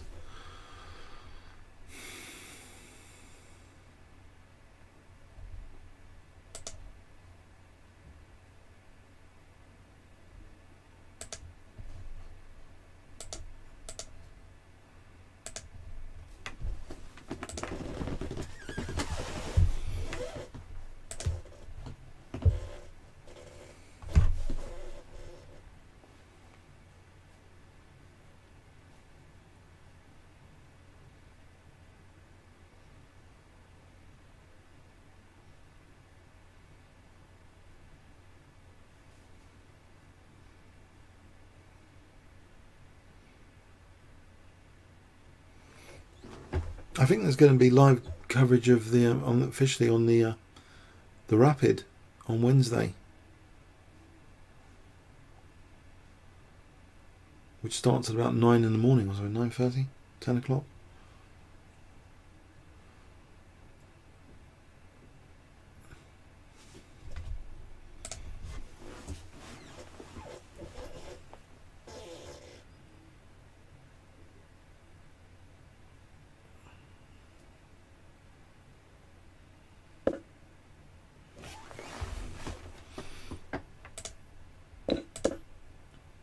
Oh, interesting. So he's rook takes h5. So he's giving up the g3 pawn.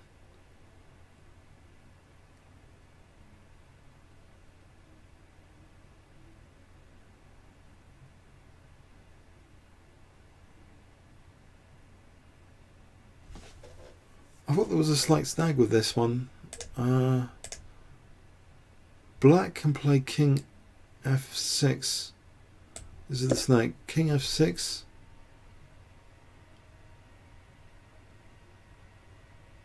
No, it's still better for white. Alright, so rook takes is just losing, isn't it? To rook g5. Check.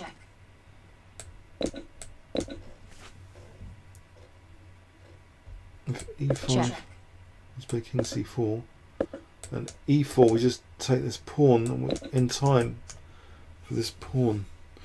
So yeah, critical for black to play king f6. But it's pretty bad. It's pretty bad. King f6.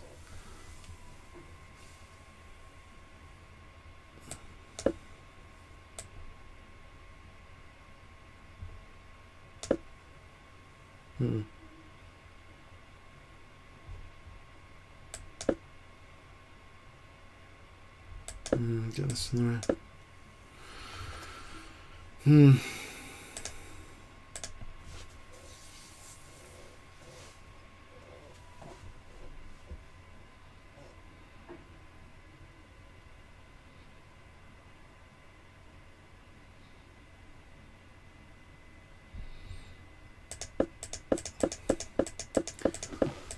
Yeah, so that's not nice. So taking these pawns is not nice.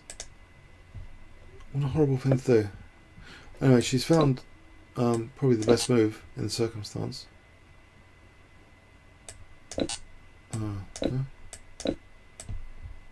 King f6.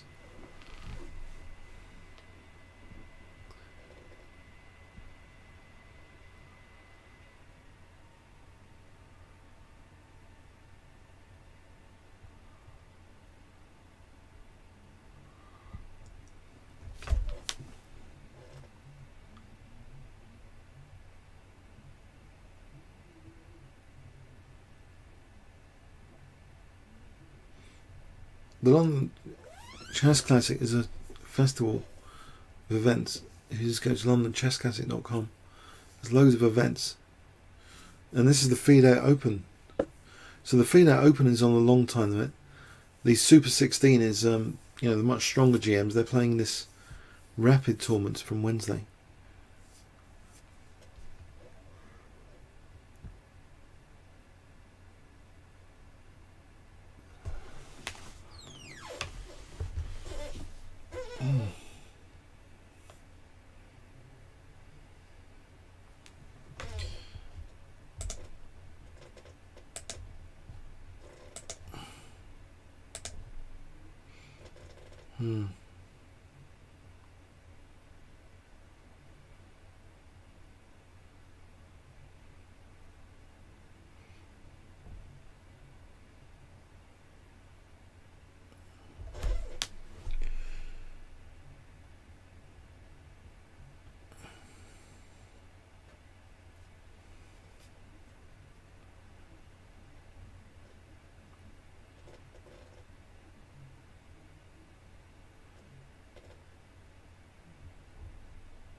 I think the rapid is until,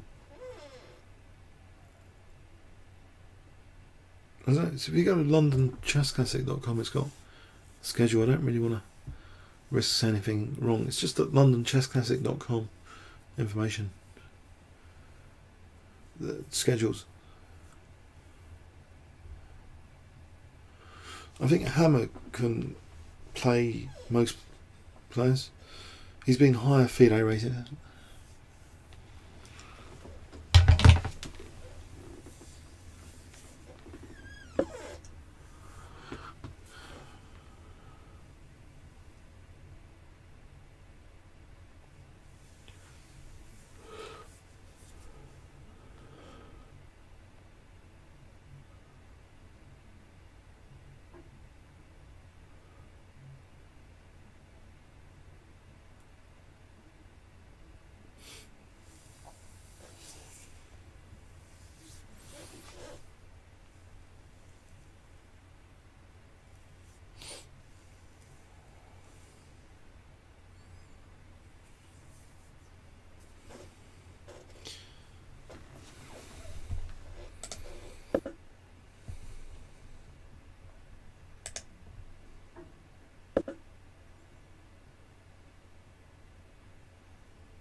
thanks, Nick. I'm starting to feel a bit sleepy, actually. I might have a 5-minute nap.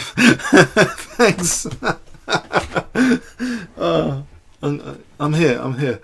I'll wake up when a few moves come in. And you can see this latest. Yeah, thanks. 4:30 is a late time to start.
Okay, there's a move being played somewhere.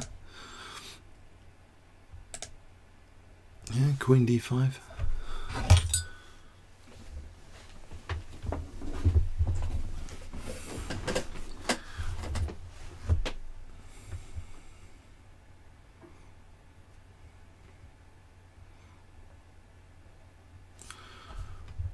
So I have to stand gold on F5. Queen G6.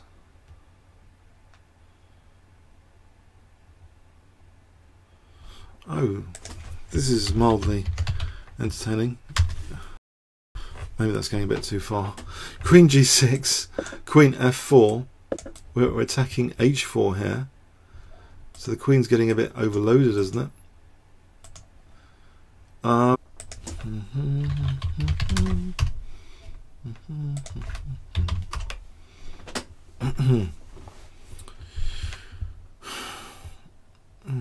So if Rook F8, oh no, Queen D6.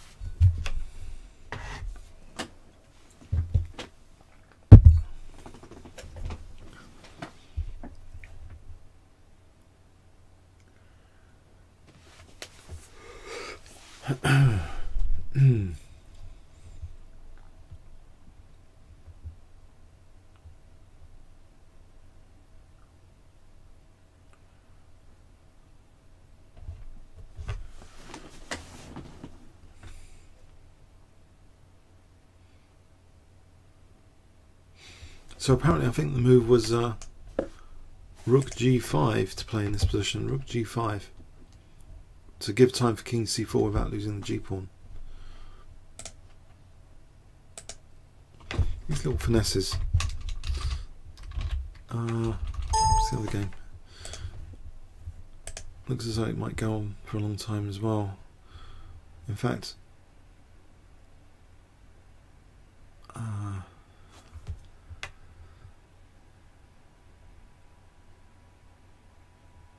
that's E3, King F3.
a check here. Which you want?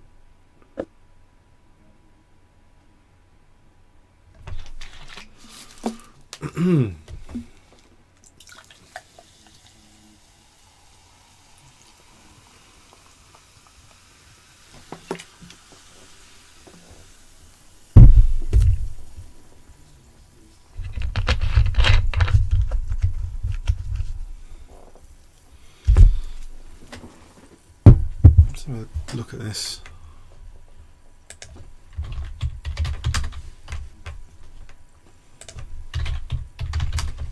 Check. Just rewind a little bit. So Queen D5, Rook G7, getting the queens off basically, threatening mate, etc. Check. Check. Check.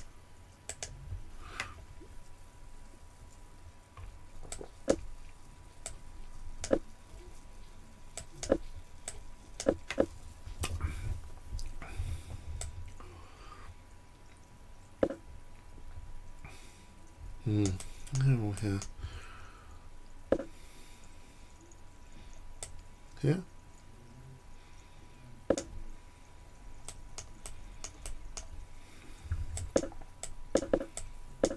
Hmm.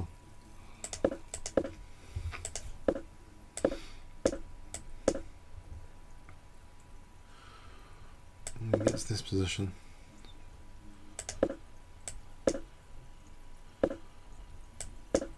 We get here. Isn't that like isn't this draw?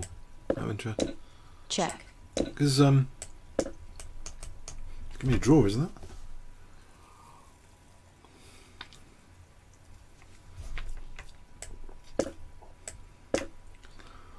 I was checking an ending like this out recently. How many fucking pawnings have I checked out recently? It's incredible. I don't know.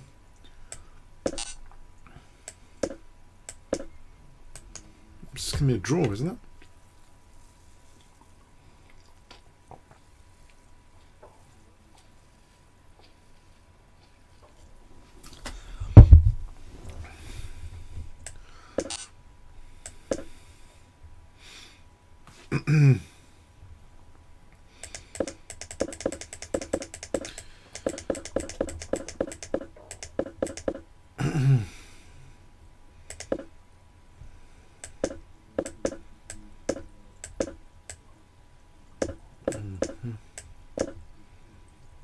Check.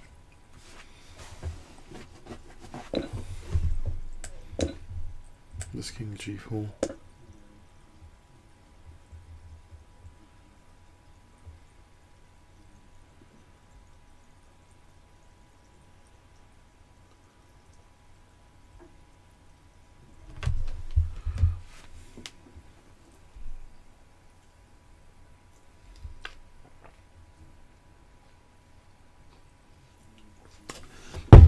I remember this just a few days ago. The Iranian, I think, did I mention it on a? It was on the radio show last week. There was this theoretical draw I thought Nakamura missed, very similar to drawing the king right away, and then the rook can't help against a single passed pawn sometimes because the king's just so far away.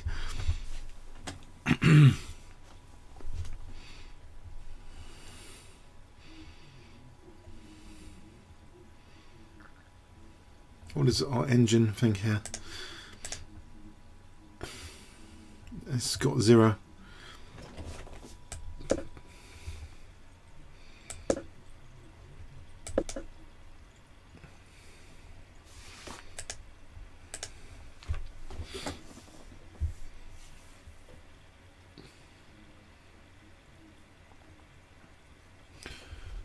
So they should be agreeing a draw anytime soon.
Position.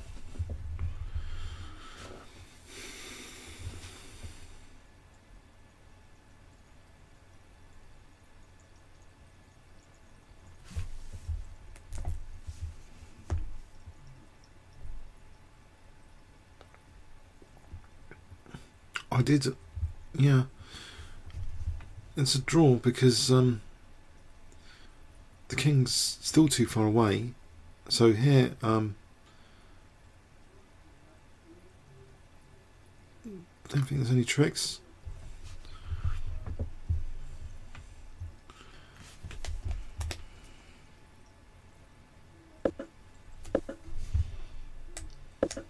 To h7.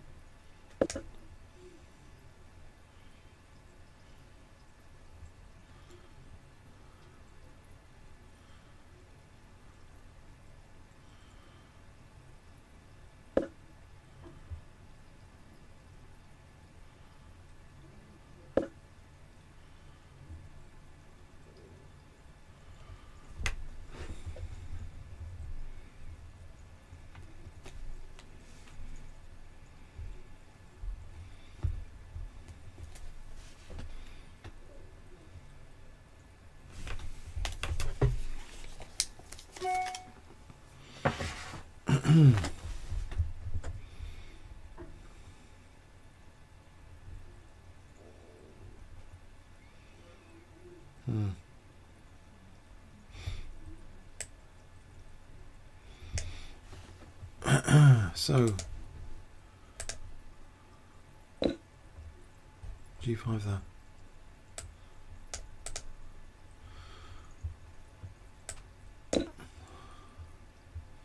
Drawn. Okay. That was a very exciting game. Blimey. Okay. It's officially drawn, apparently.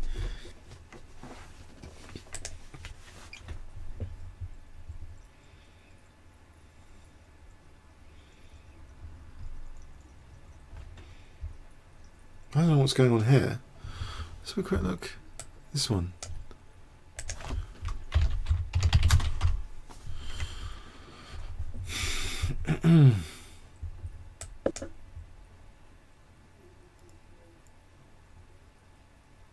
Check.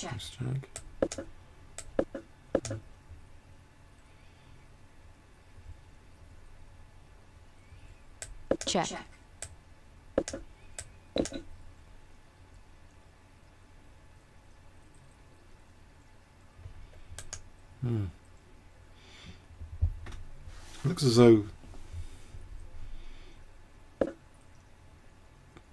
Looks as though this is drawn as well. I don't know what's happened, but it does. I don't know. It looks drawn. I mean, what has White done here? Has he got tired or something? Let's check an engine here. Crazy. Is this? I don't know. G5, B3. Check. Check.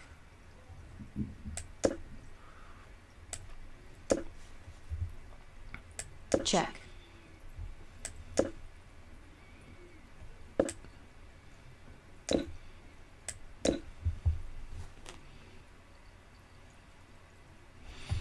Anyway, in the game, we had actually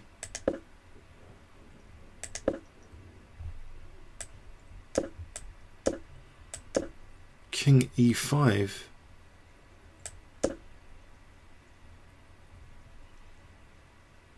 Look at this.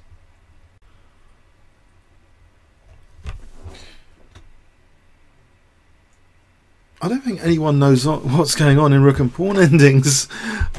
I'm starting to think that. I mean, what king e5 is.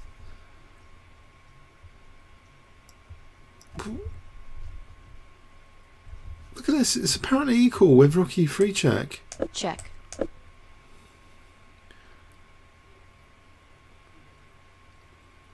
King d7 in this position.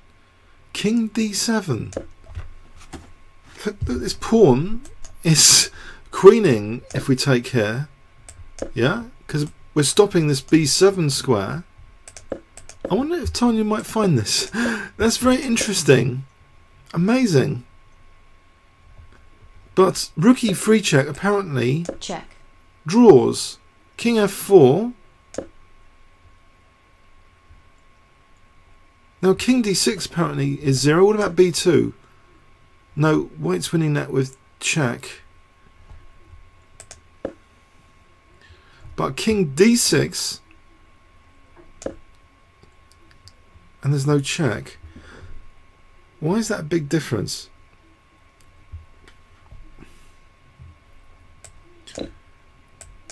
That's winning. Just out of interest, why is...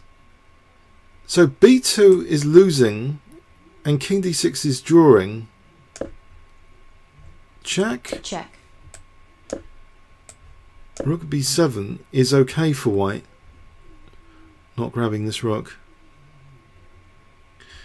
However,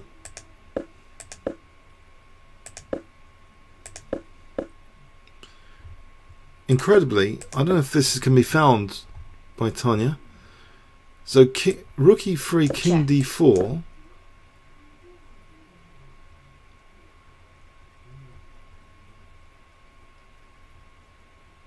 No, surely not king d6 here.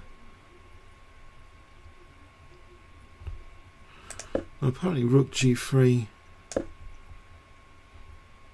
No, apparently king d6 might actually be quite handy here. King d6 looks quite handy for drawing.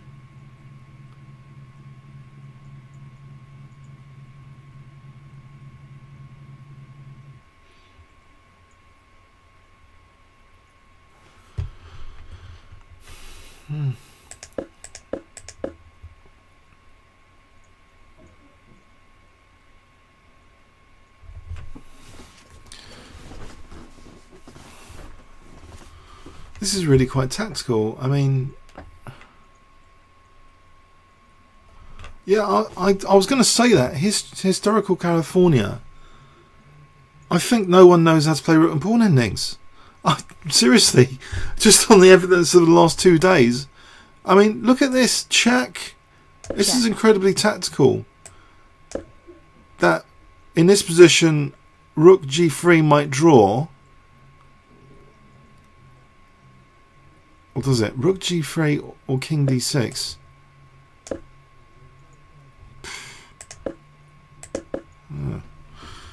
But anyway,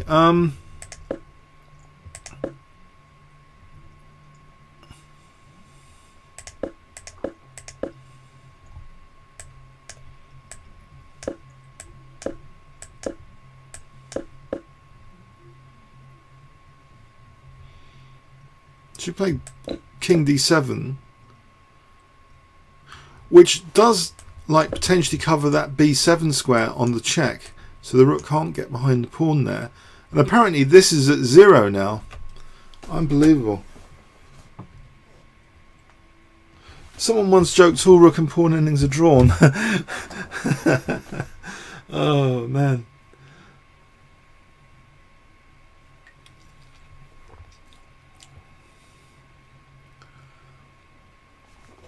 So he's played rook h8, and apparently king, so the rook wants to go there behind the pawn, but king c7, we just stop the rook from going Check. behind the pawn. Basically, I mean, that looks like a simple generalization there. We want to stop the rook getting behind the pawn.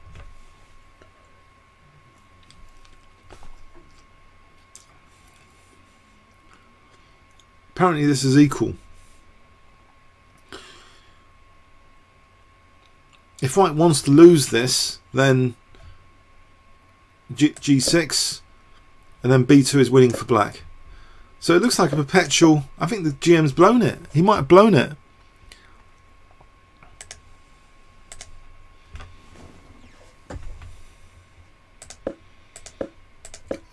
Her commentary was brilliant, I thought, on rook and pawn endings in the World Championship. So she just needs to stop the rook getting behind the pawn. It looks like simple generalization, yeah, to stop rook b8. I mean, but you know, it's the precision that's needed in. Yeah, king c7.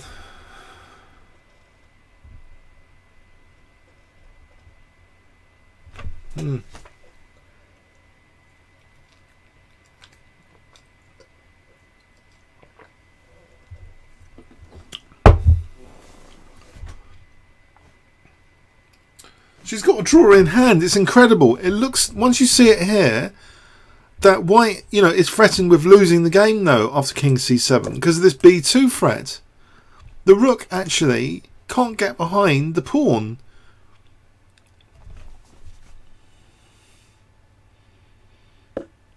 And you might think, has it got time to go the other way? I'm not sure it's got time to go the other way.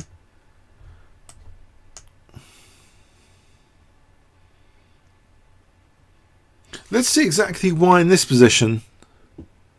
So why isn't rook f8 possible? Let's just check this one out. Oh, rook f8 apparently is a very good try.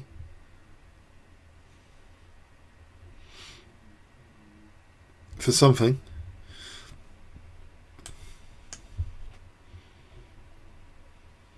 Check. Check. B2. If we go rook f1 immediately, rook h3. And get these pawns.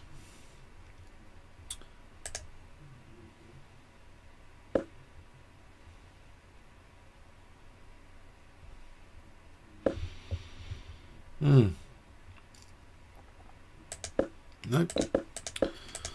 Doesn't seem to do much either. Rook f8 in theory.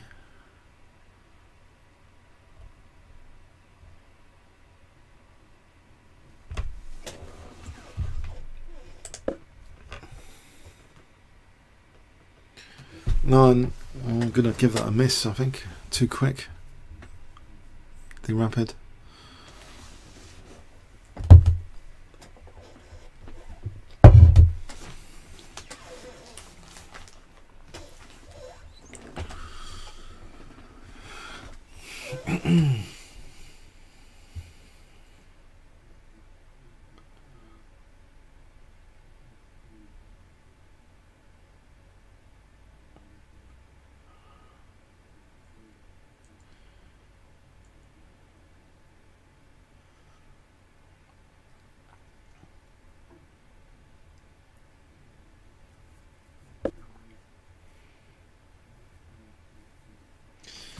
Oh, blimey, these rook and pawn endings. He's tried rook f8. So she's played check quite quickly. Check. And she's apparently ahead on the clock. So now b2. You see, we've got these two pawns ready for the taking after b2. And, okay, there's a tiny finesse which was mentioned by the engines. Just want to show you that again. The tiny finesse was after b2 to throw in a check. I think it worked out throwing a check was for some reason significant. It's not coming up with it now. It's coming up with rook f1 immediately. But rook h3, you know, we've got these two pawns lined up then. No, the check's not. Yeah, I don't know. It's a major achievement to draw with black against this 2669. I mean, congratulations if she does it. I mean, that's fantastic. She just played a very solid opening and just unbelievable.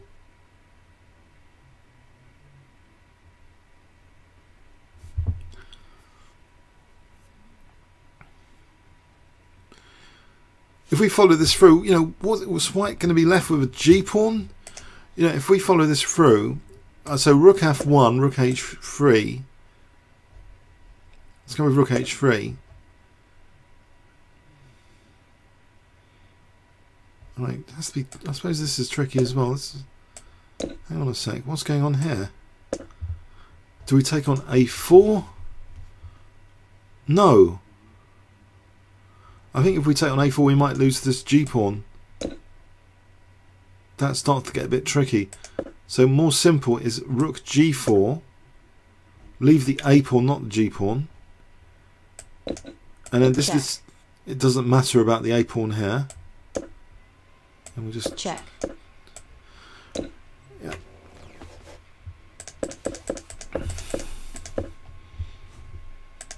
Blimey.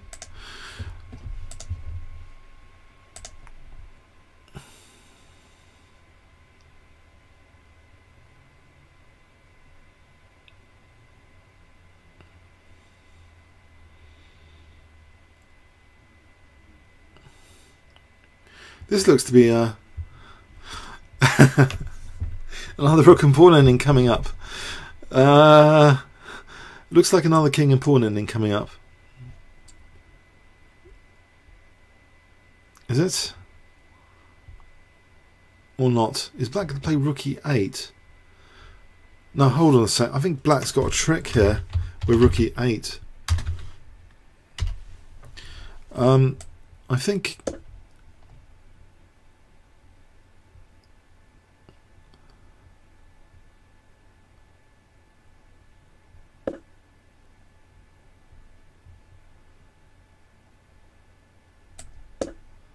Check. Let's imagine this position.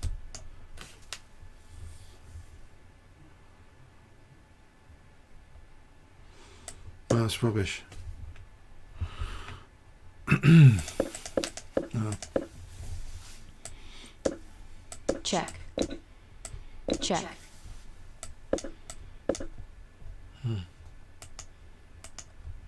Okay, 7 minus 1 as well.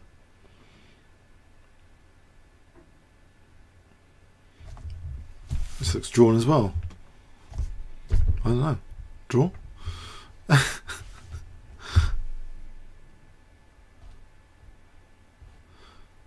I missed something? Oh, let's check this.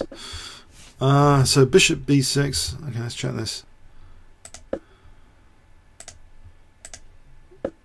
No, black's actually got a win here with rook e3 check. Check. So actually bishop b6 I think blows it. Probably. Not necessarily.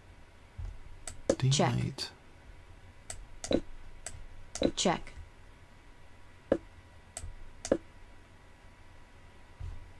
Oh, apparently rook.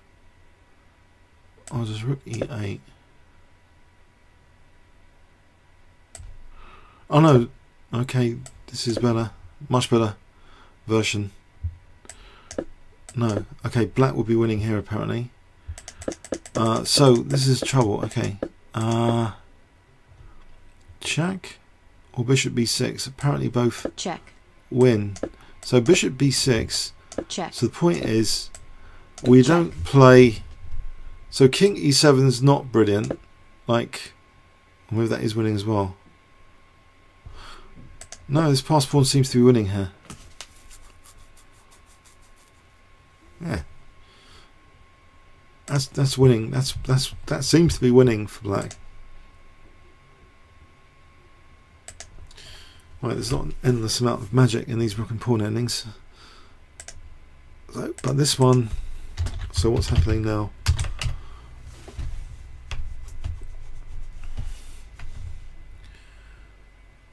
I think she just takes this one and goes for this one.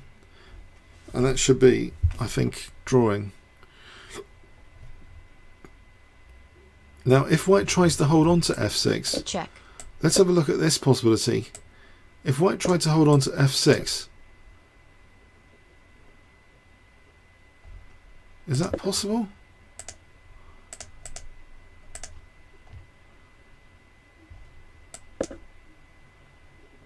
Hang on, I misplayed that.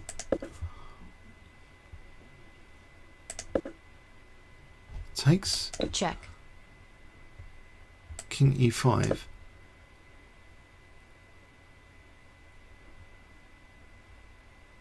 Alright, we don't play rook g4 because of king f6. It's a bit risky. Maybe we just take on a4 first. And for king f6, oh, we've got rook a2.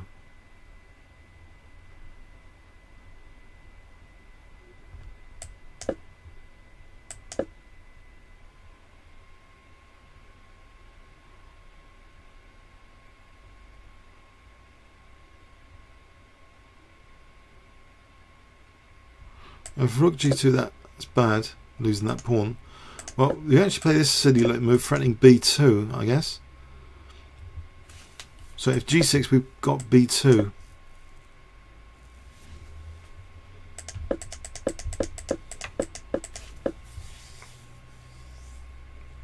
So king e5.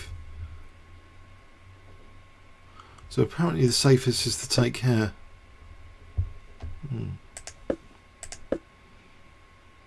Instead, king d6 was played.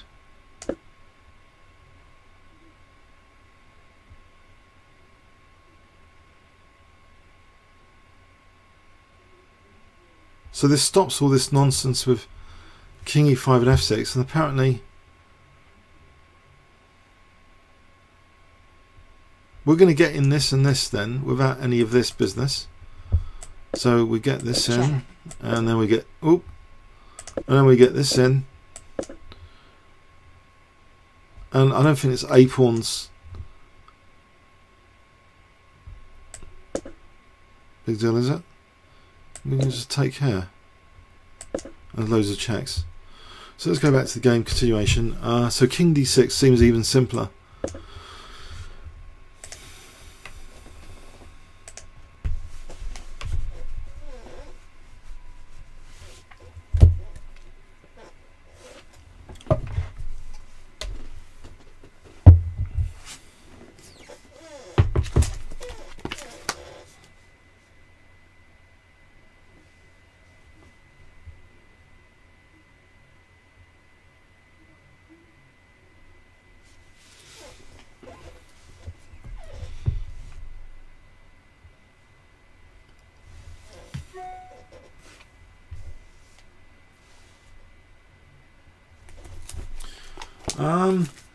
Well,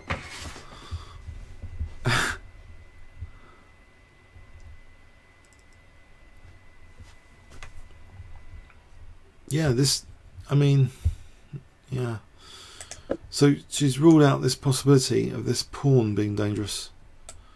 She wants to grab these two without any controversy. What? Okay, rook d2, why can't... Isn't that drawn now? Rook takes h4. Check. Couldn't we just check. Put the king over here?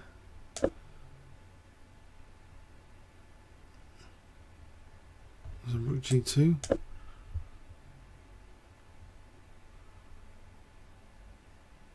We can just take this one.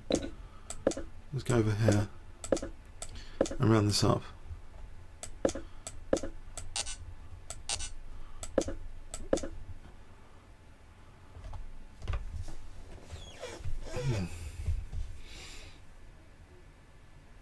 Oh, we got this pawn anyway.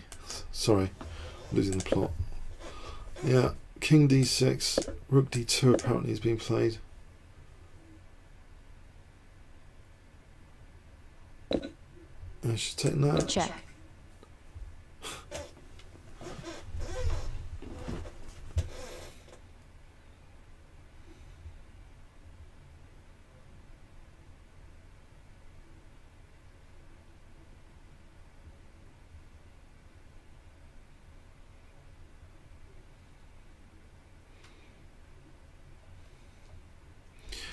Nick White, you say after Peter's game yesterday, it seems you have to play aggressively and not allow any counterplay. I think something which was emphasised by one of the amazingly tactical engine moves from yesterday's ending, for me, I think there was this rook f2 business tactic to be able to play rook g2 to break up the pawns. Anyway, fundamentally, it broke up the connectedness of the passed pawns, from what I remember yesterday. There was a very tactical move which facilitated the rook not being used as a tempo gain, and in fact the rook was in a position to make sure that it wasn't connected past pawns.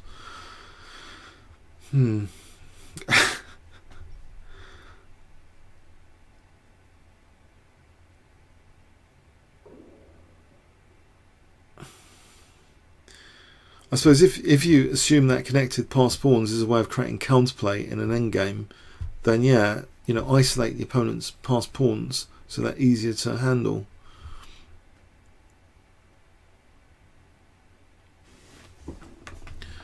Alright, is this drawn already? We're going to go with this rook g2 business.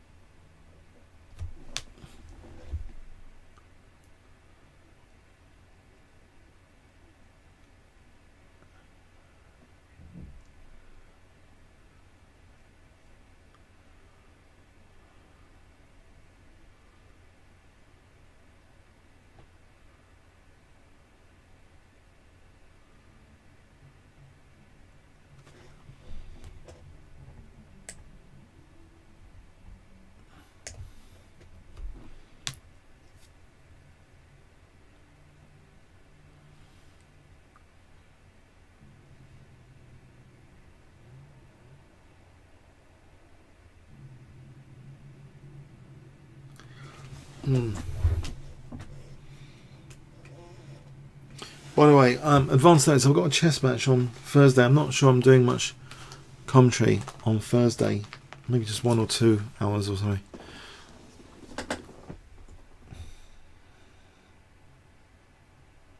Or is it Wednesday?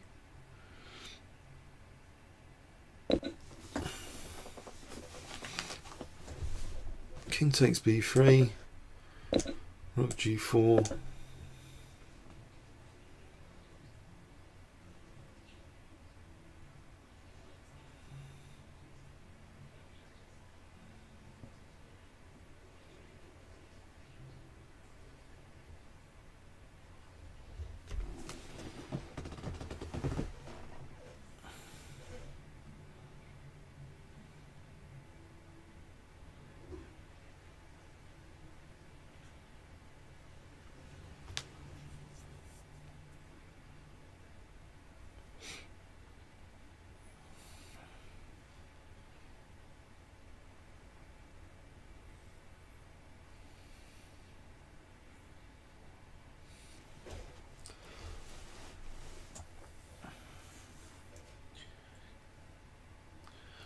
Matthew, yeah, Matthew, I reckon you can't really trust any general principle at all. Every general principle has got a downside. There are loads of positions you try and stop counterplay, you create weaknesses, for example. I mean, that's the most important realization, that everything's got this upside and downside. That's what I think at the moment, anyway.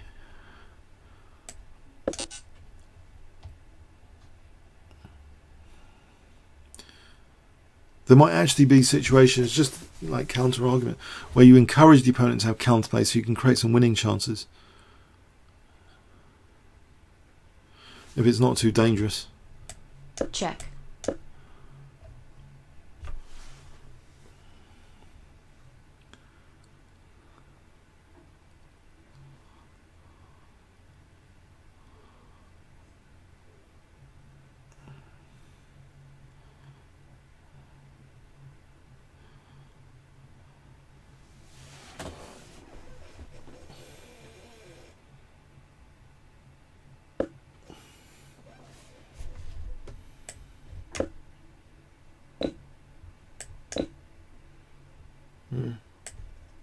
Check.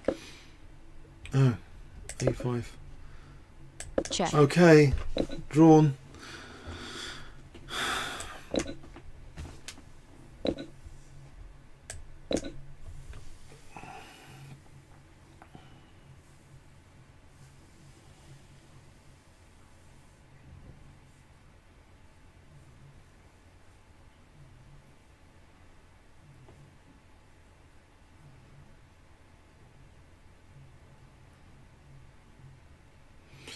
Well,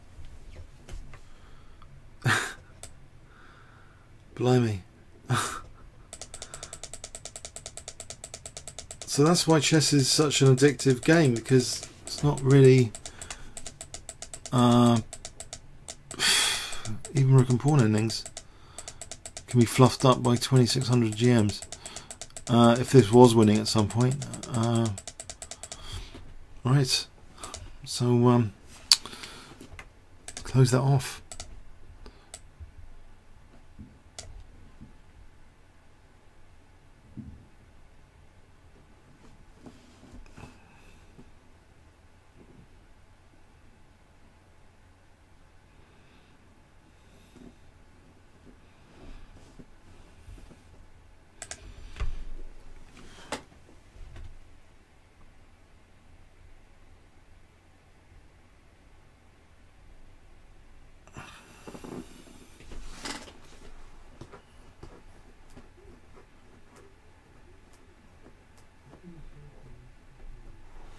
So here I think apparently black's more clearly like winning in this, apparently, because bishop b6, we've got this past a pawn here, and if we don't queen then there's blockade, so we queen. Check. And Check. and then actually we can play this to get behind the pawn, and it's a bit of a pain. I think because these pawns are isolated, that helps black. So the rook's kind of passive, and the king can just probably come up like this, and we get a sort of... No, actually, hang on, let's improve that. I think if this happened, then a2. Yeah, so we can get white into a zugzwang here. Get white into an eventual zugzwang.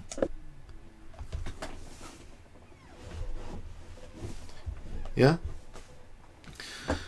So that's one example, I think. That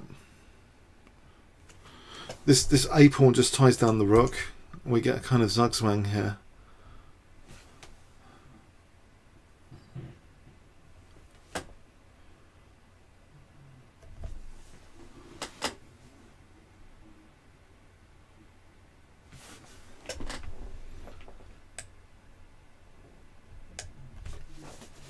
So let's see if the reality matches that at all.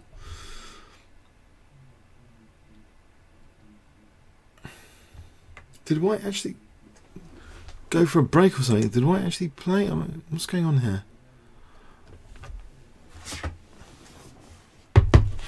He resigned it. Oh.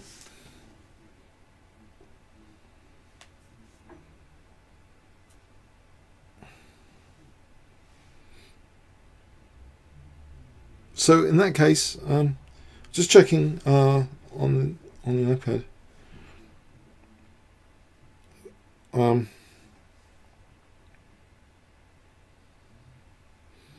We haven't got the result up yet. So he did resign. Are you at the venue or something? It hasn't got it on the on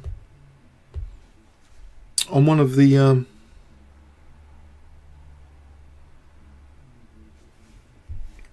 results pages. It's got it as though it's still in progress.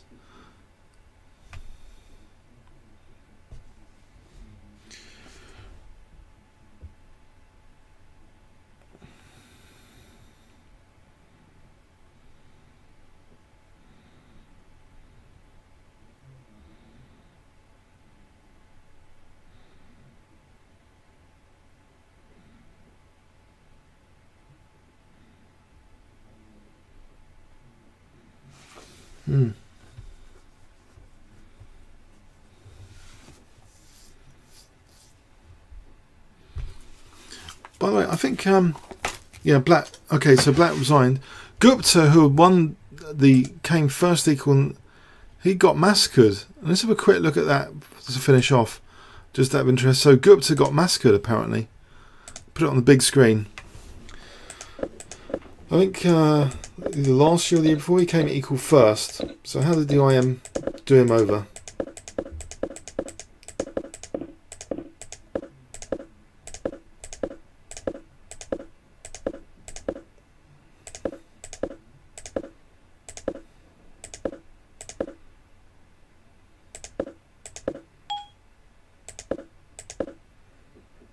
Looks at C7.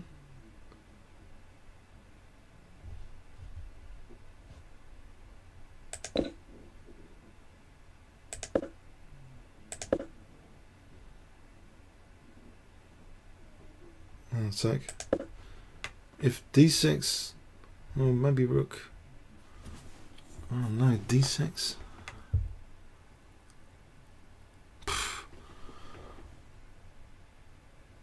Oh, we got Queen A5. Alright, Queen A5.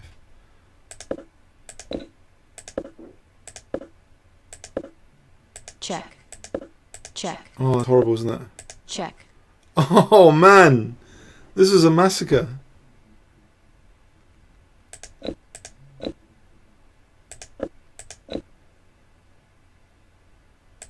Black resigned here.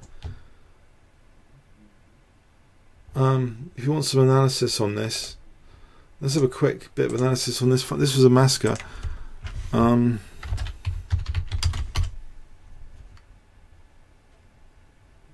wasn't game 3.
I'm not having much luck here with this one.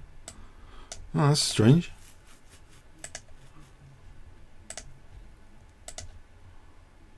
How strange. Can't seem to analyse this one. Go to the end here. 1047. Okay, 1047.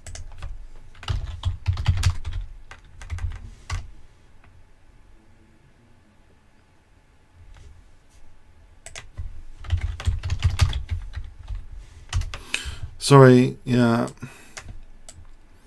Alright, let's just analyse it manually. I think just this Queen B8 check and Queen takes is horrible.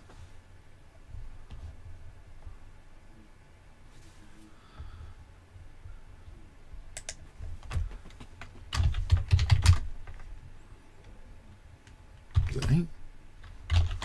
7? Oh, forget it. Okay. I can't, I'm not having much luck with that at all. So, anyway, I hope you enjoyed today. See you tomorrow. Some instructive end games again, if nothing else today. Thanks very much. So, comments or questions on YouTube. See you later. Bye.